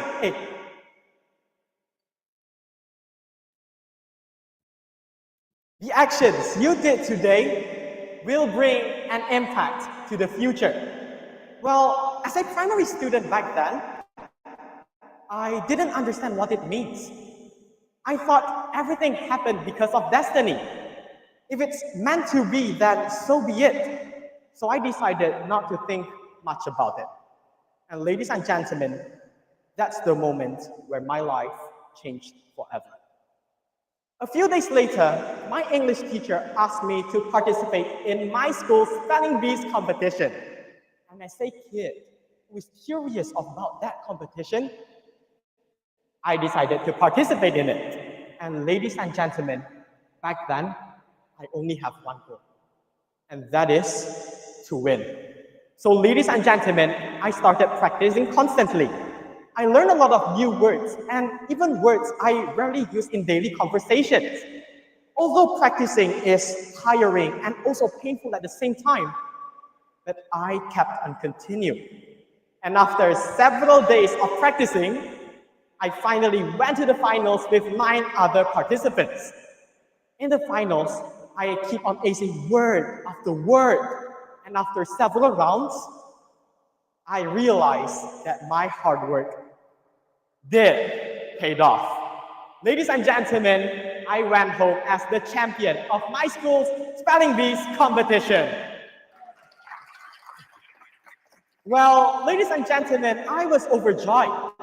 This was the first achievement I got in my entire lifetime. After winning, my parents congratulated me, especially my father. He said, "Congratulations, boy, you did it. You deserve it, especially after all of the actions you did in the past few days." And ladies and gentlemen, that is when it all just clicked. So ladies and gentlemen, after that experience, I learned that your actions today can actually bring an impact to the future. So, based on my experience, the main reason I won is because of my actions. I practice constantly. So, ladies and gentlemen, let's just imagine if I hadn't practiced at all. I might not even go through to the finals. But not only in competitions, ladies and gentlemen, this can also be applied in our daily life. Just like when you want to get into a university, then all you need to do is to study hard and get good grades. Or if you want to save your planet, then you should throw rubbish at the right place. So at the end of the day, the future is right here, at our hands, and we get to decide it. One thing that I have to agree on, is that we live in a world full of uncertainties. We want to know the outcomes for the future. Well, it might be good or it might be bad, but there's one thing for sure. We can shape that future. We can make it good or even better than expected. So ladies and gentlemen, to get a future that we desire, let's start by acting the way we would like to shape our future. Because the actions we did today will bring an impact to the future. I'm Alfaro Lichiteos. Thank you for listening. Have a nice day. Thank you so much, Alvaro. Congratulations. You may please return to your seat and ring the bell. And now it is one chance for the judges. That was easy.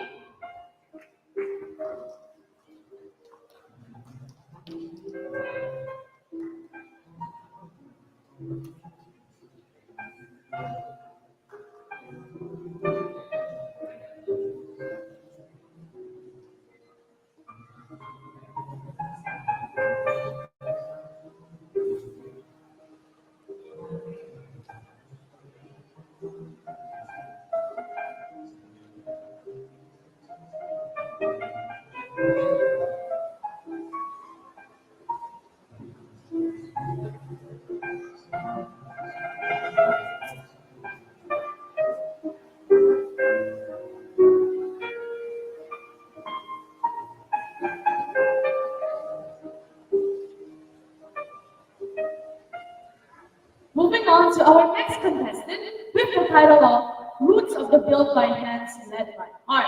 So let us welcome Alma Mira Safitri Saragi.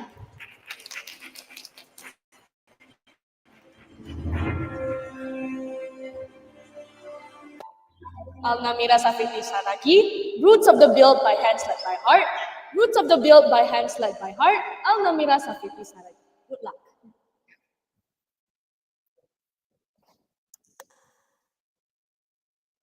If I gave one tool to make life better for everyone, what would you expect? What would you think? A new inventions? A technology? Or what? A loss? Or a miracle? I say that what it could change the life to be better is by this. Yeah, I know, it's just a small pet, but it could change the world. By what? This pen doesn't work by itself. This pen doesn't write or create anything by its own self, but it's created by the one who holds it. That's what you need to implement yourself, that action is what is important. Not just by mind it, doubt it, and just say it verbally, but you need to take it as an action. That's what we call as an help and useful. You're not created to be unuseful or useless. You're created to have something that is reasonable. So, do you want to be useless in this world? You can make a change. You are the real tools to make changes. Because this pen will actually make us life changes. Imagine if you make a proposals and then do one, for example, principles, sign it, and then you get a grade for it, which is actually change it for the future, for the young generations of all. So this pen doesn't just a small pen, but it actually lead you to start a movement. I know small movements, small steps is maybe not a matter for you, but trust it is way more important. Because if you give it a dozen of solutions, but then you don't trust it or you don't act it, how could it possibly overcome in the future? So what I wanted to say that this is just like you. It writes, it creates, and overcome an ideas. But then it needs a guidance, which is us. So you are like the pen itself. So every little things must have a changes, must be impactful in the future. Not just by saying it, mind it, and doesn't care about it. What it will be something that people say commonly, nothing is impossible. But then I not agree with it, because it will be impossible if you actually didn't care it. It's way, way more impossible if no one actually cared it. Because we are the change makers. We are the creators. We are the living things that the one and only given a brain to think. Other living things didn't have our specialty. Why not we just give it as an advantage? Because we are the one that makes this life living. Without us, who then will prosper it? Life will be not prospered or complete without us.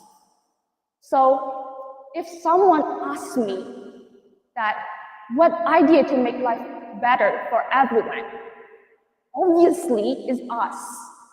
I will give this pen to you and say, it's you, basically you. Build your heads and live it with your heart. Nothing is impossible. That is impossible. That if you're not the one that leading this world. I'm Alnamira. Thank you. Thank you so much, Alnamira. You may please return to your seat and ring the bell.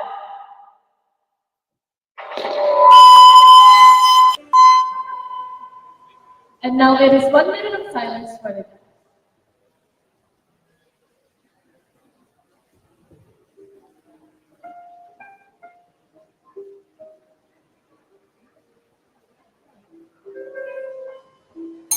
That was easy.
Our next contestant with the speech title, Carrying Kindness Like Key. Now without further ado, let us welcome Dira Mutasira.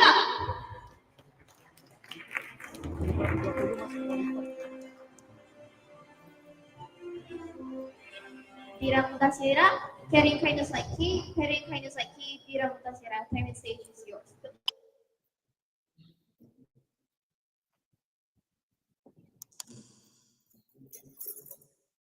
Do you know what is this? Yes, this is key. And these are my keys. They help me to open my room, my car, my house, and others. They are important for me because they help me to access the places that I need to be. And how have I told you? There's another key, an invisible one that can open doors too. Like doors to friendship, happiness, and also kindness.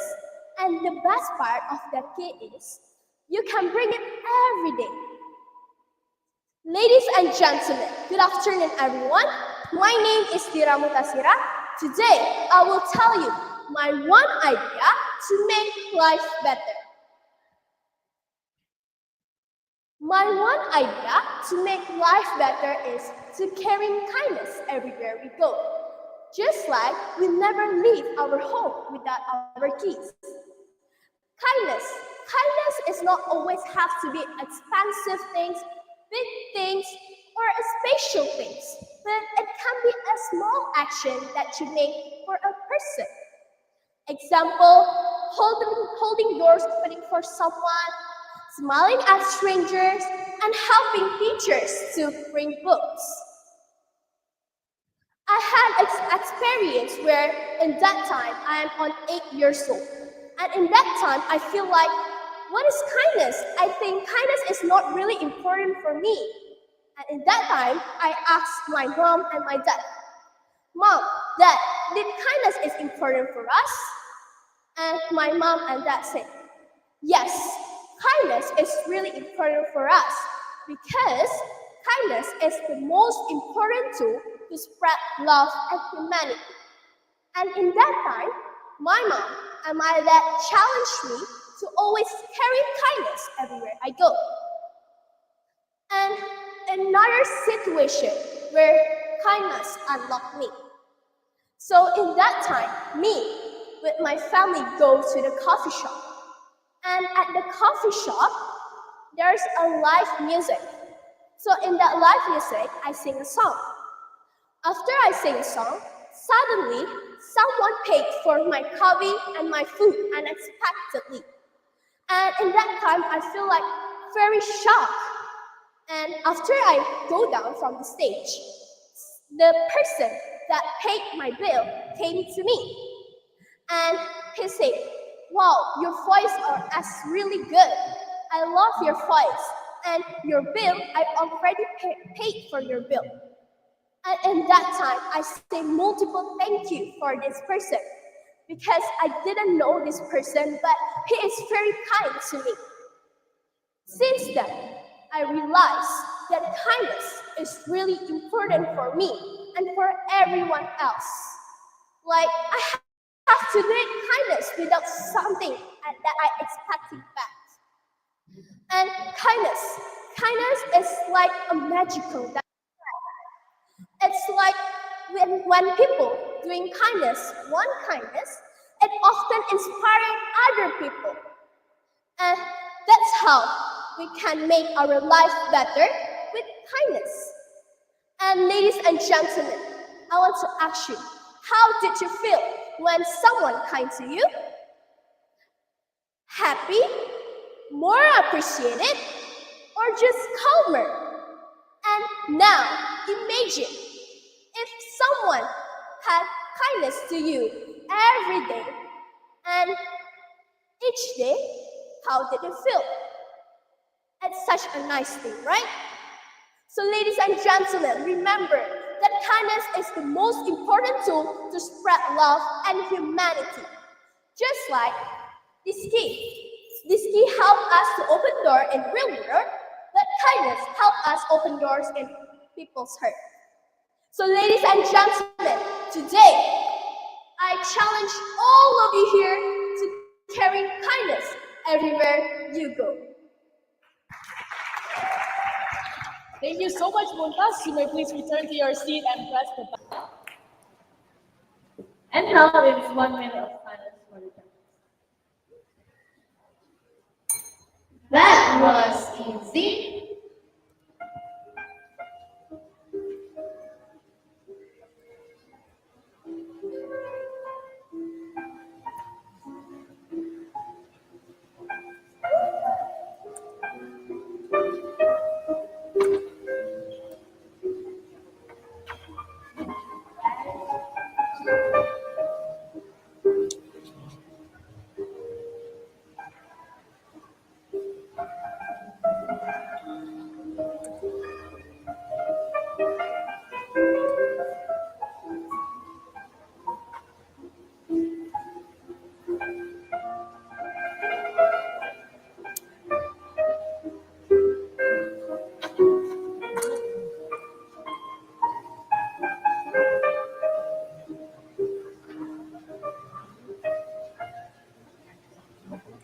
Our next contestant. So let us welcome Valerie Iana.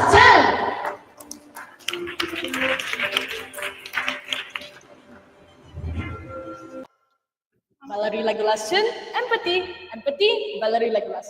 Good luck.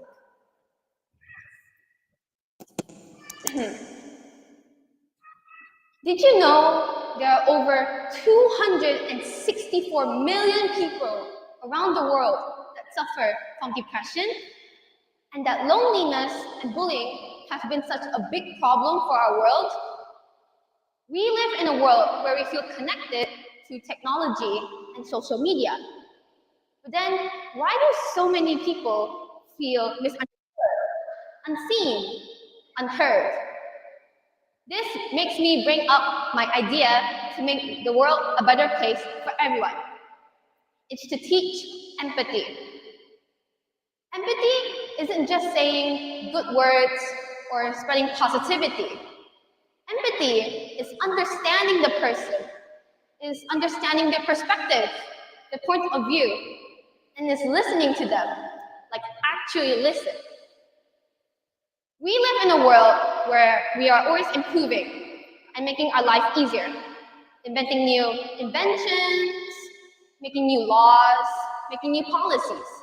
But I think this simple idea can make a bigger impact than them. For example, a little kid showing empathy to his friends.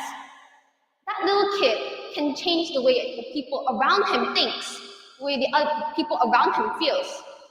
A teacher showing empathy to students can change an entire classroom. A president showing empathy to criminals or people can change an entire country. A person who's at a public speaking competition telling everyone to teach empathy can change the world. So, what is the point of empathy? Empathy is basically understanding the people's hearts. Instead of listening to their words, you listen to their hearts, their mind. You understand what they're feeling right now.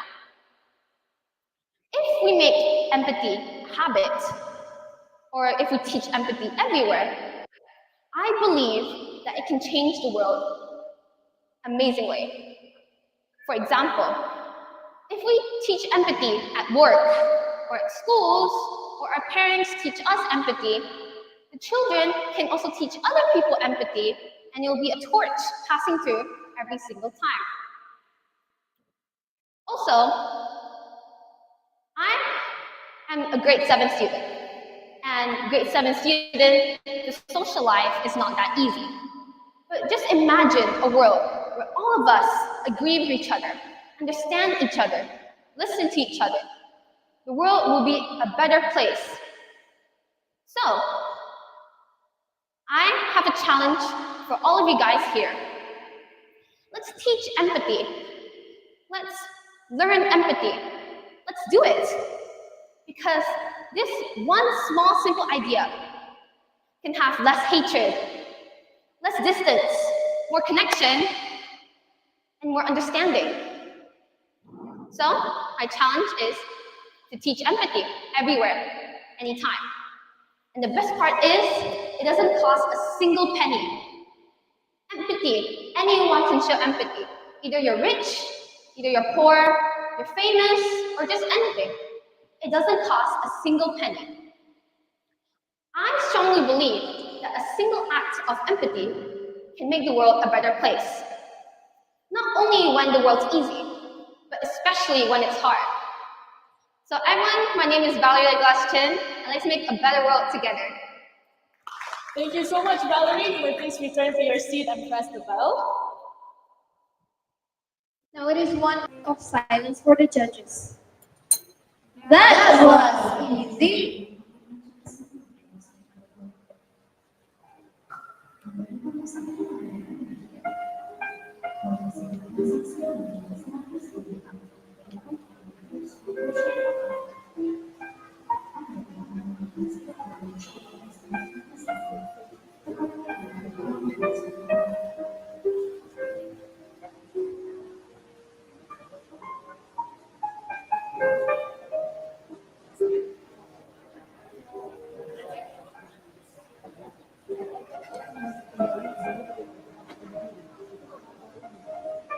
Oh my God.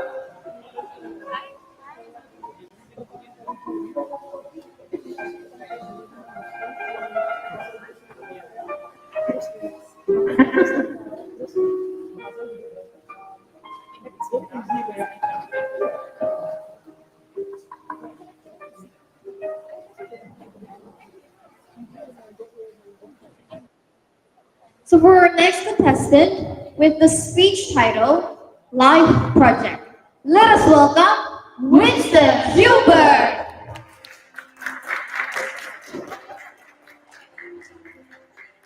Winston. Life project is good luck. Thank you very much.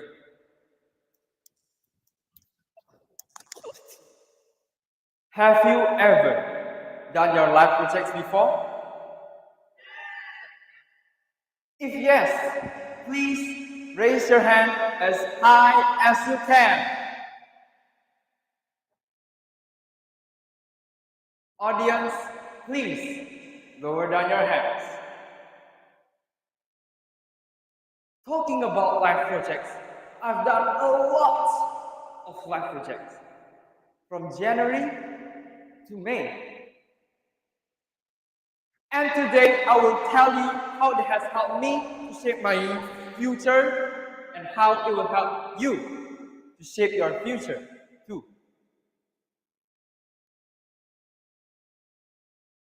I thought life project was pretty weird at first when I joined SML1. And the reason for that is because I thought SML1 only teaches their students how to speak confidently and fluently in front of hundreds of people. But turns out, SML1 also teaches their students how to be well-mannered and disciplined by consistently doing life projects. Frankly speaking, before I joined SML1, I never tidy up my bed. And the worst thing is, I don't even have the initiative inside me to do it. But after I joined SML1 and consistently doing life projects, guess what? I always tidy up my bed every single day. Due to that, it has been my habit to tidy up my bed. Also, there are other life projects that has been my habit too, such as greeting other people, showing empathy, and etc.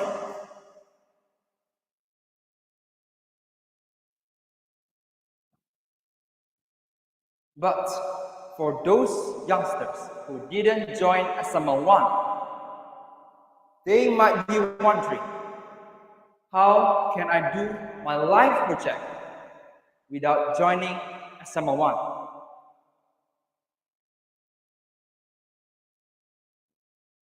Actually, it's pretty simple though, I say. First thing first, I suggest you to do is to write down the bad habits that you have and find a way to shape it into a good habits. For example, if you like to be lazy all day and you like to procrastinate, then find the reason why you like to do that. Is it because of lack of motivation? You're easily distracted? Or maybe you're a perfectionist?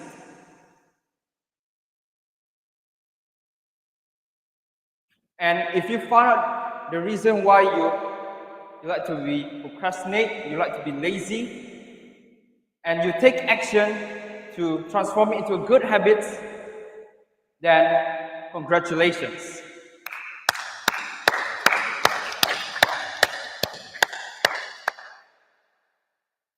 In conclusion, do your life projects consistently because it will help you to shape your future to be a better future.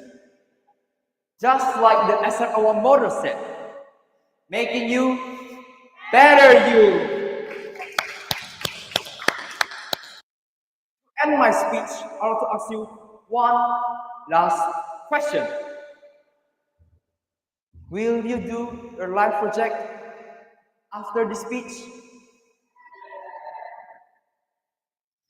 Thank you. Thank you so much, Winston. You may please return to your seat and ring the bell. And now it is silence for the captain. That was easy.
next contestant with the speech title, One Step Ahead.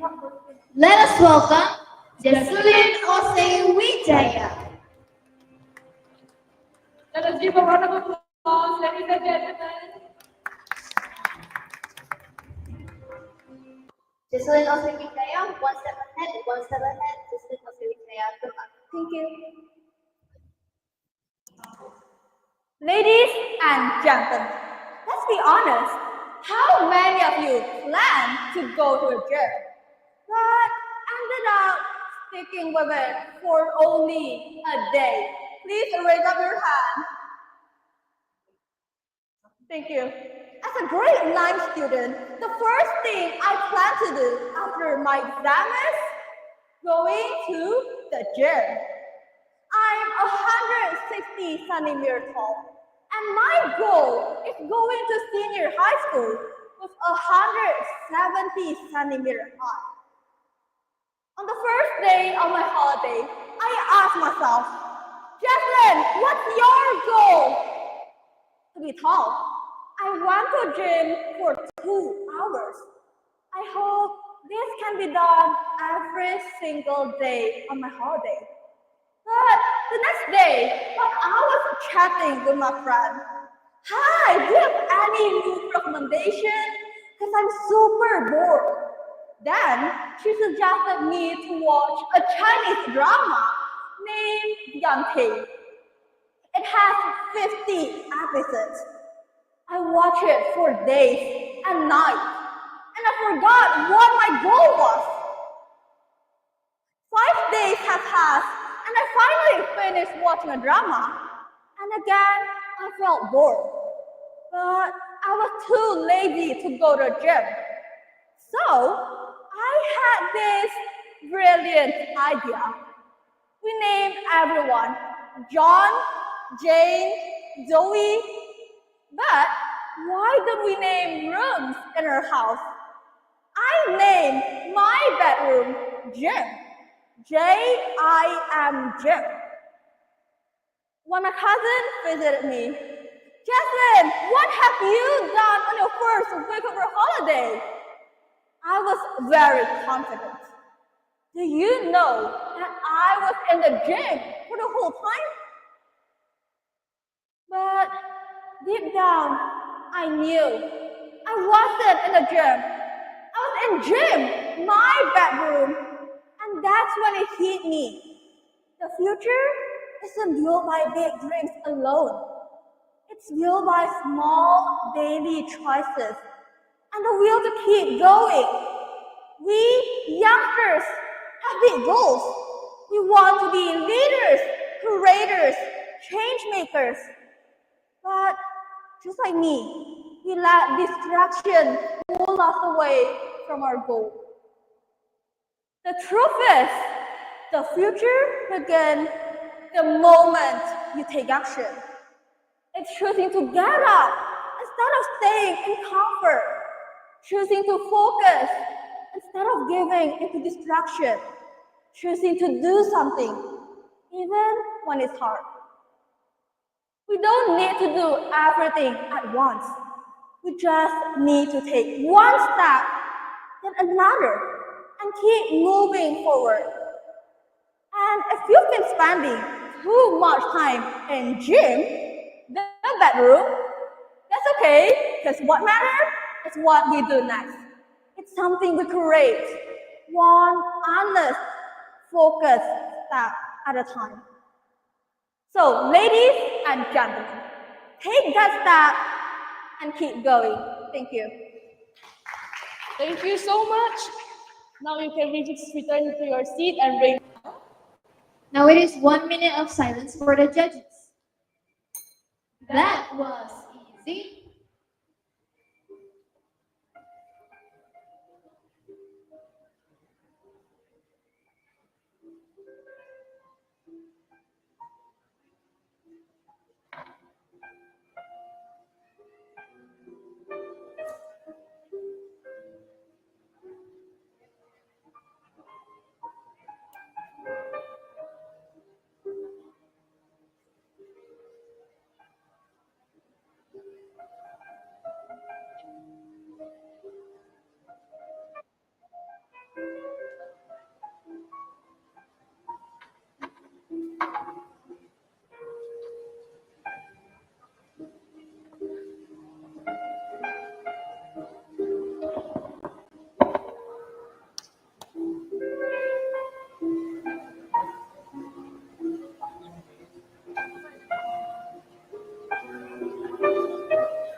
And now to our last three speakers, let us welcome with the speech title of Making Life Better Without Destroying Our Environment.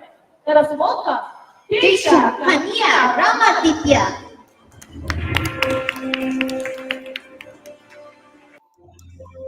Keisha Kania Ramaditya, making life better without destroying our environment, making our life better without destroying our environment, Keisha Kania Ramaditya. Good luck. Thank you. Making life better without destroying our environment.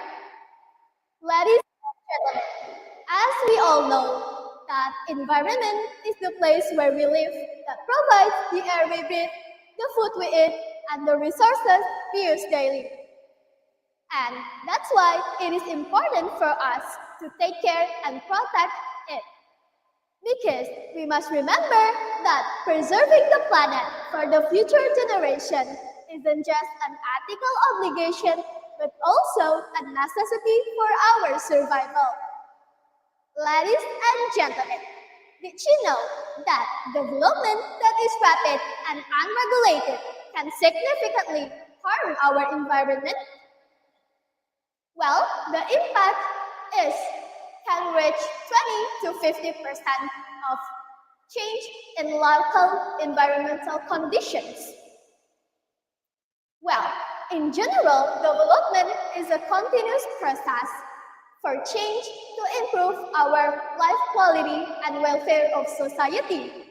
But however, our current way in developing and building is causing a lot of harm to our environment, such as floods, landslides, volcanic eruptions, and another bad impacts.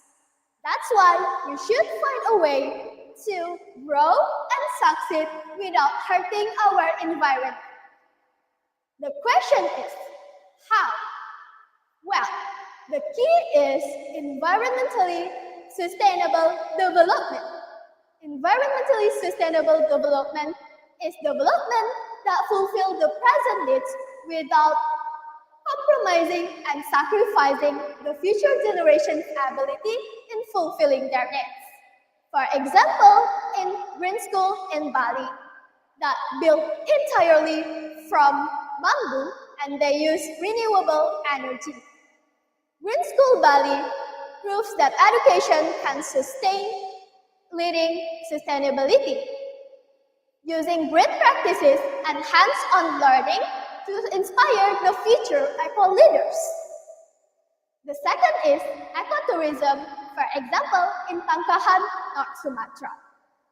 It is a model community-based that combining jungle conservation and local livelihoods.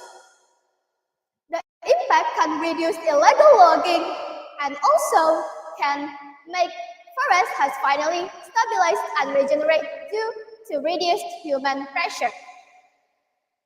Another example, like waste banks that promotes circular economy mindset, and Jakarta's MRT that helps lower air pollution, and etc.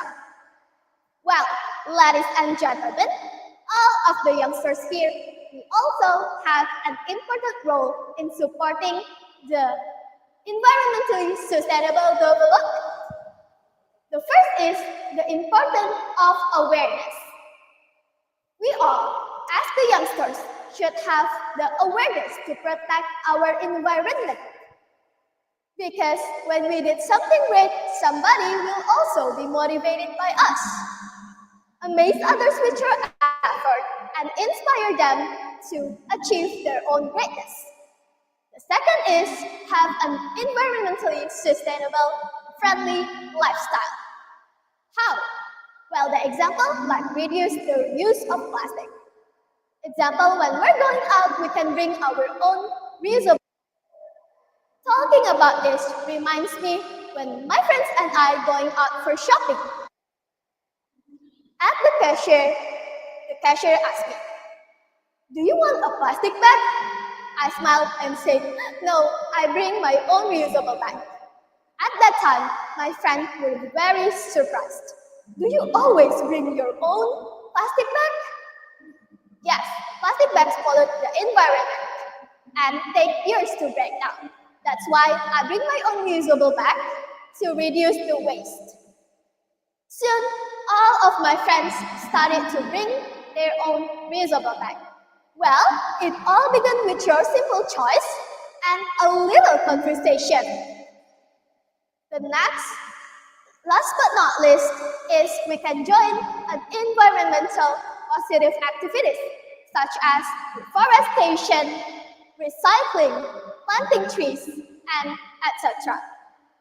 Well, ladies and gentlemen, today I want to ask you all to be on the job to support the environmentally sustainable development, because youngsters are not only the heroes of the future, but also the one who determine the directions of the future. Care for Earth, care for us. Thank you, and Kesha. Thank you so much. You may please return to your seat and ring the bell. Now it is 1 minute of silence for the judges. That was easy.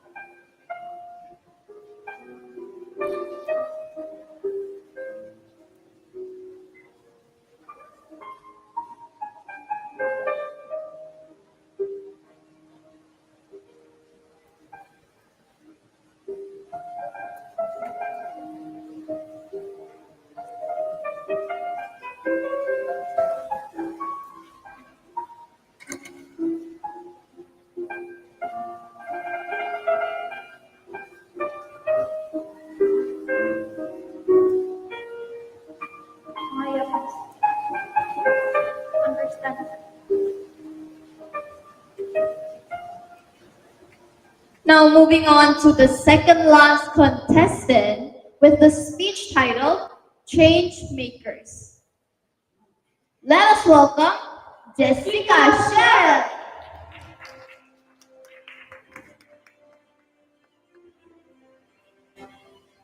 Jessica Sharon, Change Makers, Jessica Sharon, good luck.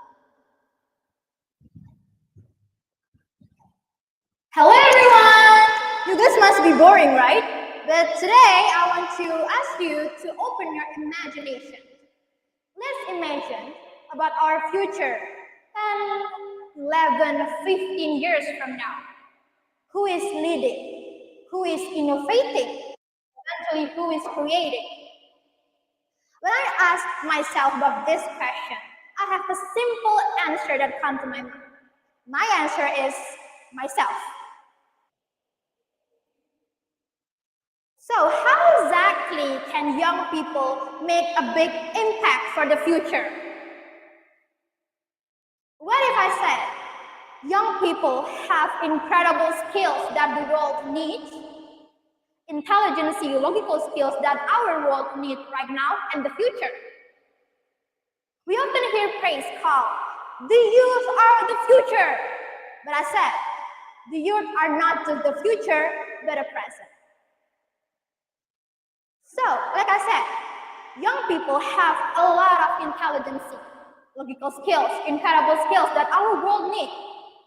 I have two incredible skills that I want to share with you guys. First, because the young people have digital native, we can navigate a big way information scrolling down in social media or internet.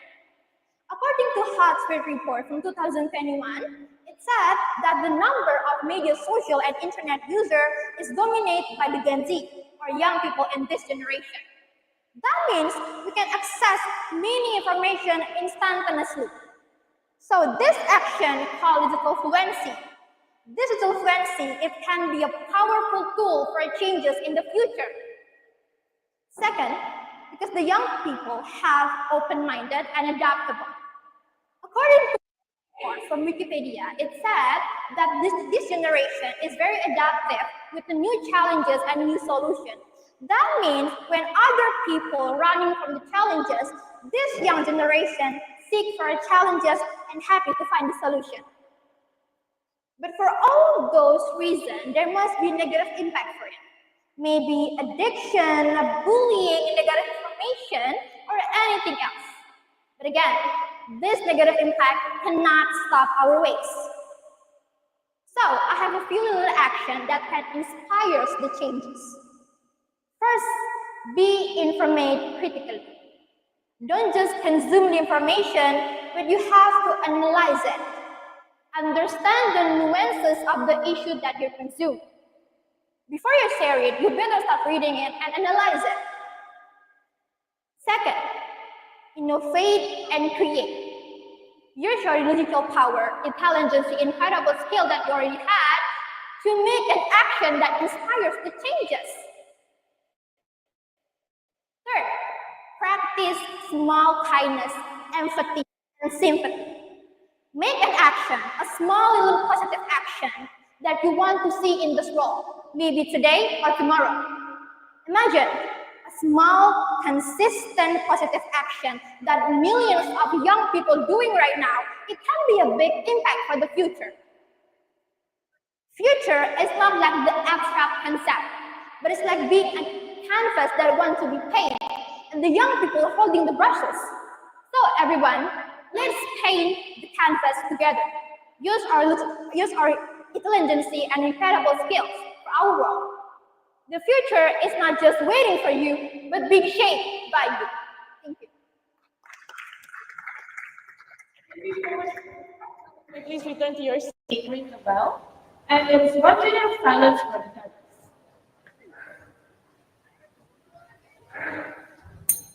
That was easy.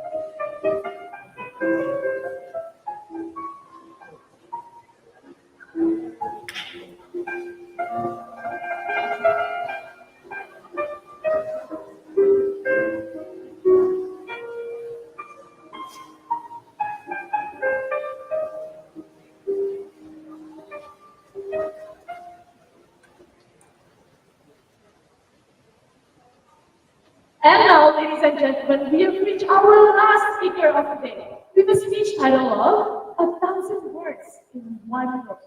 So, ladies and gentlemen, let us please welcome Audrey Victoria Lin.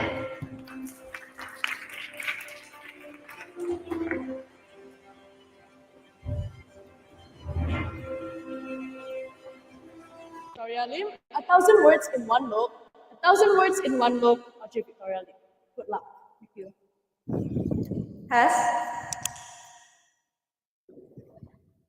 Most of us are blessed with a pair of eyes and ears. But how many of us truly see and listen? When it comes to making life better for everyone, there are many ways. But for me, it starts with something very simple. It starts with something really simple that people tend to overlook its impact. Making people feel heard and seen. So, there is this movie that is quite popular recently. Have any of you here watched the movie Mumu? Okay, thank you. So, this movie is basically a Chinese movie based on true story, and it is about a deaf and mute father who fought so hard to take custody of his daughter. And in a world full of noise, he was always overlooked and underestimated by people. He wasn't even treated like a human being, when in fact, he was just like the rest of us. He has so many words to say, he has so many stories to listen to, but his words forever remain unseen and unheard just because of his disability. People would not take the time to understand him. They will look at him, but they never really see him. They would talk around him, but they never truly listen. But his daughter, Mumu did. In his silent moments, she noticed that every gestures and every movement he made had meaning. And when she looked at him in the eyes, she saw 1,000 words in one look. She could see the pain, the frustration, joy in his eyes. And when she grew up, she became a sign language interpreter to make people exactly like him feel heard, to make them feel like their voice mattered. She wanted to give them a voice. And this touching movie taught me something. It inspired my speech, and it taught me that listening isn't always about just using your ears. It's about noticing. It's about paying attention to the things that people aren't saying. And the sad reality is that people don't even have to be mute or deaf to feel invisible. Sometimes they feel depressed because they feel like no one is listening to their words. Their words don't matter. And in fact, 1 in 8 people around the world experience depression. So maybe even now, someone in this room is struggling silently, and we might not even know it. And what they truly need is not a solution or answer. What they really need is someone to truly listen. Someone who sees them, someone who notices. And the beautiful thing is that all of us have that power to be that someone. And the truth is, we don't have to change the whole world to make a difference. We can just change someone's life, and that is more than enough. So repeat after me. I see you. I hear you. You matter. Thank you. Thank you so much, Audrey. You may please ring the bell and return to your seat. Audrey, you may ring the bell. Yes. And now it is 1 minute of silence for the judges. That was easy.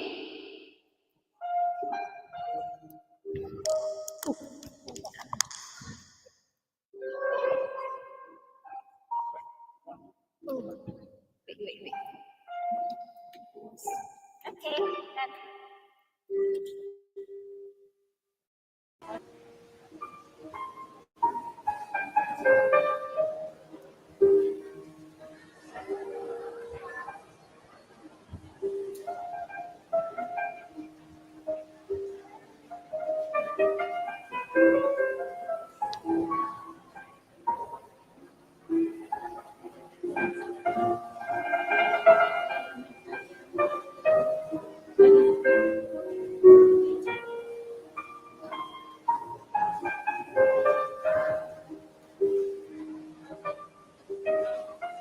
And now, ladies and gentlemen, we have reached the end of our public speaking competition semi-finals. Let us give a round of applause first to everyone. So, of course, we have to give time to the judges to decide who will proceed to the grand finals, as all of the speakers were truly amazing today, right, Charlie? Yeah, truly agree, Cleona. Let us have a short break of our amazing speakers, as I am scared that if we keep listening to them, we might end up dreaming about this competition. To all of the audience who are here today, not only holding a public speaking competition, but also giving out wonderful promotions. So let us invite Miss Kita to spill what are the special promotions for today. Please give a big round of applause, everyone.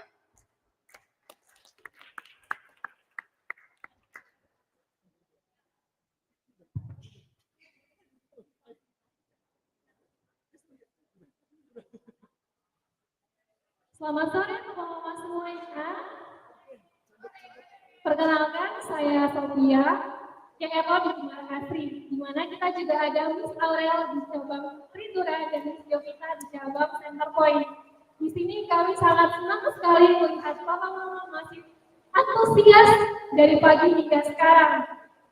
Dan kita juga sudah menyaksikan anak-anak kita menyampaikan speech mereka. Mari kita berikan tepuk tangan yang luar biasa untuk teman-teman anak kita semuanya. Di sini izinkan saya memberikan kabar gembira untuk kita semua, di mana kita akan melaksanakan holiday program, yang di mana holiday program ini hanya kita laksanakan 2 kali dalam setahun. Di mana untuk holiday program ini kita laksanakan hanya di bulan Juni dan di bulan Desember. Di sini apakah sudah ada planning untuk holiday-nya? Baik, karena antusias yang sangat luar biasa yang kita temukan di holiday program kita pada tahun lalu, maka di tahun ini kita akan mengadakan kembali Future Leaders Camp, yang dimana programnya itu dimulai dari kelas 1 SD sampai dengan 3 SMA. Kenapa sih kita harus mengikuti program ini? Program ini mengajarkan bagaimana untuk leadership-nya, untuk teamwork, dan juga sosialisasinya juga.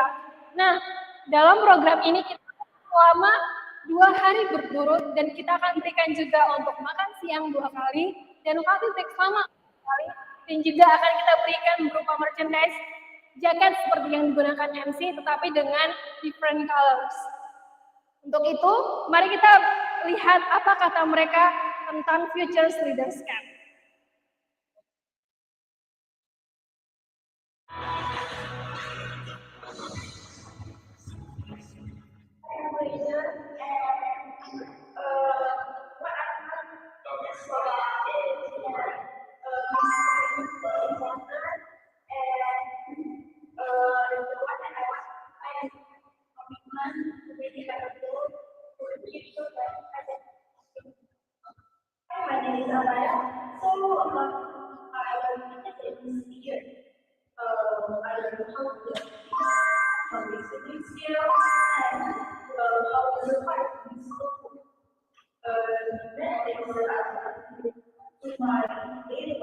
So the next few days, I will try that our business is about the importance of the sheep and another. And from that, you are getting some skill. So let's take importance of the So as this is the matter of communication and how it's delivered. And how it's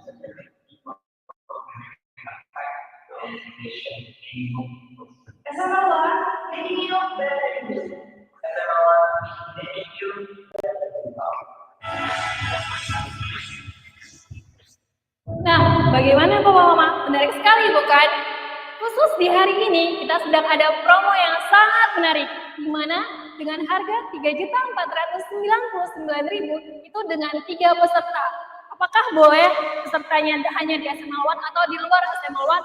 Boleh banget, pesertanya tidak hanya untuk training SMA 1, tetapi juga boleh dari keluar SMA.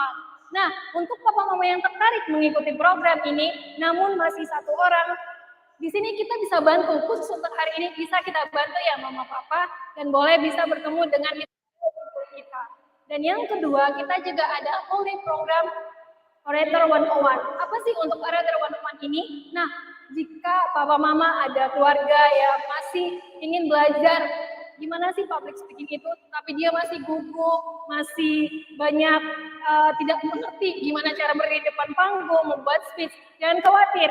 Orator 101 ini khusus hadir untuk mengajarkan basic-basic untuk public speaking-nya, di mana untuk program ini kita laksanakan 8 kali pertemuan saja, dan untuk program ini akan ada juga video before dan after, dan juga akan kita berikan completion report-nya. Untuk video, mari kita lihat untuk video berikut ini.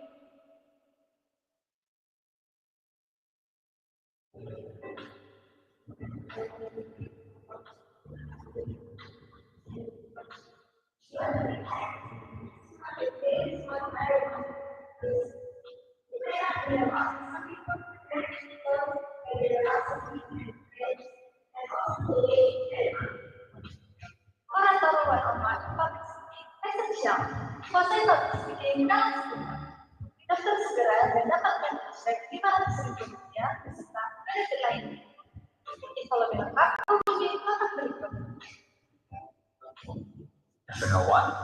than just public speaking.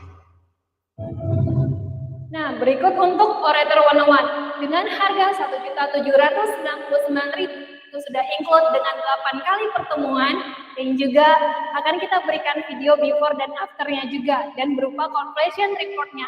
Nah, sekian untuk whole day program yang bisa dapat saya sampaikan. Jadi kita ada 2 whole day program, yaitu yang pertama Future Leaders Camp dan yang kedua untuk orator 101. Terima kasih. Selamat sore semuanya. Thank you so much, Miss. And for all ladies and gentlemen, we are about to start our grand finals at 5 o'clock sharp. So for those of the junior semi-finalists who are here, can I please ask you to sit in the front row so we can make sure that all of the contestants are here for the grand finals. Thank you. So it's going to be at 5. Yes, 5 sharp. Thank you.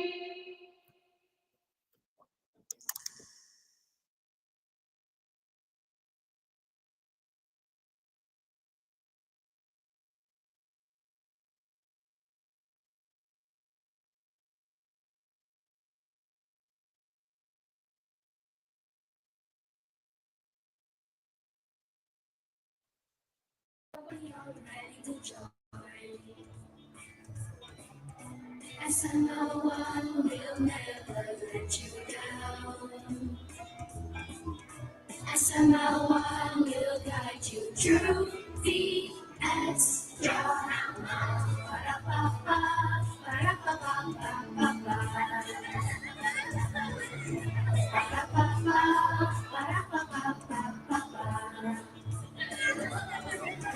As someone will give you all you need. As someone making you better you. Soft skills and good manners will show you the way. Soft skills and good manners make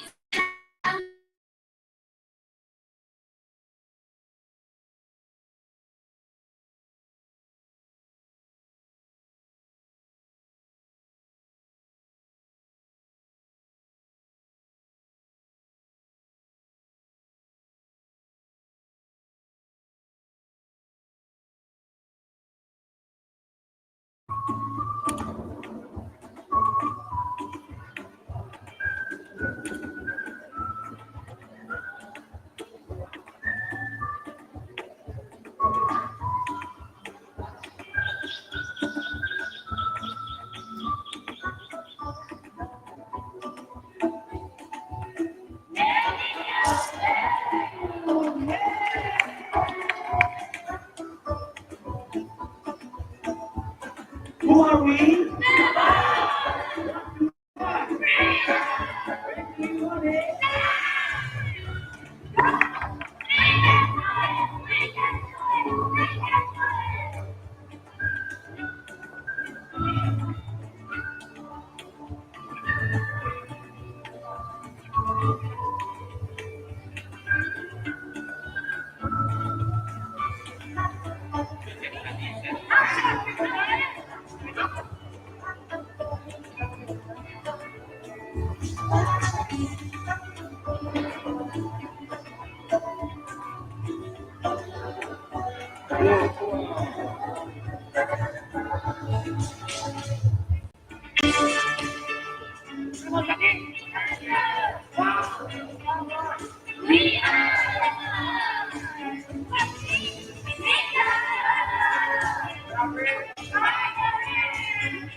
We start as a crop. I find out that not only many of you that picked up in the group, okay? Congratulations, congratulations, congratulations, congratulations.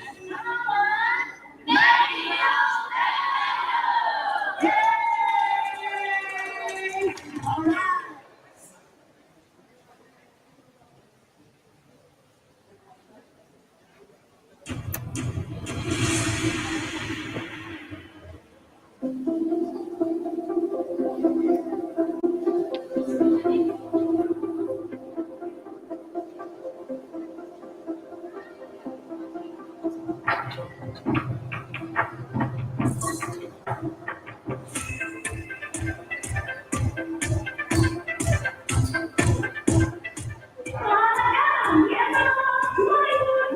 For all our junior semi-finalists, please sit in the front row so we can make sure that all of you are here already. Yeah?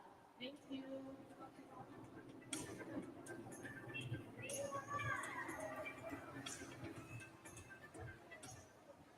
One more time for the junior semi-finalists, all the junior participants, please line up, please sit down in the front row so we can know that you're here already. Yeah, thank you.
Looking to improve yourself more and more.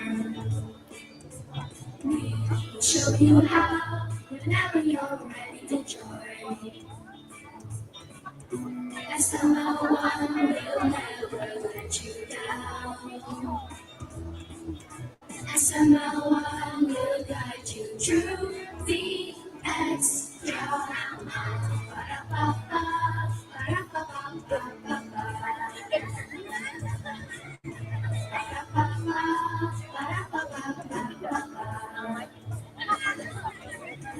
SML1 will give you all you need.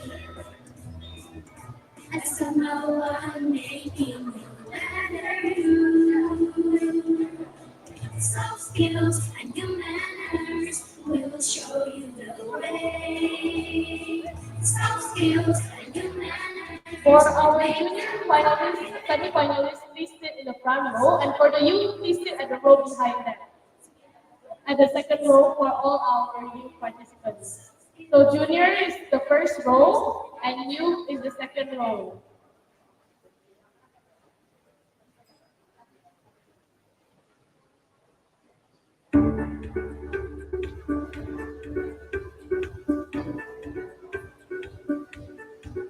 SML1 adalah sebuah training center yang mengajarkan tentang skills, manners, and life. SML1 meyakini bahwa memiliki keahlian atau skill saja tidak cukup. Keahlian yang mumpuni juga harus disertai dengan sikap dan manner yang baik, sehingga dapat menjadi seorang individu yang berhasil di dalam kehidupan. Biasawan kami memiliki program-program yang mana Anda dapat mempelajari segala bentuk keahlian yang dapat Anda gunakan di dalam kehidupan Anda sehari-hari maupun di dalam karir dan bisnis Anda. Contohnya seperti public speaking and presentation skills, communication skills, collaboration and negotiation skills.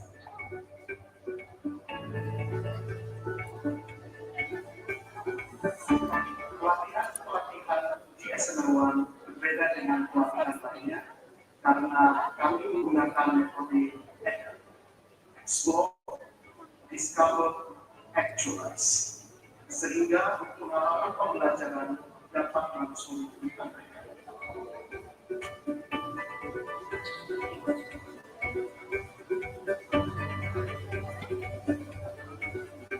Lingkungan profesional yang pernah mengikuti pelatihan SN1 telah merasakan manfaat training kami baik dalam karir maupun dalam kehidupan mereka.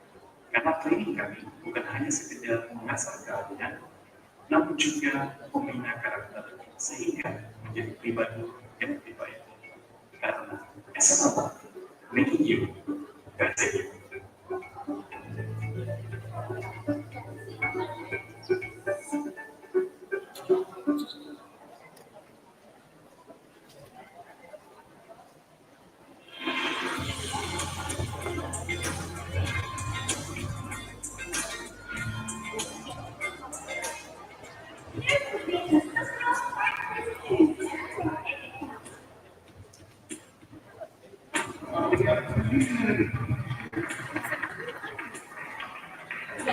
We can move the ladder practical to the closest family member.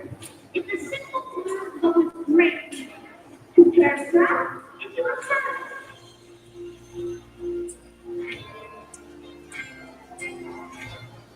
Hope you have a good day. Now I start inside. I got my there are many good friends who live in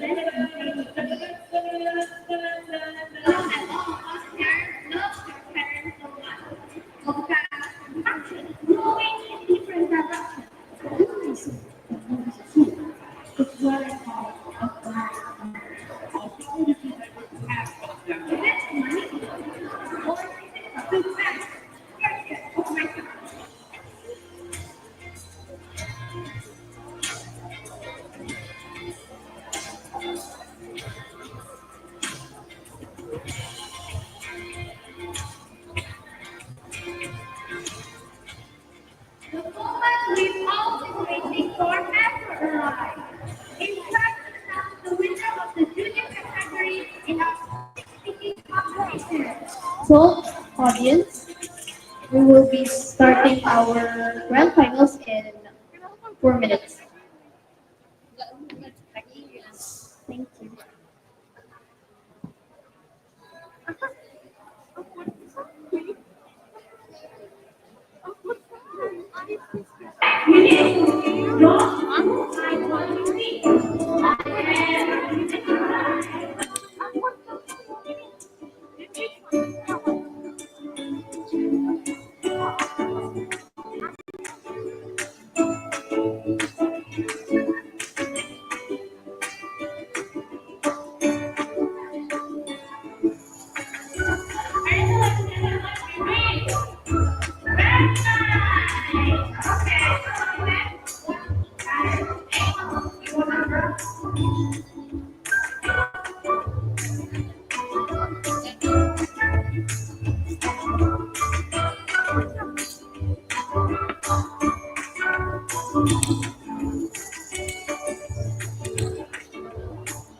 you.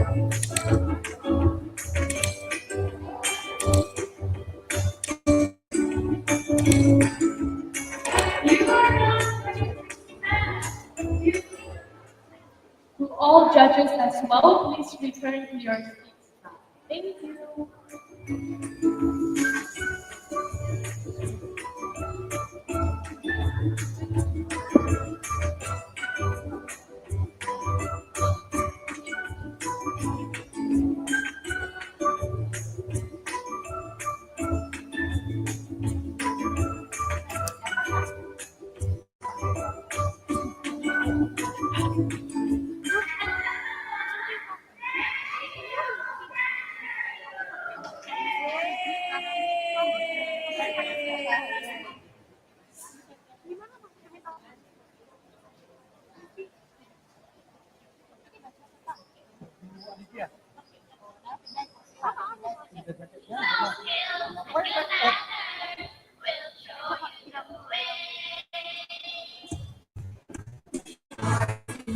to improve yourself more and more.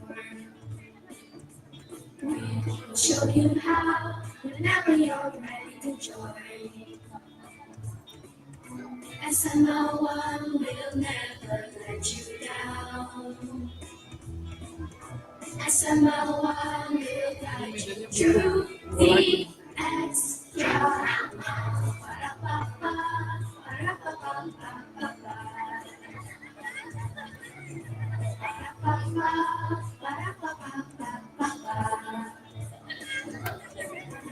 SML1 will give you all you need.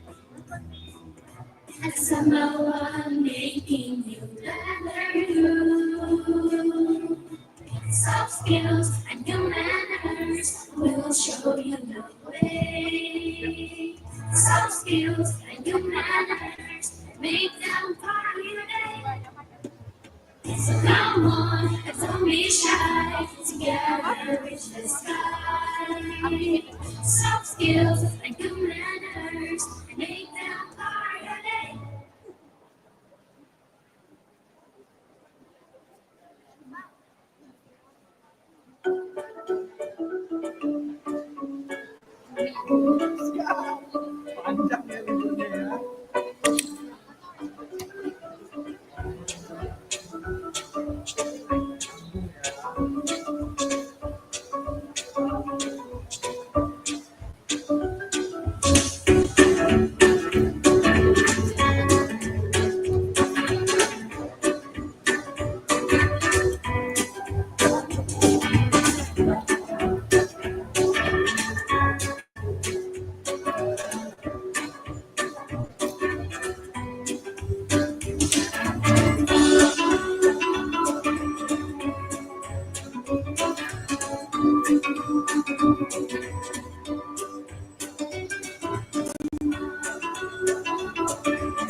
Once again, for the junior semi-finalists, all participants please sit in the front row. For youth, please sit in the second row. Thank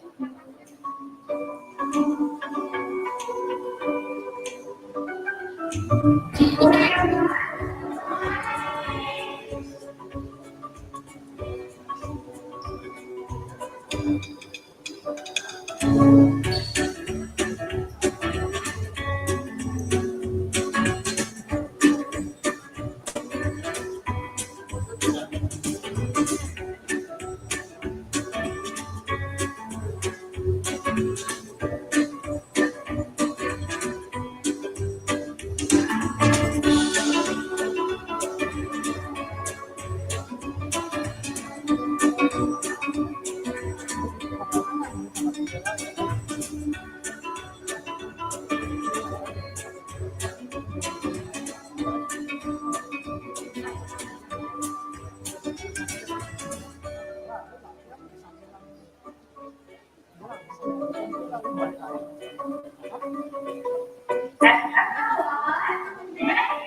Ya, satu genre, satu youth.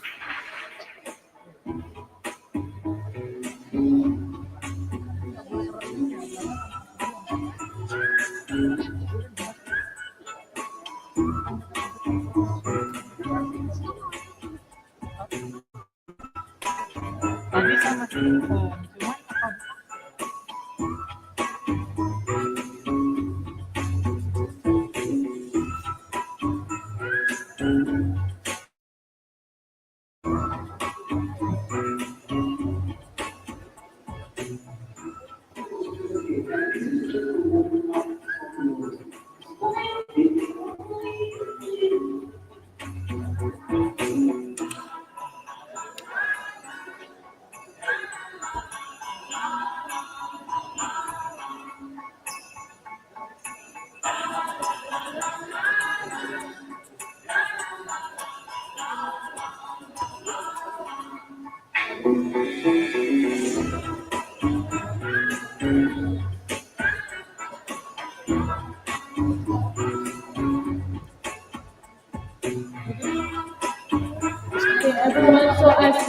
waiting for our judges, just take a deep breath, relax, as we are about to start our grand final.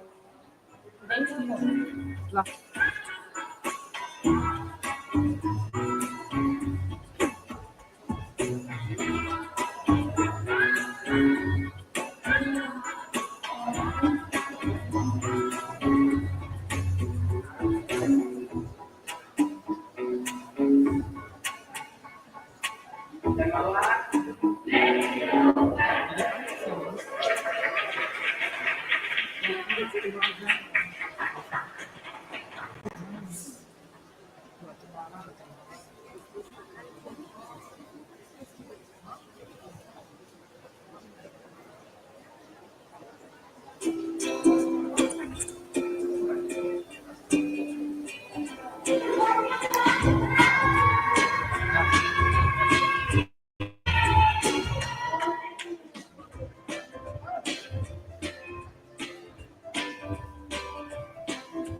Okay, so ladies and gentlemen, before we start our grand finals, maybe let's ask a bit of some information from our judges. How do you feel about this competition? Maybe you want to choose one of our very smart judges today.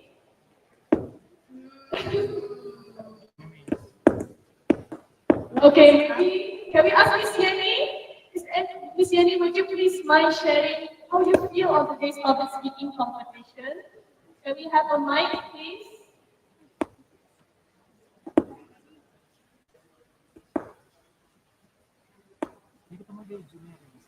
Thank you so much, Cleona. Yes, I feel so excited today to see the speakers. Wow, the speakers are all amazing. It's really hard for the judges to decide because you guys are very amazing and very qualified in every aspect. So yeah, I'm so proud of the trainees, of course, and give applause for all the trainees that have competed. Yeah, thank you, Glenn. Perhaps let's choose another judge. Miss Anita. Miss Moni, would you like to?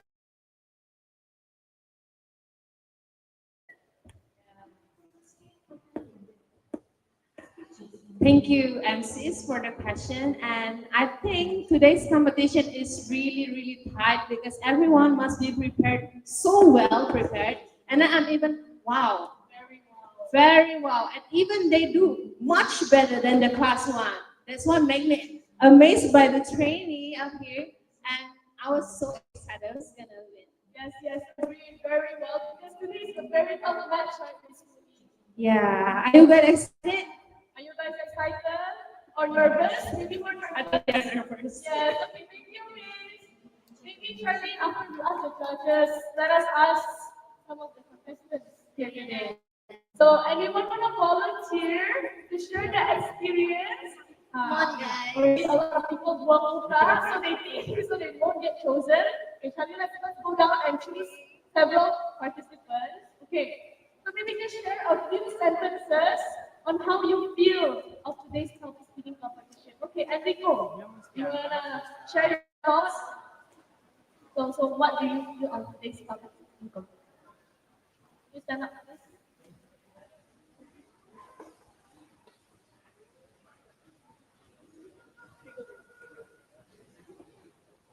Hi everyone, I am Enrico.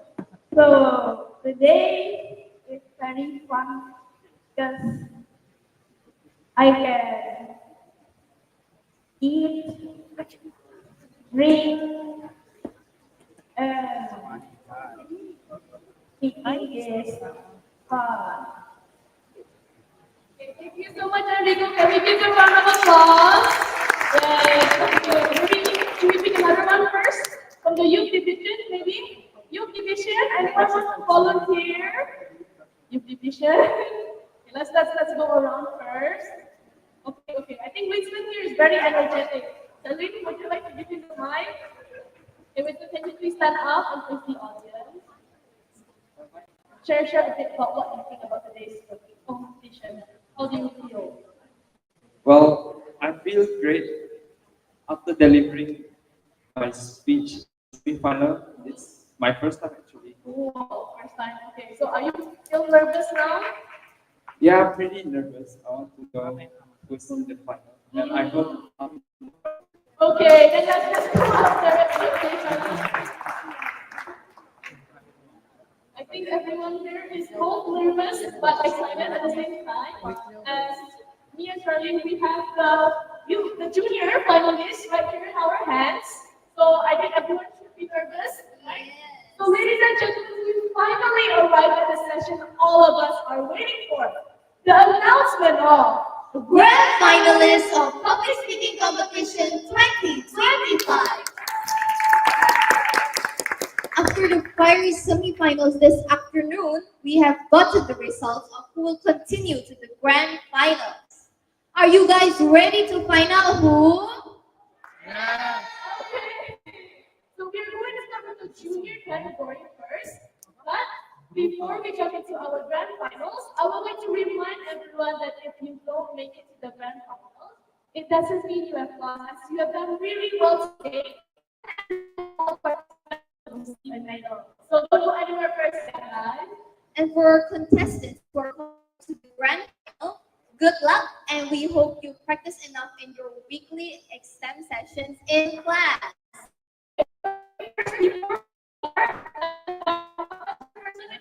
Sir Stephen, let's give him a round of applause.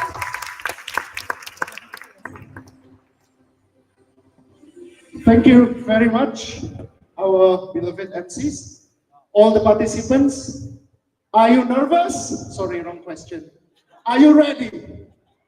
No, I can't hear you. Are you ready? No, I still can't hear you. Are you ready? All the judges, are you ready? Everyone, are you ready? All right. So this is how we play the game. If your name is called, then you will be the first finalist, which means you will go up on the stage and then you will draw a ball. And on the balls will be the judge's name. And the judge will read the question for you. So up to 1 minute ago, the judge does not know the question.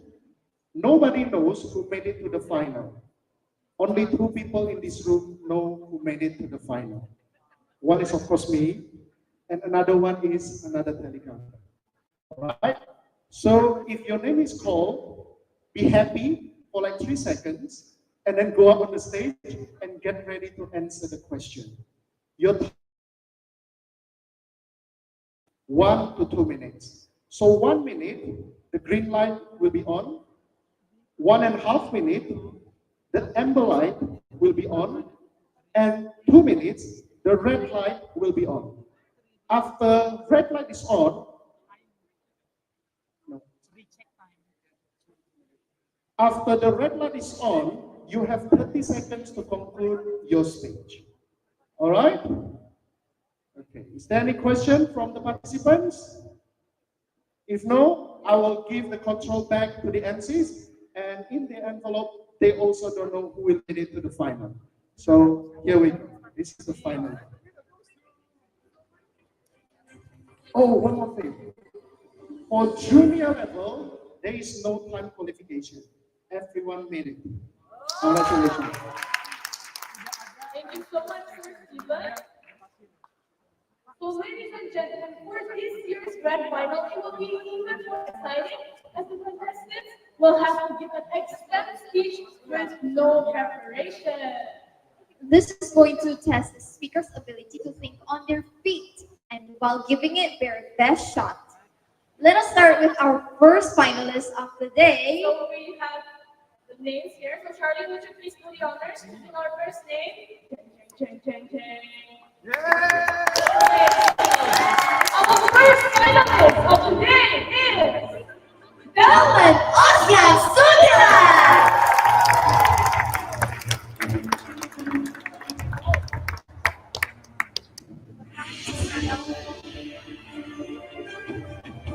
Welcome, Delman. Welcome. So please speak a name. Yes. Please just speak a name. Put your eyes. Put your eyes. Okay. Pick one out. Sir Stephen! Okay, Sir Stephen! Can you please? Okay, thank you, Delman. Okay, good luck, Delman.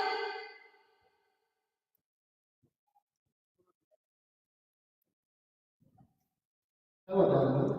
Hi. Hey, oh, Sir Stephen, right? My question is, Yeah. the answer is, the question is, who is your favorite superhero and what do you admire most about him or her? Who is your favorite superhero and what do you admire most about him or her? Delman.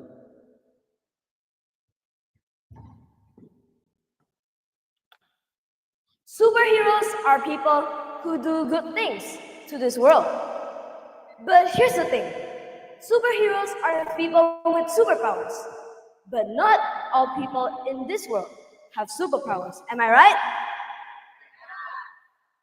So people in this world, like trainers, who teach us in public speaking, doctors who cures us from sicknesses like Dr. Stephen,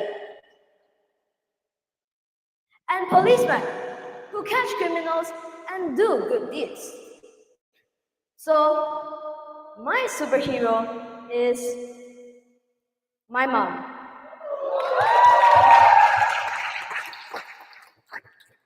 The reason why my mom is my superhero is because she takes care of me when I'm sick, she educates me, and lastly, she was the person that gave birth to me. So, in conclusion, my favorite superhero is my mom because she's the perfect one but doesn't have superpower. Thank you. Thank you very much. And then you may please return to your seat and ring the bell. Thank you. There's the bell. Oh, Mike. Yes, okay. Everyone, let's say that was easy. That was easy. So now, moving on to our second finalist. Harleen? Ching, ching, ching, ching.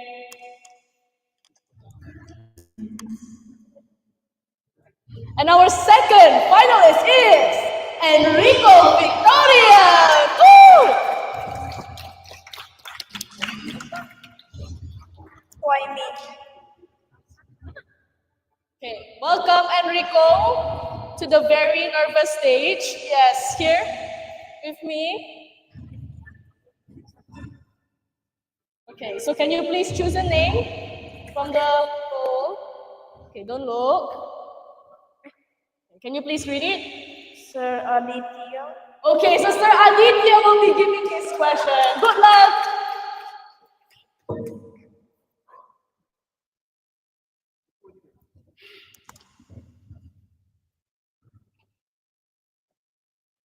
Hi, everyone. How are you? Good. Okay, cool. Ready? Yes. Take a deep breath. The question for you is, what if there was no internet? How would kids have fun? What if there was no internet? How would kids have fun? So, if kids doesn't have internet, then kids will be very, very sad. They will cry to their mom or dad, and then they will create disaster. So, they cannot live without internet nowadays because when parents snatch their phones or tablets, they will cry. So, for me, when they don't have internet, then they will just be bored and then have nothing to do. So, yeah, they will not do anything and then just sleep, eat, and then sometimes other kids also play board games like chess. So, in conclusion, if there is no internet, then kids will be very bored and they will cry every single day. Thank you. Thank you so much, Enrico. Enrico, can you please ring the bell? Can you go down and ring the bell? Thank you. Yes, okay. So now we're going to go on to our third grand finalist. So we have still very many names here. Let's wait for Enrico. That was easy. So for our third finalist, let us welcome Michelle Angelina Yip.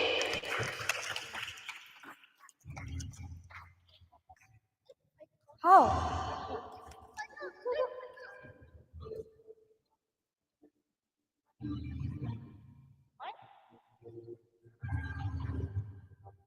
Okay, hi Michelle, can you please pick one name from the bowl? Okay, can you please read it? Miss Lisa. Okay, Miss Lisa. Okay, good luck, Michelle.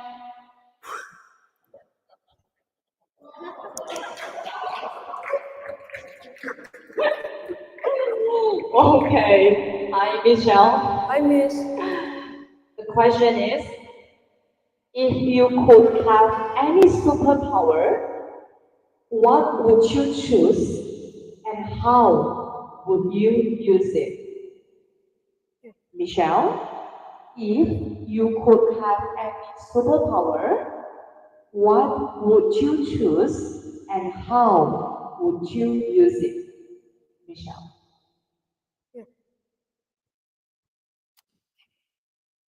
So the question I got was, if I could have any superpower, what would I choose and how would I use it? I think the superpower I would want is knowing whenever someone's in trouble. Why? Because of that superpower, I think I could save many lives. Why? Maybe I am not the person who do it, but I know lots of people around the world and they might be able to save them. For example, I live in Indonesia and my friend's living in the US, but he's in trouble, but he lives alone. So nobody knows. But if I knew he was in trouble, I could call 911 in the US to go save him or many more. In some cases, there was a burning building, but not many people knew it. So there were only a few rooms burned. But since nobody could get out of the room, they were trapped. But if I had the ability to know that they're trapped inside the room and they can't get out, I would have the ability to call the authorities or call 911 or anything. That would save a lot of lives. Imagine an apartment full of people saved just by knowing that they're in trouble. Wow, that's amazing, right? So I guess my answer would be knowing whenever someone's in trouble, because I think that can be able to save a lot of lives. Thank you, Miss Lisa, for the question, and that's it. Thank you so much, Michelle. Can you please ring the bell? Okay, yes. That was easy. So now moving on to our fourth grand finalist, almost halfway there. Charlene? Jang, jang, jang, jang, jang. Let us welcome Gu Shuhan! Woo!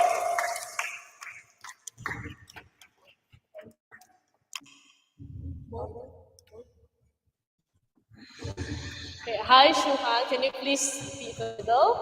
And please pick one name from the bowl. Looking, okay. Miss Mary. Okay, Merita, please mind giving a question. Shuhan.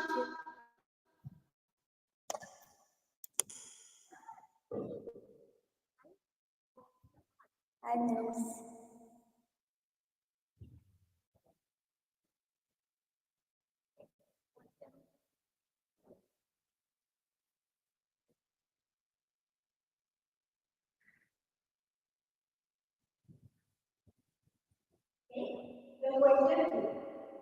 How do you prepare to be a champion for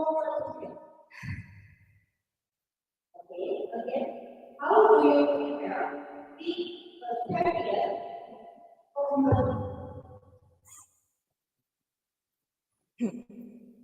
Well, I think the main foundation to prepare to be a champion is probably to have confidence in yourself, have faith in yourself, and everything you do, just believe that you can do it. So, let's say, if you didn't know whether or not you're going to be a champion, whether or not you're going to qualify, what keeps you going and what makes you the best, what pushes you to make yourself better and be qualified is honestly just believe in yourself. Prepare is not really about memorizing scripts or about searching up the questions or about copying the questions from the internet. All you have to have is self-faith and believe in what you believe. If your dream is to become a champion, you can become a champion. If you believe it, you can achieve it. Thank you. Thank you so much, Shuhan. Can you please ring the bell? Thank you. Yes, and now we have reached the fifth. That was easy. So our fifth finalist, Charlene. Jeng. Okay, so it is Valerie Iana. Woo!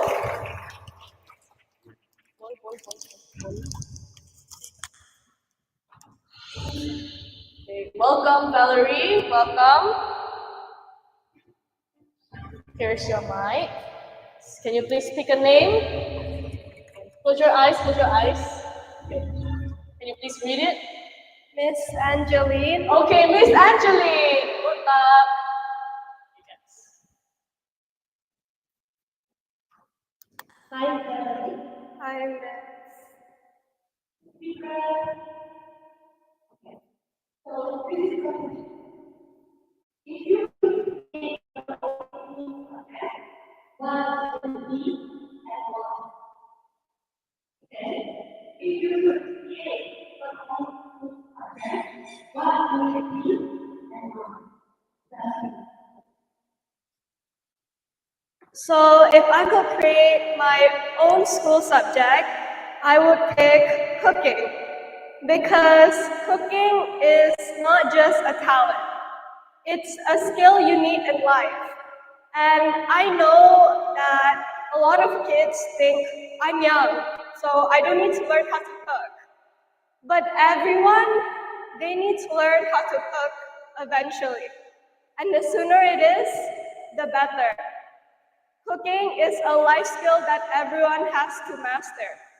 And some kids, they don't have time for it, or they're just too lazy. But in school, under supervision, kids can learn how to cook. So I think that cooking will be a good subject to add in school. So cooking is very important, more important than you think. Because in the future, you won't have anyone to cook for you. And you can't rely on healthy fast food. So I believe that cooking should be a general school subject. Thank you. Thanks so much, Valerie. Please ring the bell. Thank you. That was easy. Okay, Charlie, another name, please. Ding, ding, ding, ding, ding. Let us welcome Jel Leardi.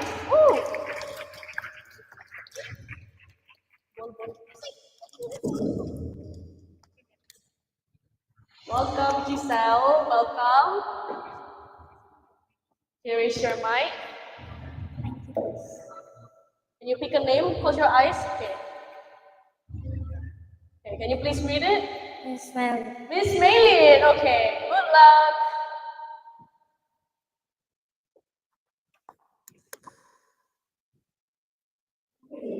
Yeah. How do you make your parents proud of you? Dad, how do you make your parents proud of you? Thank you, Miss, for that amazing question. The question is how I make my parents proud. I make my parents proud by trying my best. They always tell me, always try your best, no matter what. If you cannot, just try your best, and that's all we need. And that's something that I always keep dear to my heart because that's what my parents say. And I should obey my parents, and that's how I make them proud. For example, once I'm struggling in this speech, what if I forget something? I will always try my best to improvise, impromptu speaking, because that's trying my best, and that's what is truly important to my parents. Because not only trying my best, but also preparing before it. I can't just expect to be perfect on the stage, but I need to try my best, practice before it, and do my greatest. I can't just leave it to the last minute, can I? So, in conclusion, I make my parents proud by trying my best. Thank you. Thank you, Giselle. Thank you. You may please ring the bell.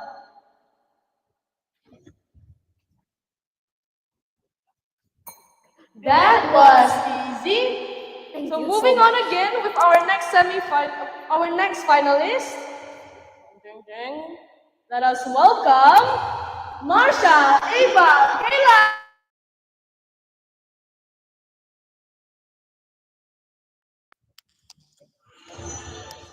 Welcome, Marsha.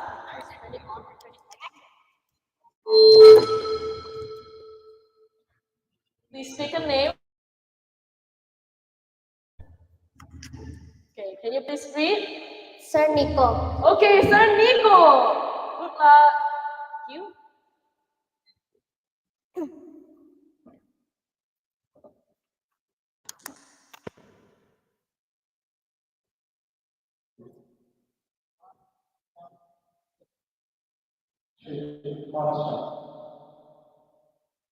What is one thing you learned outside of school that you think is very important? One more time. What is one thing you have learned outside of school that you think is very important?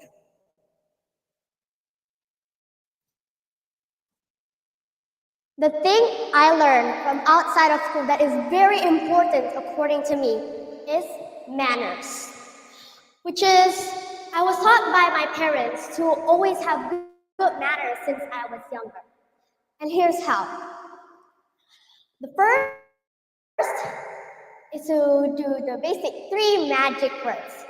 You guys know, please, sorry, and thank you. My mom always told me to say these 3 magic words in our daily lives to make others feel overwhelmed and appreciated for what people have done to us. The second, attitude. My parents always tell me to have a good attitude wherever I go. Like, for example, greet your elders with respect. And also, knock the doors before getting into someone's house or someone's room. And next is to always be kind to others. Like, for example, if your friend loses at a competition, keep supporting them. You can do this. You're great. I know you can do that.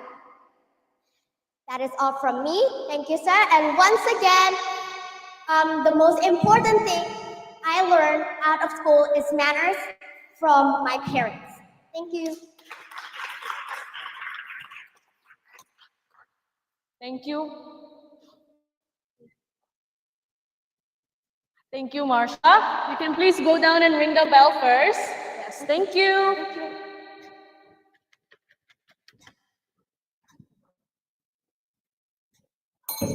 That was easy. Okay, so moving on to our last 3 finalists. Okay, Charlene, can you please? Ding, ding, ding, ding. Let us welcome.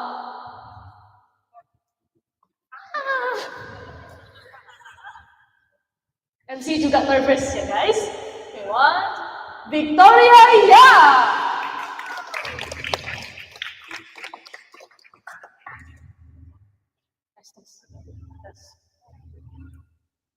Bol. Welcome, Victoria. Here's your mic. Welcome. Please be in the middle. Can you please choose a name without looking? Yes. Okay. Oh, wait. Inside. Yes. Okay. Can you please read it? Sir Ricky. Sir Ricky. Okay. Thank you. Good luck.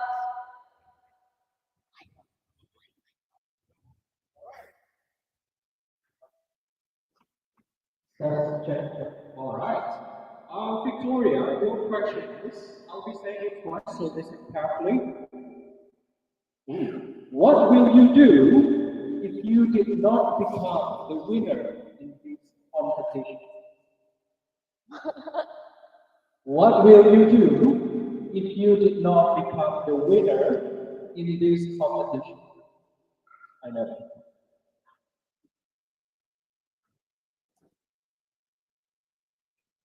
I think everybody here wants to be a winner in this competition. They have prepared really hard for it, including me. But what if I lose? Well, if I lose, my parents will say, it's okay. It is your first time. You can do it again next time. If I lose, next time I'll try even harder. When it's the first day, I will practice and think about ideas that can improve my speech. I will improve and I will try to make it better than last time. I will see the mistakes I have did from this competition if I lose. I will try to improve it. I will try to add more of my personal experience and my story. To make this speech better, I think I should always prepare better and start earlier. So next time, if I lose this competition, next time I will prepare earlier and I will try to think of more ideas, say more personal stories that can help me. I will also see videos from other speakers. Like, for example, if I lose this competition, I will see how this competition champion speaks, and I will try to learn from that champion. And hopefully, I can learn what the champion says And hopefully, if I join the next competition, I can win. So I'm not disappointed if I lose because it's just my first time. And next time, if I am here again, I will try my best and hopefully not lose again. And in conclusion, I will try my best and improve myself better in the future. Thank you. Thank you so much, Victoria. Thank you. Can you please ring the bell? Yes. Okay, thank you. That was easy. So ladies and gentlemen, we are down to our last two finalists. So are you guys still ready? Okay, are you still ready? Yeah? Okay, Charlene? Let us welcome Irania, Inara, Azalea. Woo!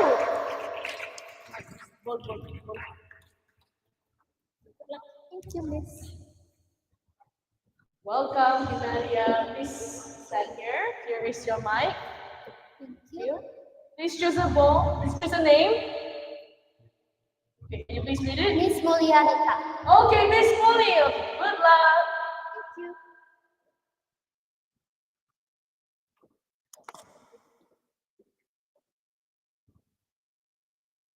So, Inara, regret, here's your question. If you were the principal or headmaster of the what rules would you change? If you were the principal or headmaster for the day, what rules would you change? All right. Thank you so much, Miss Molly, for the amazing question. So if I could be a principal for one day, what rule would I choose? I mean, what rule would I change? So first of all, probably, especially in my school, there is a rule that you can't bring phones to your school, but then some students still bring it. So I would actually maybe not change it, but then add a better consequence for it. And if I could change, I'd probably say,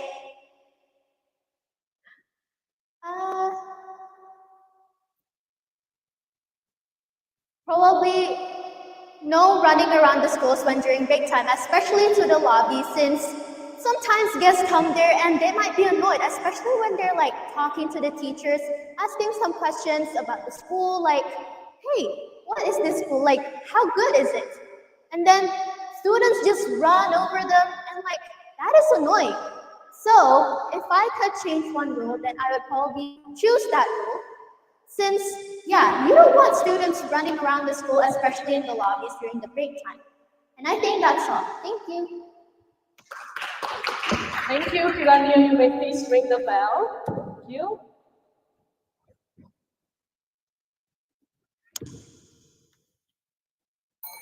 That was easy. And ladies and gentlemen, we have reached the last finalist for our junior division. So Charlene, would you do the honors? So let us welcome Felen Holly, Richmond.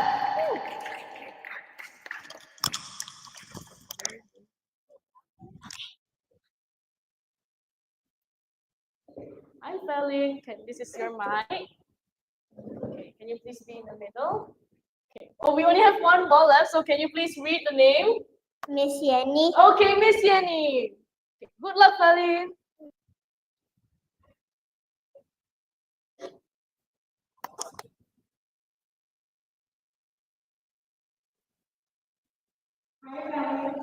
Hi, Miss.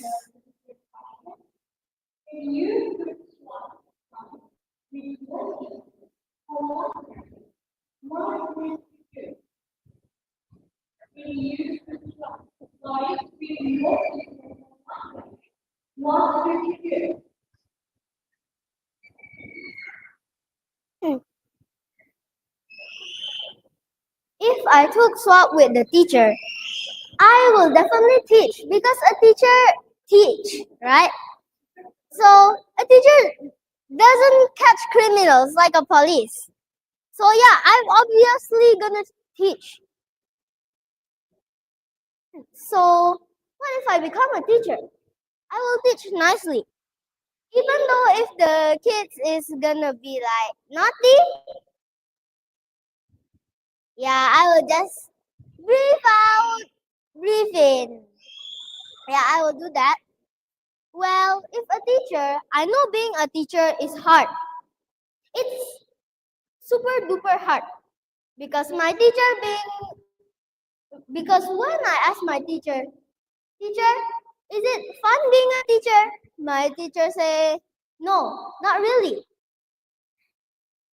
Yeah, so that's if I become a teacher. Yeah, that's all I want to do. Thank you, everyone. Thank you so much, Felen. Can you please ring the bell? Thank you.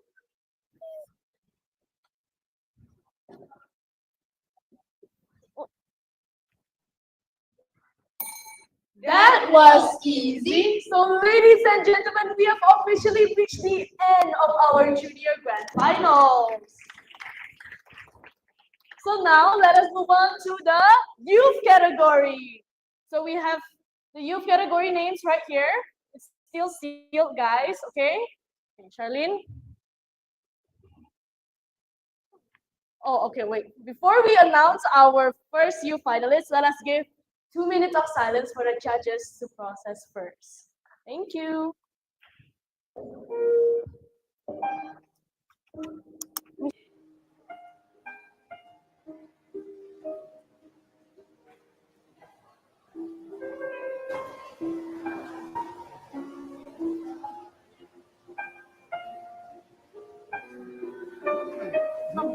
Enggak, di dalam kelas. Kan itu 1 sampai 2 menit. Sudah? Ya, ayo 1 sampai 2. Ya, 6 orangnya.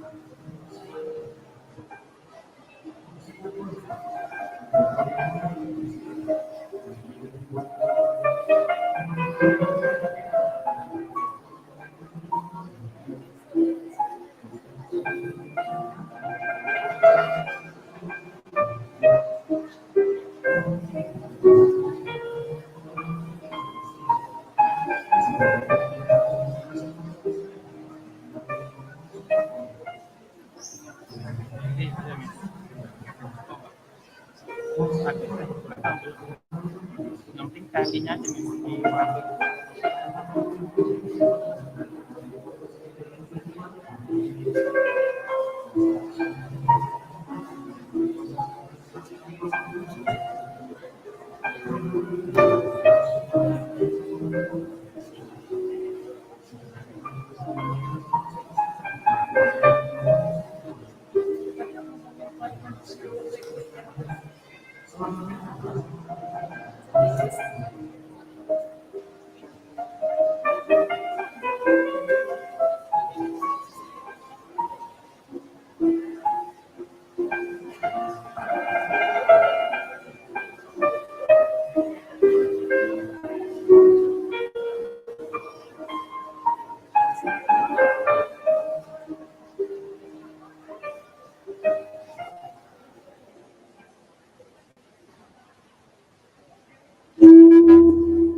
Okay, ladies and gentlemen, before we announce our first youth finalist, let us once again call our contest chairperson, Sir Stephen.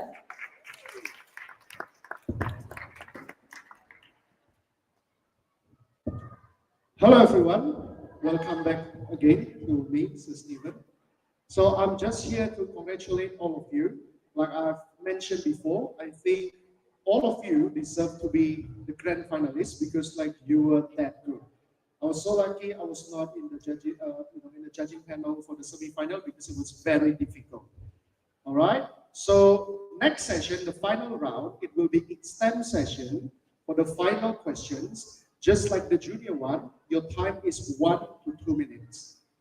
1 minute will be green light.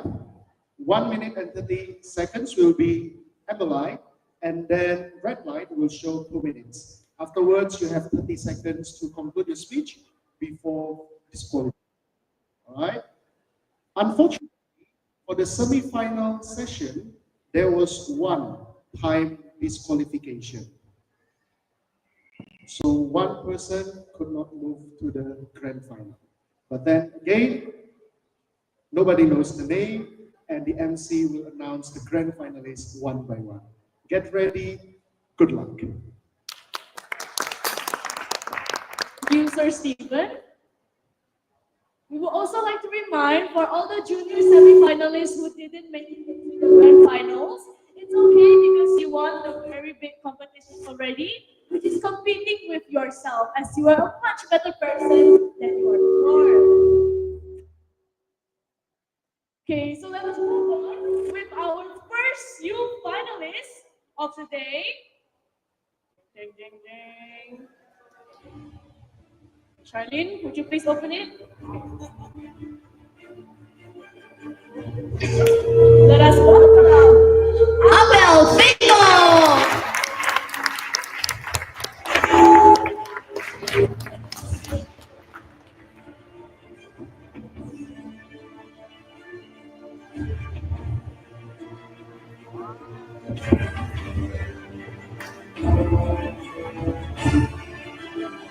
Okay, congratulations, Abel. Oh, okay. Tetap semangat. Okay. Can you please choose a name? Okay. Miss Merita. Okay, Miss Merita. Good luck.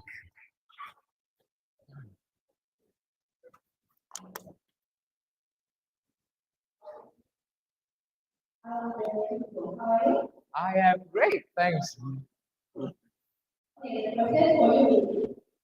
What is your future self thinking today? Pardon?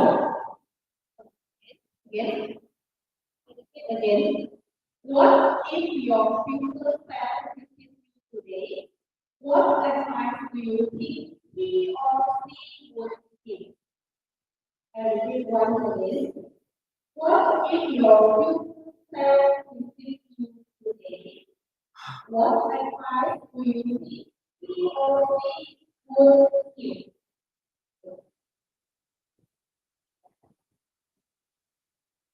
Thank you for the question. The question was, what if my future self visit me once again? What will I give to him? Growing up, I have always held an identity in me.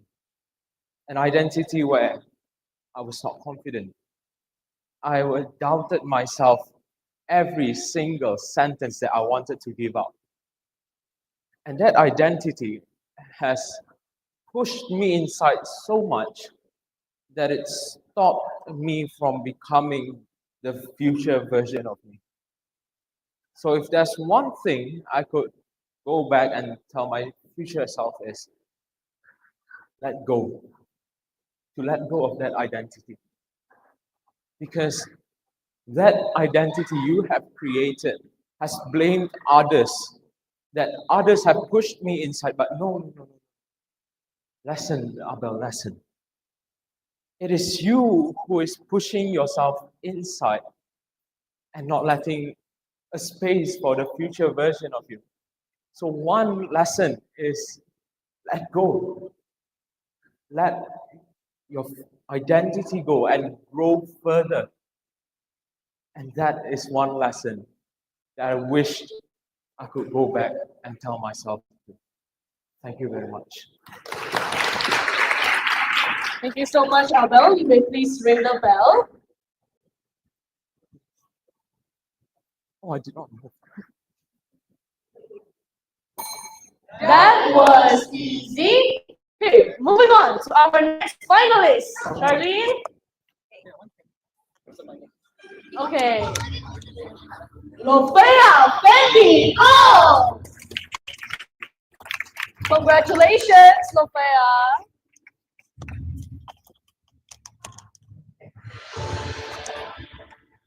Welcome.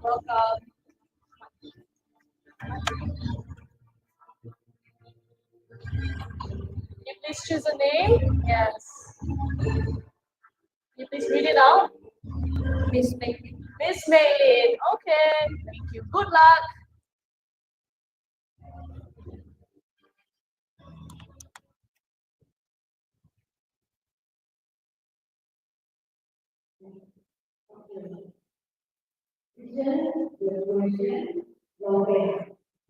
Would you rather have 1 million followers or one true friend?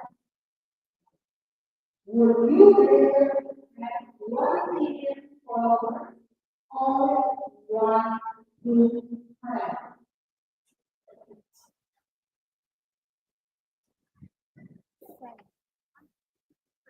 One true friend.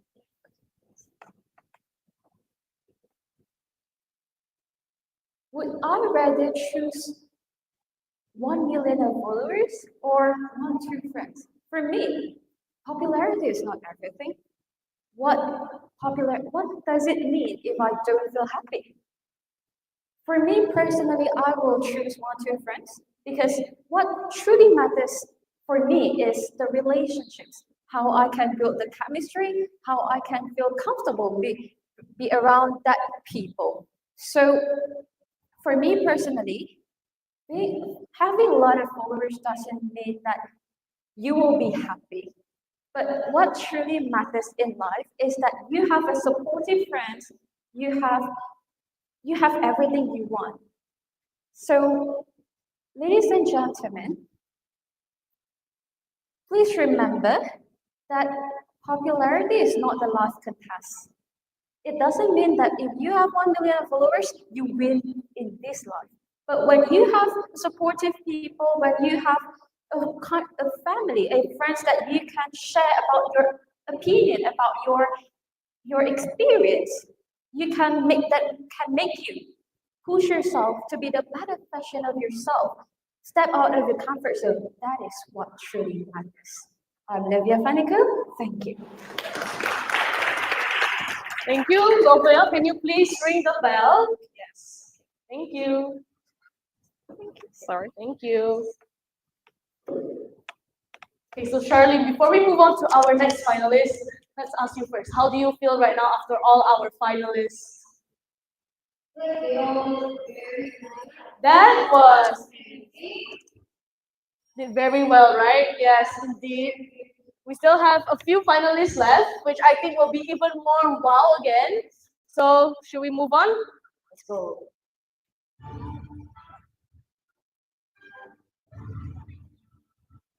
So let us welcome Brandon Chiang.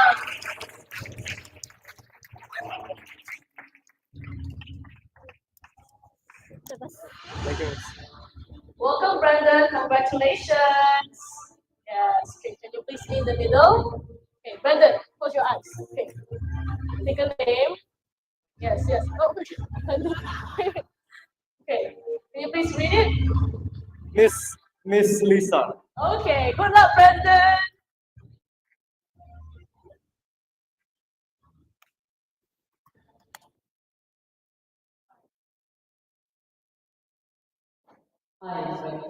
Hi, Miss. Do you believe leadership can be learned, or is it something you are born with? Brandon, do you believe leadership can be learned, or is it something you are born with? Brandon. Imagine someone who keeps on talking, not support on your decisions. Yes, that someone is not born with leadership. Ladies and gentlemen, if you need leadership, you need to have leadership. I mean that you can learn leadership, and sometimes in some peoples, they are born with leadership. Leadership is something that is hard to learn, in my personal opinion, because there's a lot of objective if you want to be a leader. To support your friends, sometimes if you want to support your friends, there will be A and B. You are close to B, but you want A to win the debate. Yes, it will be very challenging to decide which sides you're going to choose. And if you are born with leadership, ladies and gentlemen, it will be easier. And in everyday, in daily life, example, if you met someone who there's two people who is confused on deciding which decision they are going to decide. And us, if we're born with leadership, we can support them and decide on which one is the best choice and the wise choice to decide. So, ladies and gentlemen, next time, if you found someone who is unclear of their decision, you can ask them, or you can ask yourself whether do you have leadership.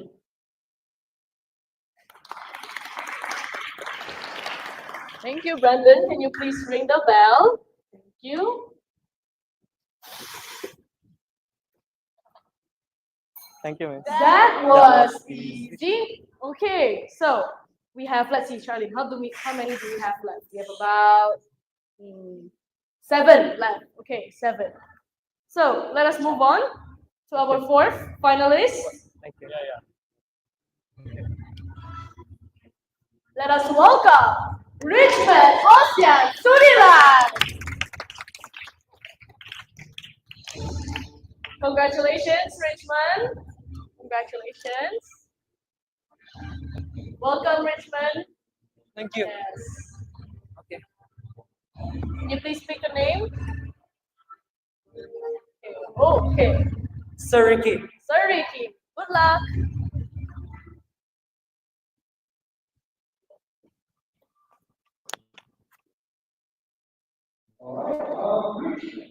Hi, sir.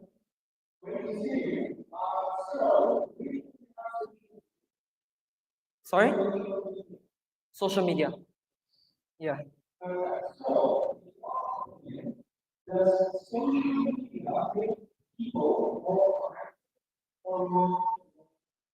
I'm sorry? More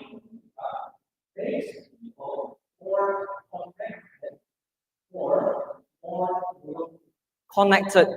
Yes, right. Connected. Connected. All right, understood. Social media is an innovation.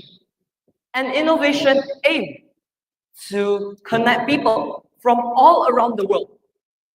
Social media has allowed us to do things that we weren't able to do before with only telephone and mail. And so, I believe that social media was built to connect us with people around the world. Say, for example, I am in Medan. Through social media, I can connect with someone from America, from USA. And so, that is why I think that social media connects us more. With social media, we can actually connect with many people. We can make new friends, and then we can also keep in touch with our other friends, let's just say school friends, SML1 friends. And we can keep up with them, we can still keep in touch with them, even when we are not in one room with them. However, in some cases, social media is able to make people lonely. Sometimes it's about making friends online. When you make friends with those who you cannot trust, and one day they just betray you, and at the same time, you are already losing friends, your other friends, the friends that you meet daily, because you are so immersed in social media, that is when you start to lose friends. That is when social media makes you lonely. It is a time when one gets too immersed in social media that makes one even lonelier. So, in conclusion, social media is built to establish connections with people around the world. However, I believe that happens when social media is used adequately. When social media is used too much, when people use social media too much, basically, then that is when people can get lonely. Thank you. Thank you, Richmond. Can you please ring the bell? That was easy. Oh, okay. So, Charlene, how was it? Let us look at our next finalist. Oh, yeah. Let us welcome Clarissa Valencia Komala.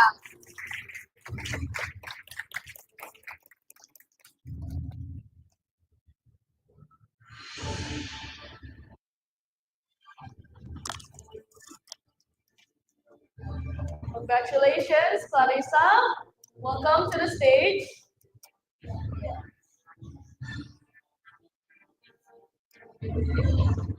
Okay, Clarissa, please speak a name.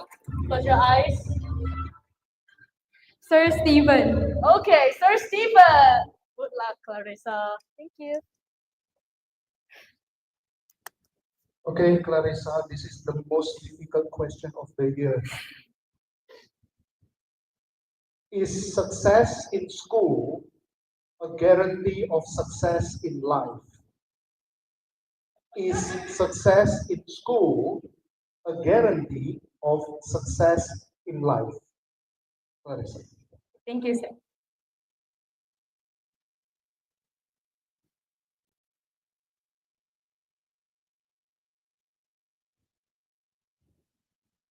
Everyone in this world crave for success. Or would do anything just to be successful in life. Now, success might come when you're young or when you're already old. Now, when you're young, you want to be successful in school. But the success in school guarantee a success in your life? Well, in my opinion, success in school does not guarantee a success in your life. Because a lot of people are good with books, with the materials. But when it comes on hands-on practice, they're not as good. Well, some other people are not as good when it comes to this book and everything. But when it comes to hands-on, when it comes to the real work, they can do it well. For example, my mom once told me that when she was young, she has a really, really successful friend in school. The friend was the top one in the whole entire school. But then, when he grows up, he actually was not successful at all. Actually, he went into poverty. The reason was a lot. One of it, he did not have consistency. He was not disciplined. He couldn't do a lot of things. He was good in school, but he wasn't good when it comes to the real world. And because of that, I think that success in school does not guarantee a success in your life. I am Clarissa. Thank you, Clarissa. You may please ring the bell.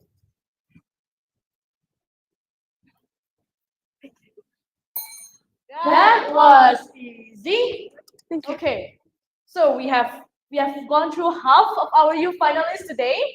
So let's pick our 6 finalists.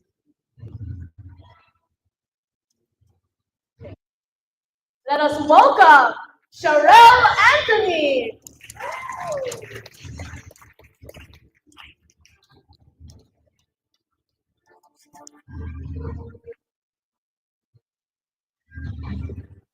Welcome, Sharelle. Congratulations. Please in the middle. Okay. Please choose a name.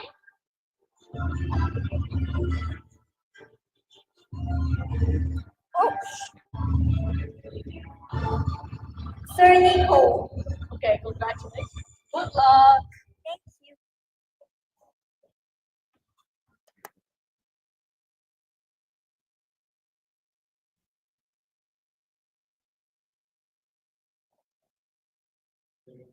Hi, sir.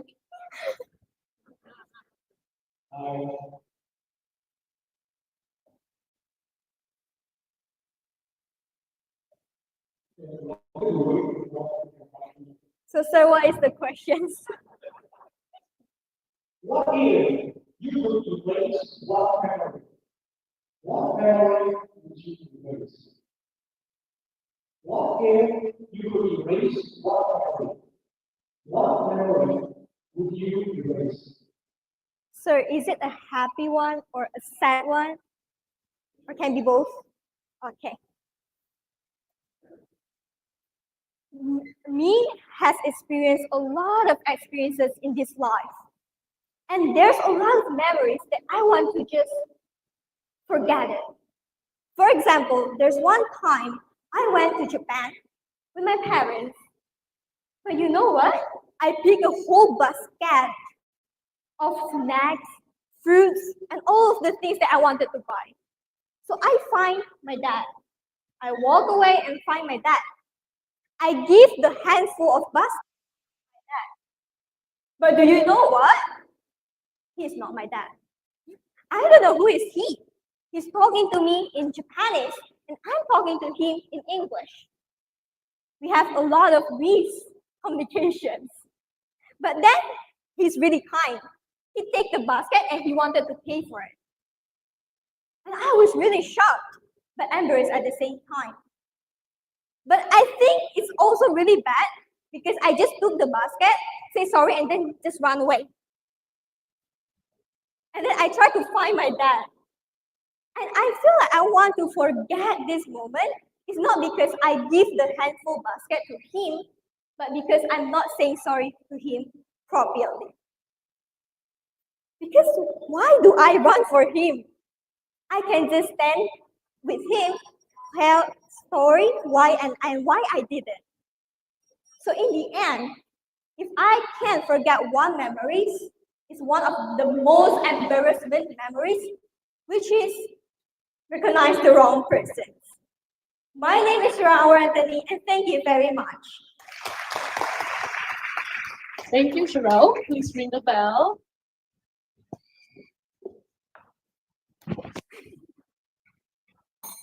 That was easy. Okay, Charlene, I'm kind of nervous for the next one here, since we only have 10 from 30. Okay. So, ladies and gentlemen, let us welcome Andrea Tabita Simatupang.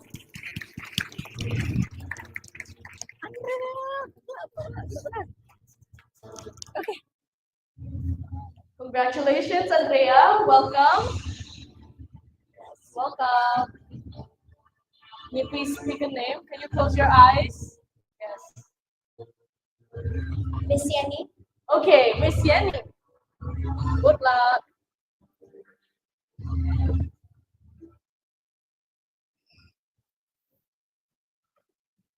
Okay, Andrea. The question is, what's more important? Getting good grades or actually understanding the subject? What's more important? Getting good grades or actually understanding the subject? In my opinion, getting good grades is not that important if you actually don't understand the subject. Because, well, good grades is something that not all of us can have, but some people still have despite not actually trying to achieve it. And what I mean by that is, well, people who cheat in exams. So really, in my opinion, when you actually understand a certain subject, it doesn't really matter if you have good grades or not. The most important thing about it is that you truly understand. And I have personal experience actually. There was this one time in an exam where I didn't study at all. And I saw a desk mate of mine that sat next to me in an exam. And I saw him literally like writing a cheat sheet. And I was like, why would you do that? And he was like, well, I need good grades or else my parents will kill me. But, well, I didn't agree with that. And at the end, I got a grade in that exam. But after the exam, I actually studied. And in the next exam, I ended up having a good grade because I studied, because I understood the subjects, and because I learned from my mistakes. My classmate, on the other hand, well, he got good grades, but at class, when it's not exam time, he couldn't answer a single question, which is really a shame. And it's basically useless for him to have good grades, despite not having an understanding of the subject. So in conclusion, I think having good grades doesn't really matter. If you understand the subject, that's all that matters. Thank you. My name is Andrea. Thank you, Andrea. Can you please ring the bell? Thank you.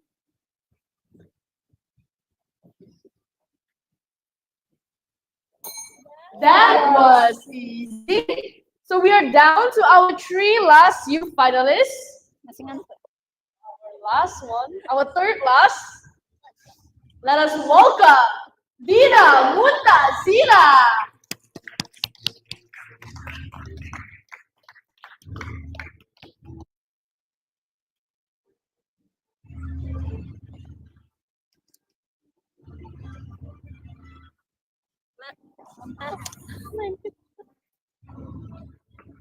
Congratulations, Muntaz. Welcome to the stage.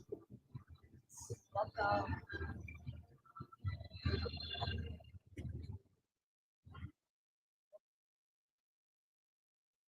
Miss Angelina.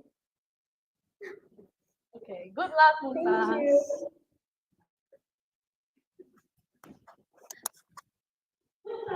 Hi, Miss. What if you had only 24 hours to make the world a better place? What would you do? If you had only 24 hours to make the world a better place, what would you do? Thank you, Miss. Many things at this world have people do bad things and good things in this world. People do bad things. Example, drop littering at this world, or maybe say like making cut the tree.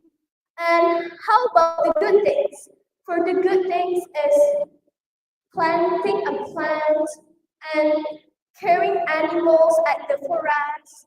And how if I have 24 hours in this world, what did I do? And in my opinion, I will make it more better. Example, when it is like cut the tree, maybe we can more planting a tree in our environment. Example, like when we are at house, we plant like a apple tree that we can eat also, and then we not drop littering in this world. Well, because if this world full of trash, it's so dirty and it's not good for our condition. And like the example when me with my friends, so my friends drop a litter, and I said that why you drop the litter? And he said that it's okay because I was very lazy to make it at the trash can. And I say, you can't be like that because it's not good for you and for everyone around you. So in my opinion, if I can pull 24 hours in this world to make the world better, it will be less drop littering and more planting trees. Thank you. Thank you, Muntaz, and please ring the bell.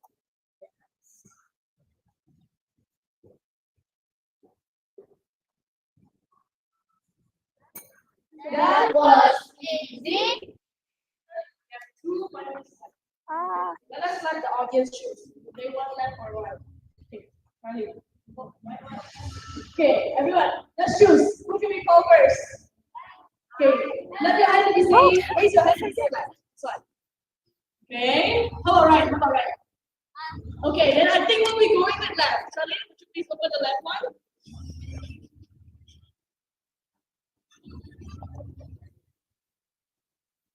Let us welcome Enrio Victoria.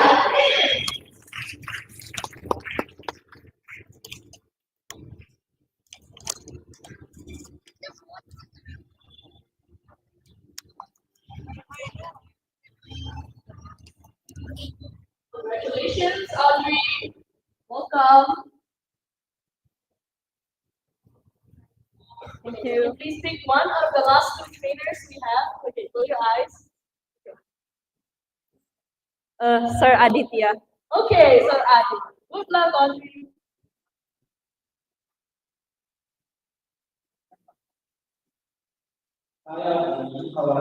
Hi, sir. Good. Looking good for me. Did you expect that? Not at all. The question to you, what's the one thing you would change about the education system in your classroom? What is one thing you would change about the education system in your country?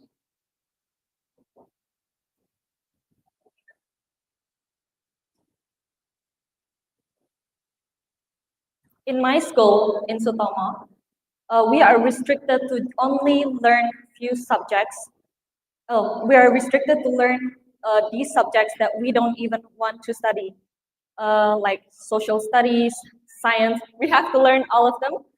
But for international or overseas, sometimes we get to choose the things we want to learn or we want to take further in the future. And I would also say the dress code, because in Indonesia, the dress code is really restricted.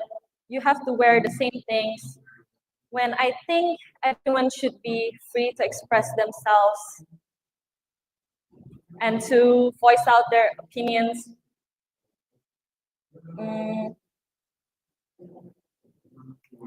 I do think that I do feel forced to study all those subjects in Indonesia. So if I get to change an education system in Indonesia, it will be making the students feel free to choose the subjects they want based on what they want to take in the future. And that's all for my answer. Thank you, Audrey. Can you please ring the bell? Thank you.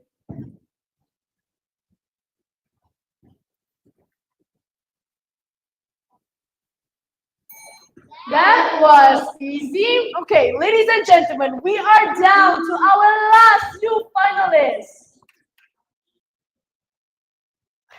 Okay, so ladies and gentlemen, let us welcome Alvaro Luigi Theo.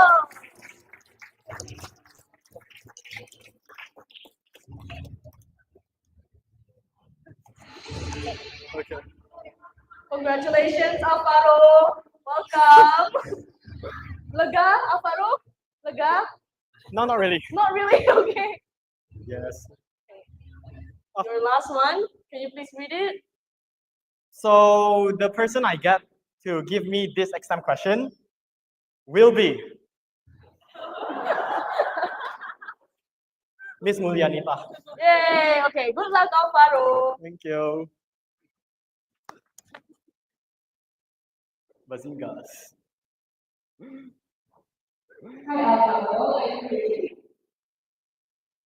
Right now, although slightly nervous, but I guess I can handle it. What is one quality that every single leader in the world should have? Yeah. What is one quality that every single leader in the world should have?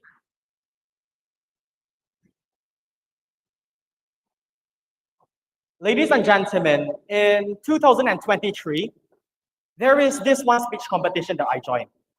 It is Race 2023. Well, ladies and gentlemen, I did a lot of preparation for that competition. I did a lot of practice day and night until the D-day of the competition. Well, I would like to say I did went to the finals. And ladies and gentlemen, I lost as top 9. So that competition, they choose 9 finalists, right? But they will only choose 5 winners. And I'm one of them who didn't win. And ladies and gentlemen, it is depressing. Just imagine, you did a lot of hard work on that certain speech, but at the end of the day, you didn't win. At night, that day, I thought a lot of times, why didn't I win? What is the mistake that I did? And at the end of the day, I cried. Well, I guess it is normal for people to cry. But there is one thing that I did, is that I keep on moving forward. And that is exactly what all leaders should have. Because ladies and gentlemen, we need to realize that this world, everyone makes mistakes. Even I make mistakes. Like the judges, do you realize that I did a slight pause for, let's just say 5 to 7 seconds earlier, right? Well, that is because we are all human. And we humans, we make mistakes. But the things that make us success is the ability to keep moving forward, especially after you fuck up or you make some mistakes. So, ladies and gentlemen, I'm sure that all leaders, they will make some mistakes. But the thing that all leaders should have is that they need to keep moving forward. Even though if they fall once, they need to get back up and continue their journey. Just like a Japanese proverb once said, if you fall 7 times, get back up 8 times. So ladies and gentlemen, to conclude my speech, I would like to say one thing that every leader should have is the ability to keep moving forward. That's all for me. I'm Alfonso Richitez. Thank you for listening. Have a nice day. Thank you. Thank you, Alvaro. Can you please ring the bell?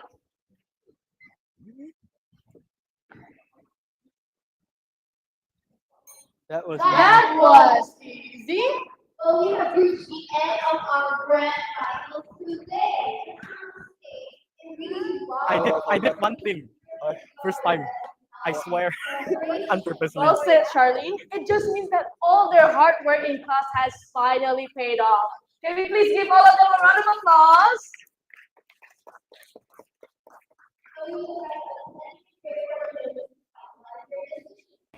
If I were a judge, it would be such a hard decision.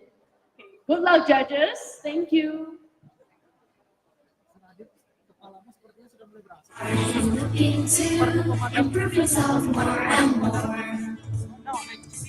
We'll show you how whenever you're ready to join.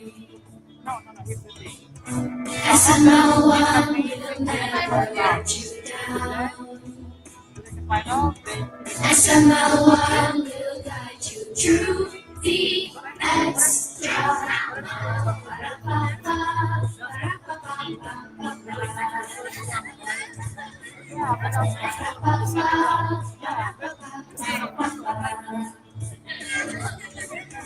SML1 will give you all you need. SML1 making you better you. Soft skills and good manners will show you the way. Soft skills and good manners make them part of your day. So come on, don't be shy. Together reach the sky. Soft skills and good manners make them part of your day.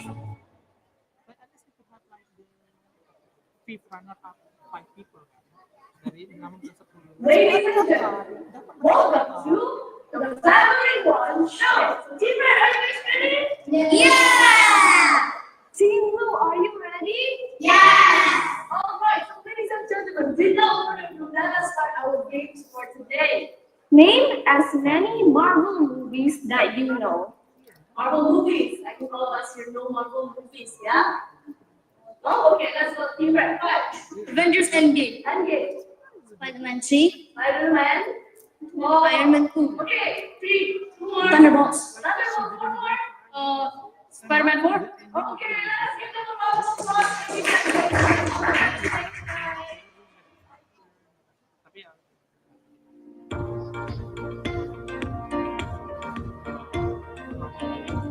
Ladies and gentlemen, are you ready?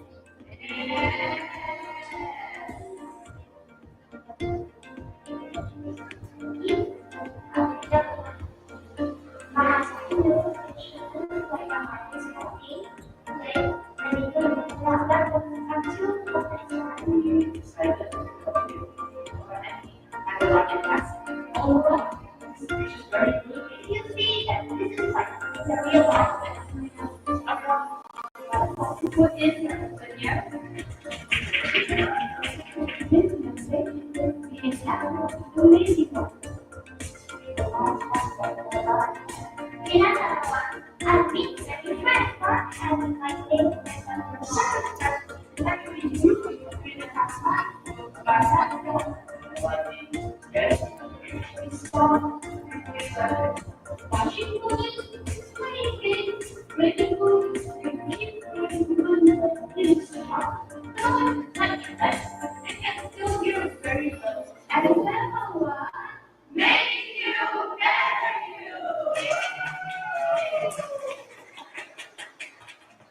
SML1, more than just public speaking.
One day, talking to the very young person is enough.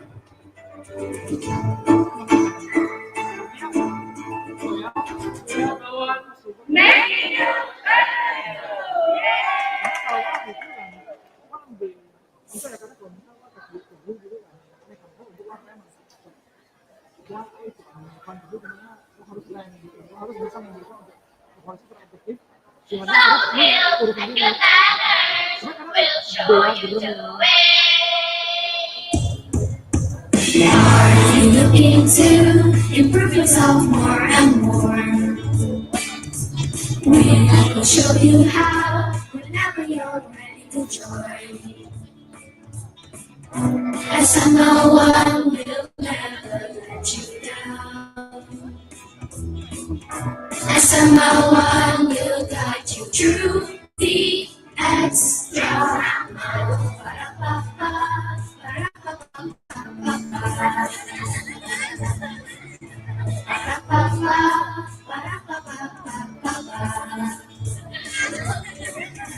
SML1 will give you all you need. SML1 making you better you. Soft skills and good manners will show you the way. Soft skills and good manners make them part of your day. So come on, and don't be shy. Together reach the sky. Soft skills and good manners make them part of your day.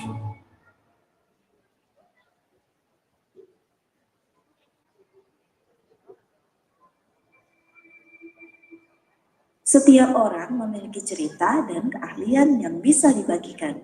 Di Speaking Arena SML1 Indonesia, kita menciptakan ruang untuk berbagi dan mengasah keterampilan.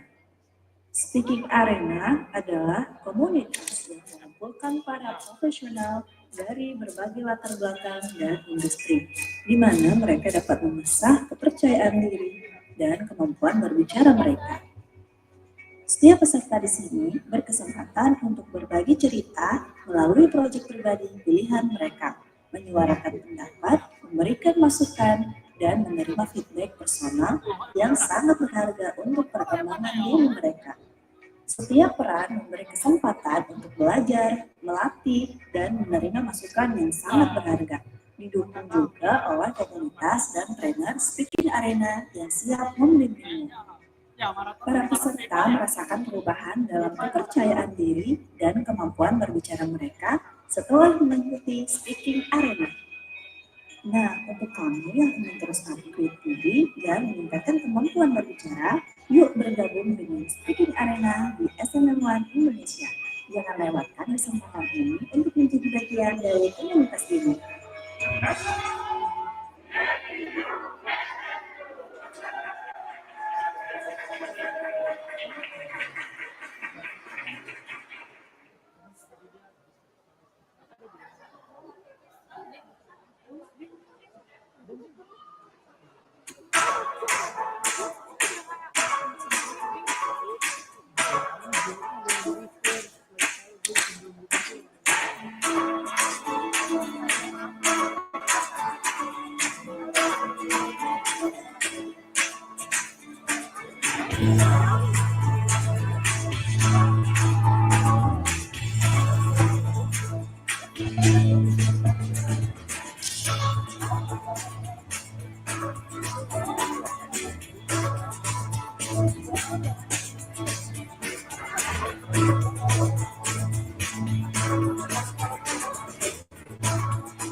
Are you looking to improve yourself more and more?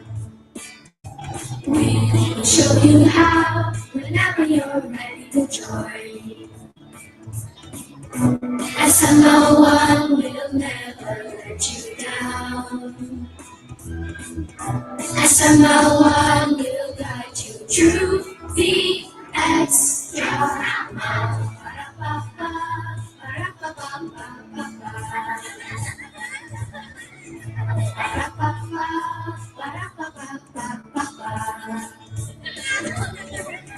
And someone will give you all you need.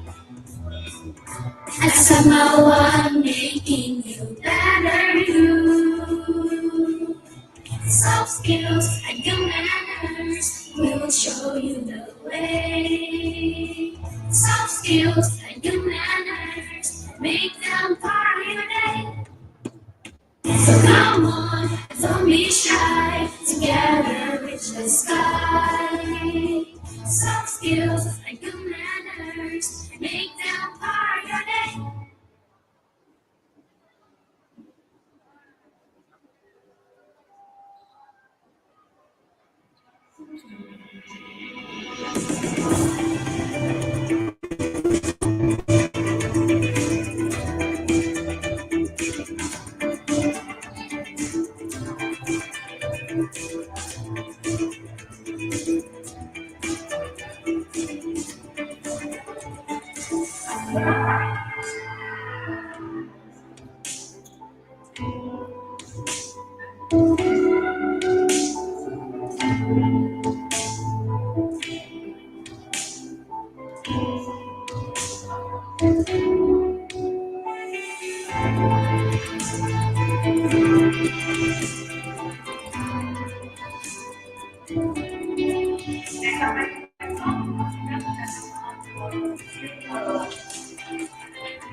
Terima kasih sama Kak Delman sudah ngadain training ini. Kak Delman.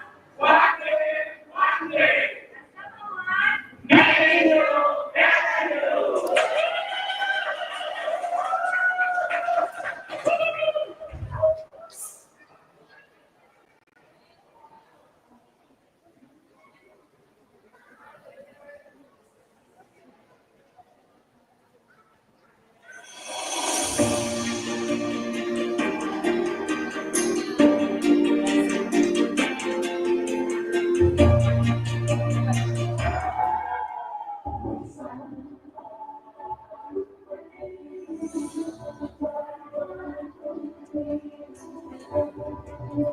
Dan juga satu hal unik tentang Anda.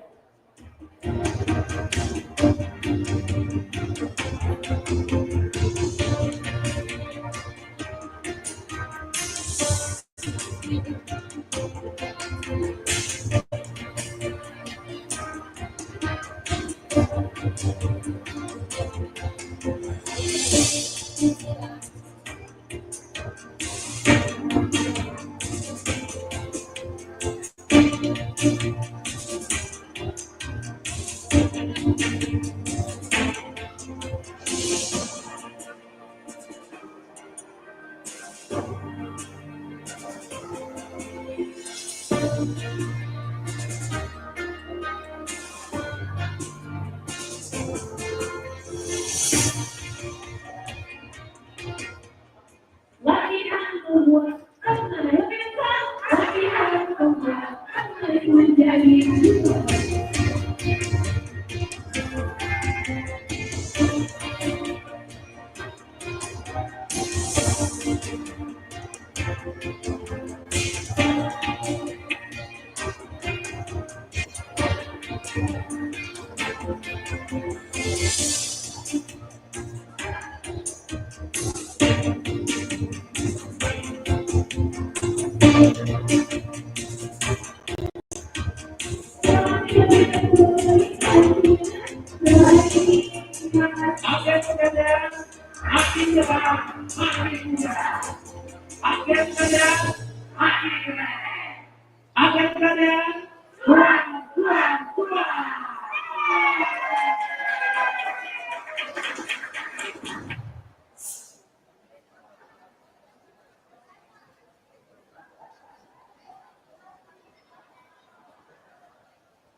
Judges, we are about to start our announcement. So for all our judges, can we please get in front again?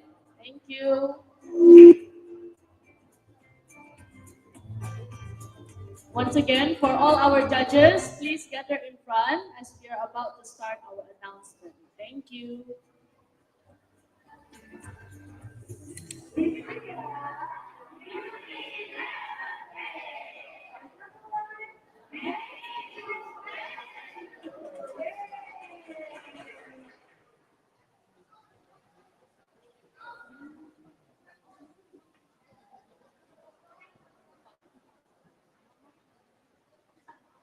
Ladies and gentlemen, do you want to know who our winners are?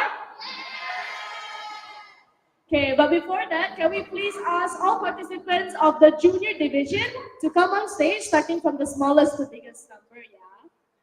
Can all the junior division please come on the stage, please? Yeah, so from 1 till 18. Yes, come on, here. Can we please line up first?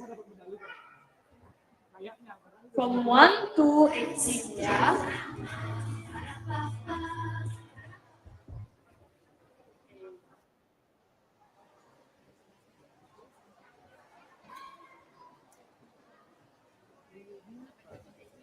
What number are you, Alita? 7. Okay, can you please send me your number? 17. Yes, can we all line up? Thank you. Okay, thank you. So now can we please invite Miss Molly to the stage to please present us the medal from Public Speaking Competition 2025 and also the certificate as well.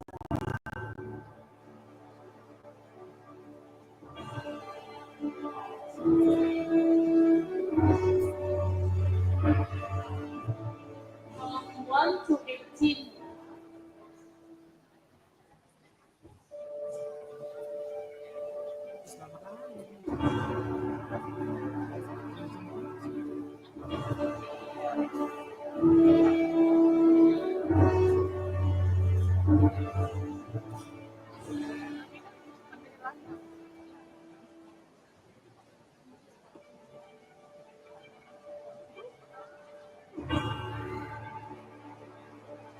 Congratulations, everyone. Can we give them a round of applause?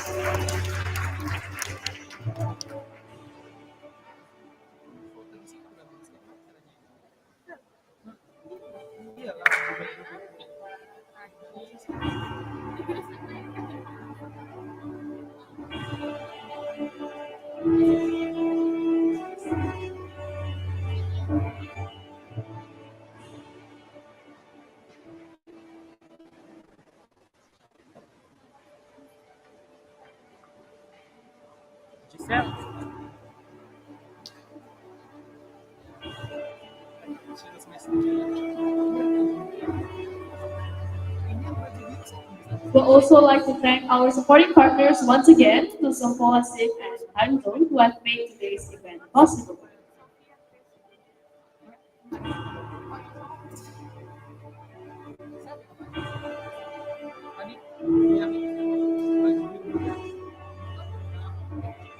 Oh iya.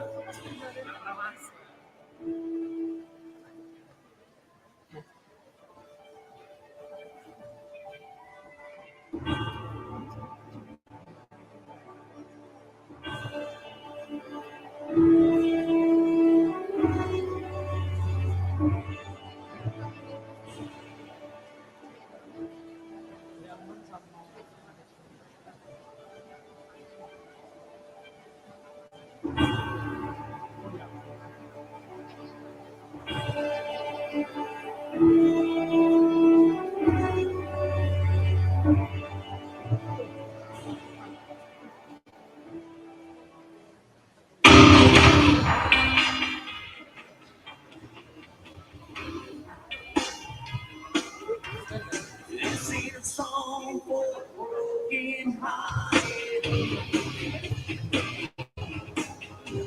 It's silent prayer for the departed. I ain't gonna be your face in the crowd. I'm gonna hear my voice when I shout it out. It's my life, it's now or never.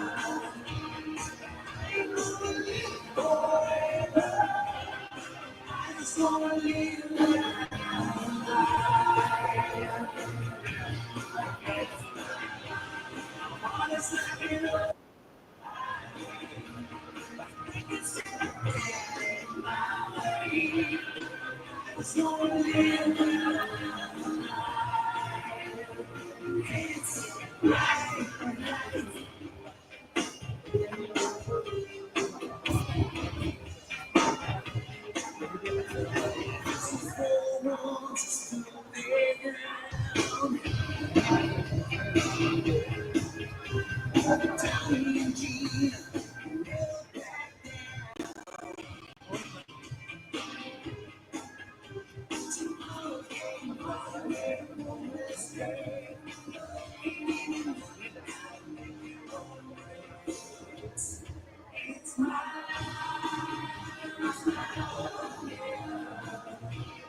Thank you, Miss Molly. Now, please.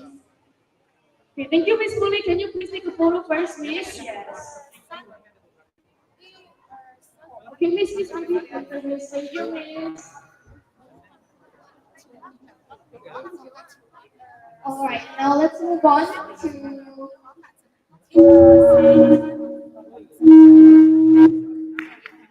to announcing this year's public speaking competition winners for the junior category. So for the winner, please take one step forward so we can proceed with the prizes. Ladies and gentlemen, our fifth runner-up of the grand final public speaking competition 2025 goes to Marsha Kana. Please step to the front to receive your prize. We would like to invite Miss Corey to give the prizes and take a picture together. Miss Corey.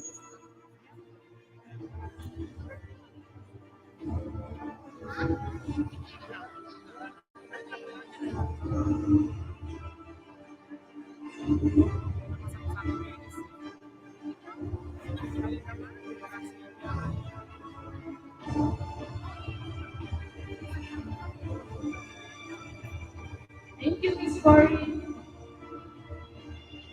Thank you, Miss Corey. Please be seated. you may go back. So, ladies and gentlemen, our fourth runner-up of the grand final public speaking competition 2025 goes to Valerie Iana. Congratulations, Mr. Fran. We would like to invite people waiting to step on the stage to give the prizes and take pictures together.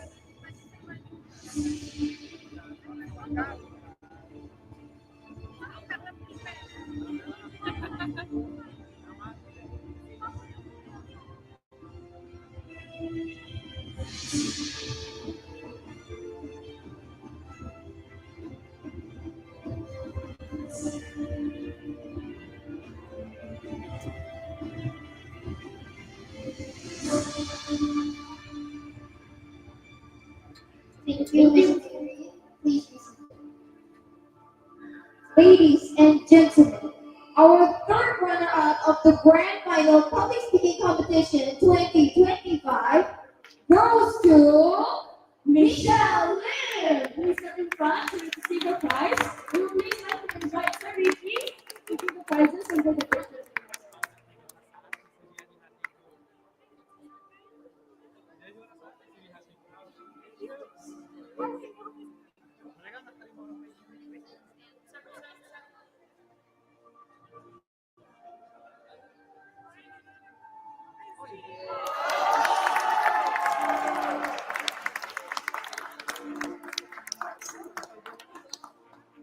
Thank you, Sir Ricky.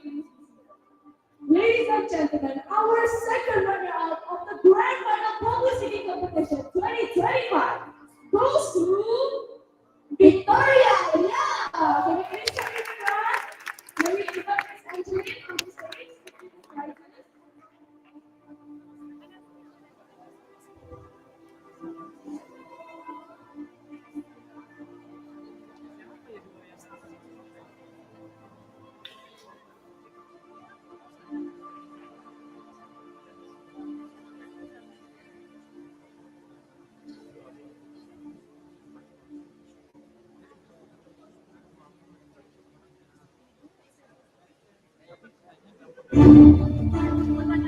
Thank you, Ms. Angelina.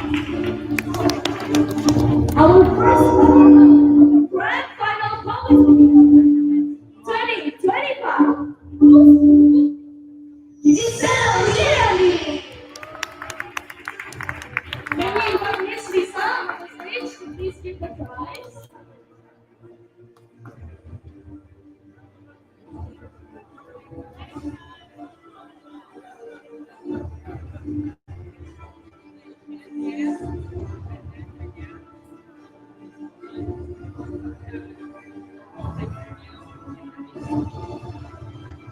The first runner-up will receive a scholarship of 1.2 million. Thank you, Miss Lisa. And ladies and gentlemen, the champion of the grand final public speaking competition 2025 from Bonita Society Junior goes to Delman.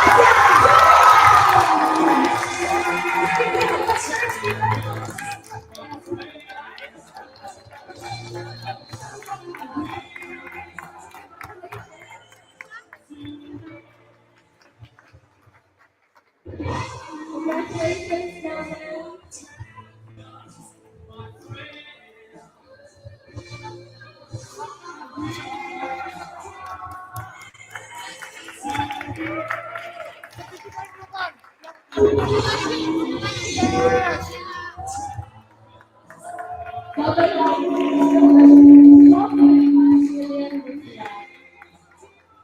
Okay, thank you. Can we please invite all judges on the stage to take pictures with our American Society Junior?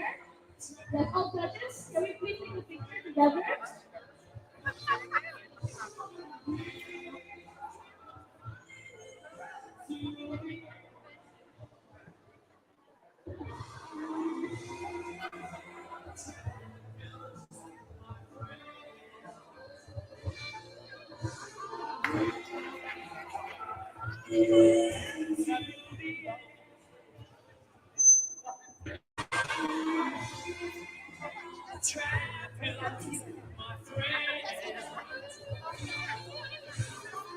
Can everyone step one step forward in front, please? Take one step forward, everyone. One step forward.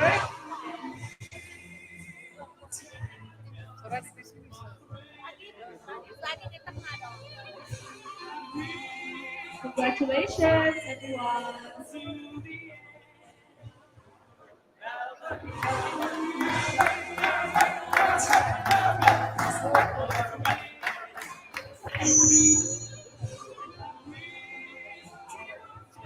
Give your best smile. Give your best smile in 3, 2, 1. Okay, thank you everyone. You may please be seated. For our junior musicians, please don't go home yet, as we will have a photo taking session later.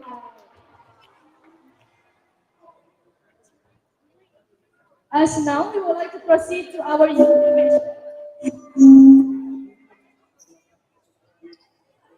So before we move on to our youth division, maybe we can hear some thoughts from our fellow judges. Sir Nico, would you like to give some words? Yeah.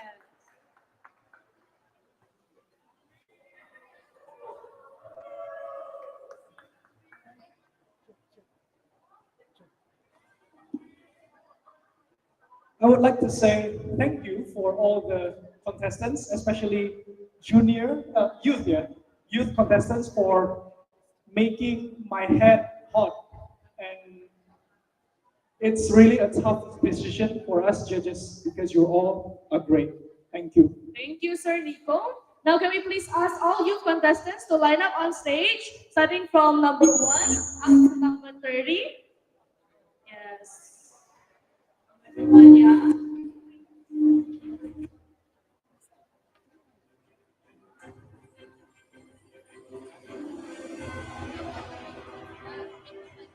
Okay, can we have number 1 to 15 on the first row? 1 to 15 on the floor? Oh, on the stage? Oh, okay. Wait, guys, I mean 1 to 15 on the first row. Then 16 to 30. Can we please have a second row? Yes, thank you.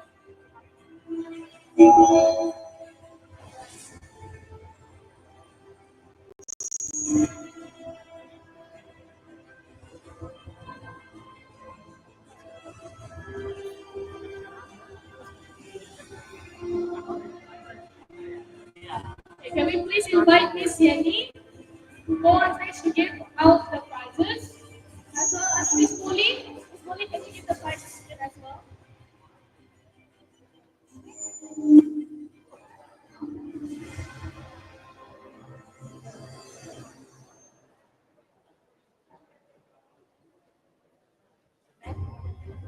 Congratulations, everyone. We would also like to remind again that today's event won't be possible without the help of Symposium and Time Zone, and today's event is held by SML1 Indonesia.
Okay, so ladies and gentlemen, our fifth runner-up of the grand final public speaking competition 2025, receiving a total scholarship of 500,000.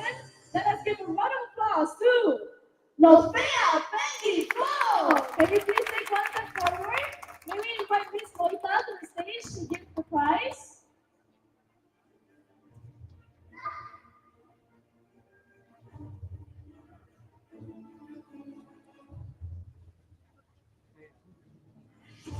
Okay, for all the other contestants, please take one step back, yeah? One step back. Thank you.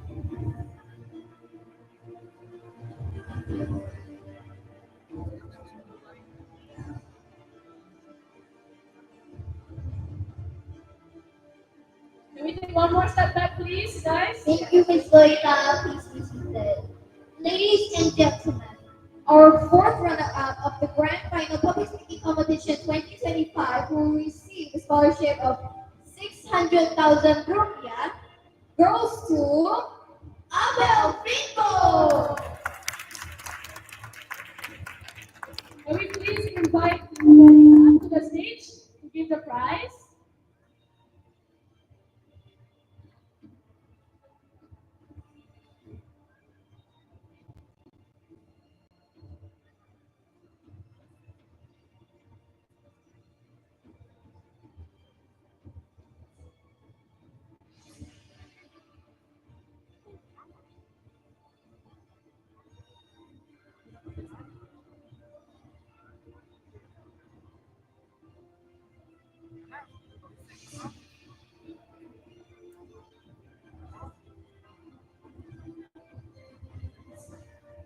Thank you, Marita.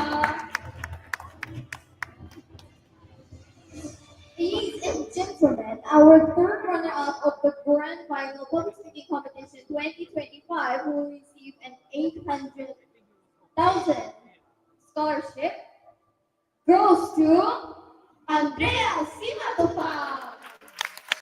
Andrea, please step in the back. Can we please invite Sir Adit on the stage to give it?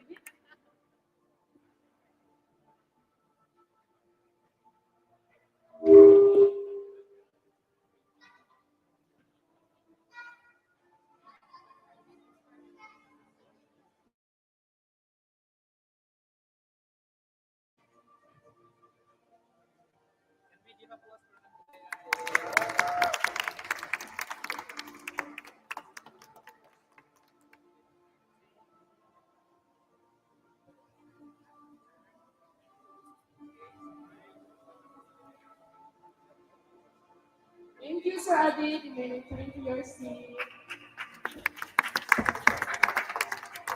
Ladies and gentlemen, our second runner-up of the Grand Final Public Speaking Competition 2025, receiving a total of 1 million scholarship, goes to Karis. Can we please invite Sir Nico to the stage to give the prize?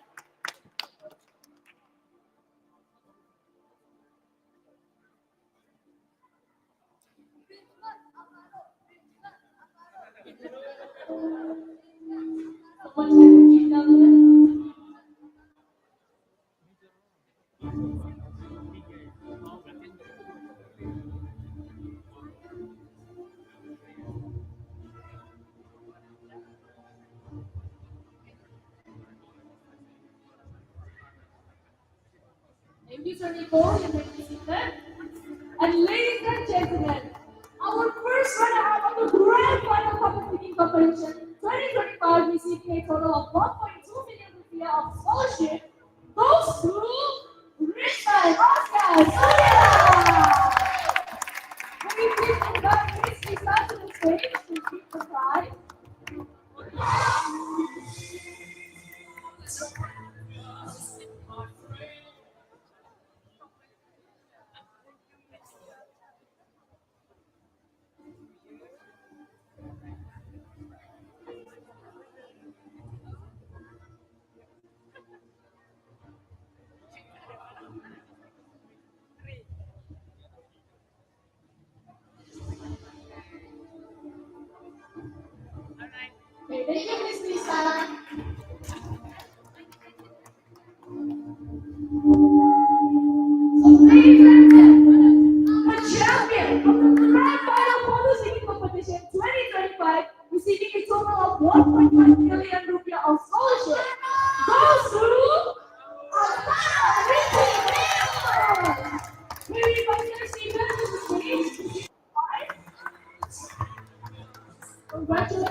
Thank you, Sir Stephen. Can we all please invite all the judges on the stage again to take a photo together? Everyone please squeeze in, yeah? And all our winners, can we please take one step forward for our winners?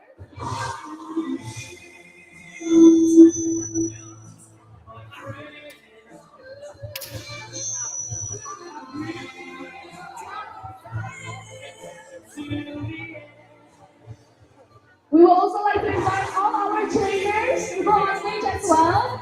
To all our SMA1 trainers that are here, please take a photo with us as well.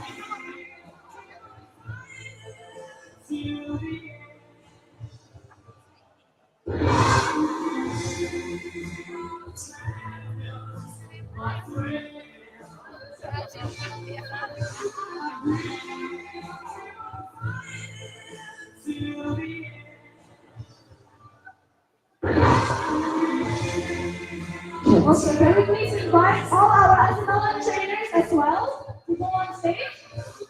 Miss Lori, Miss Loita, Miss Angelina, Miss Sophia, all our SMA1 trainers, Sir Benny, please come on stage.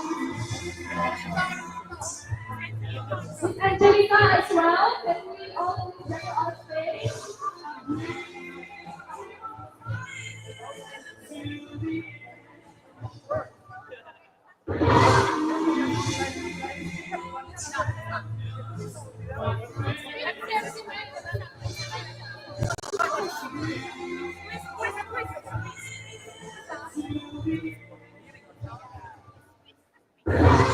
Serapin diam-diam aja dia. Serapin. Bagus nggak? Kasih kode. Okay, so everyone give your best smile in 3, 2, 1.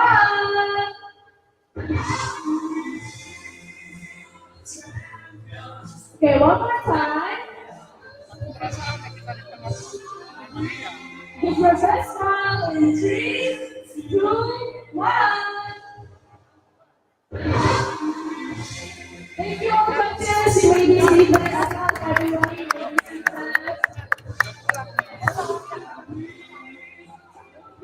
Congratulations, everyone.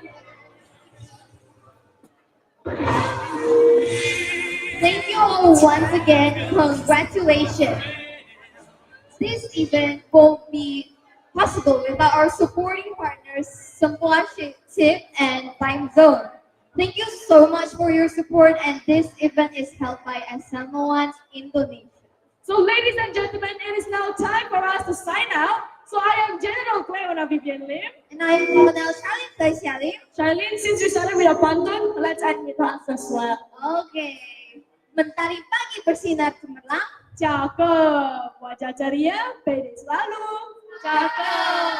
Bakat bersinar, suara gemilang. SMA1 making you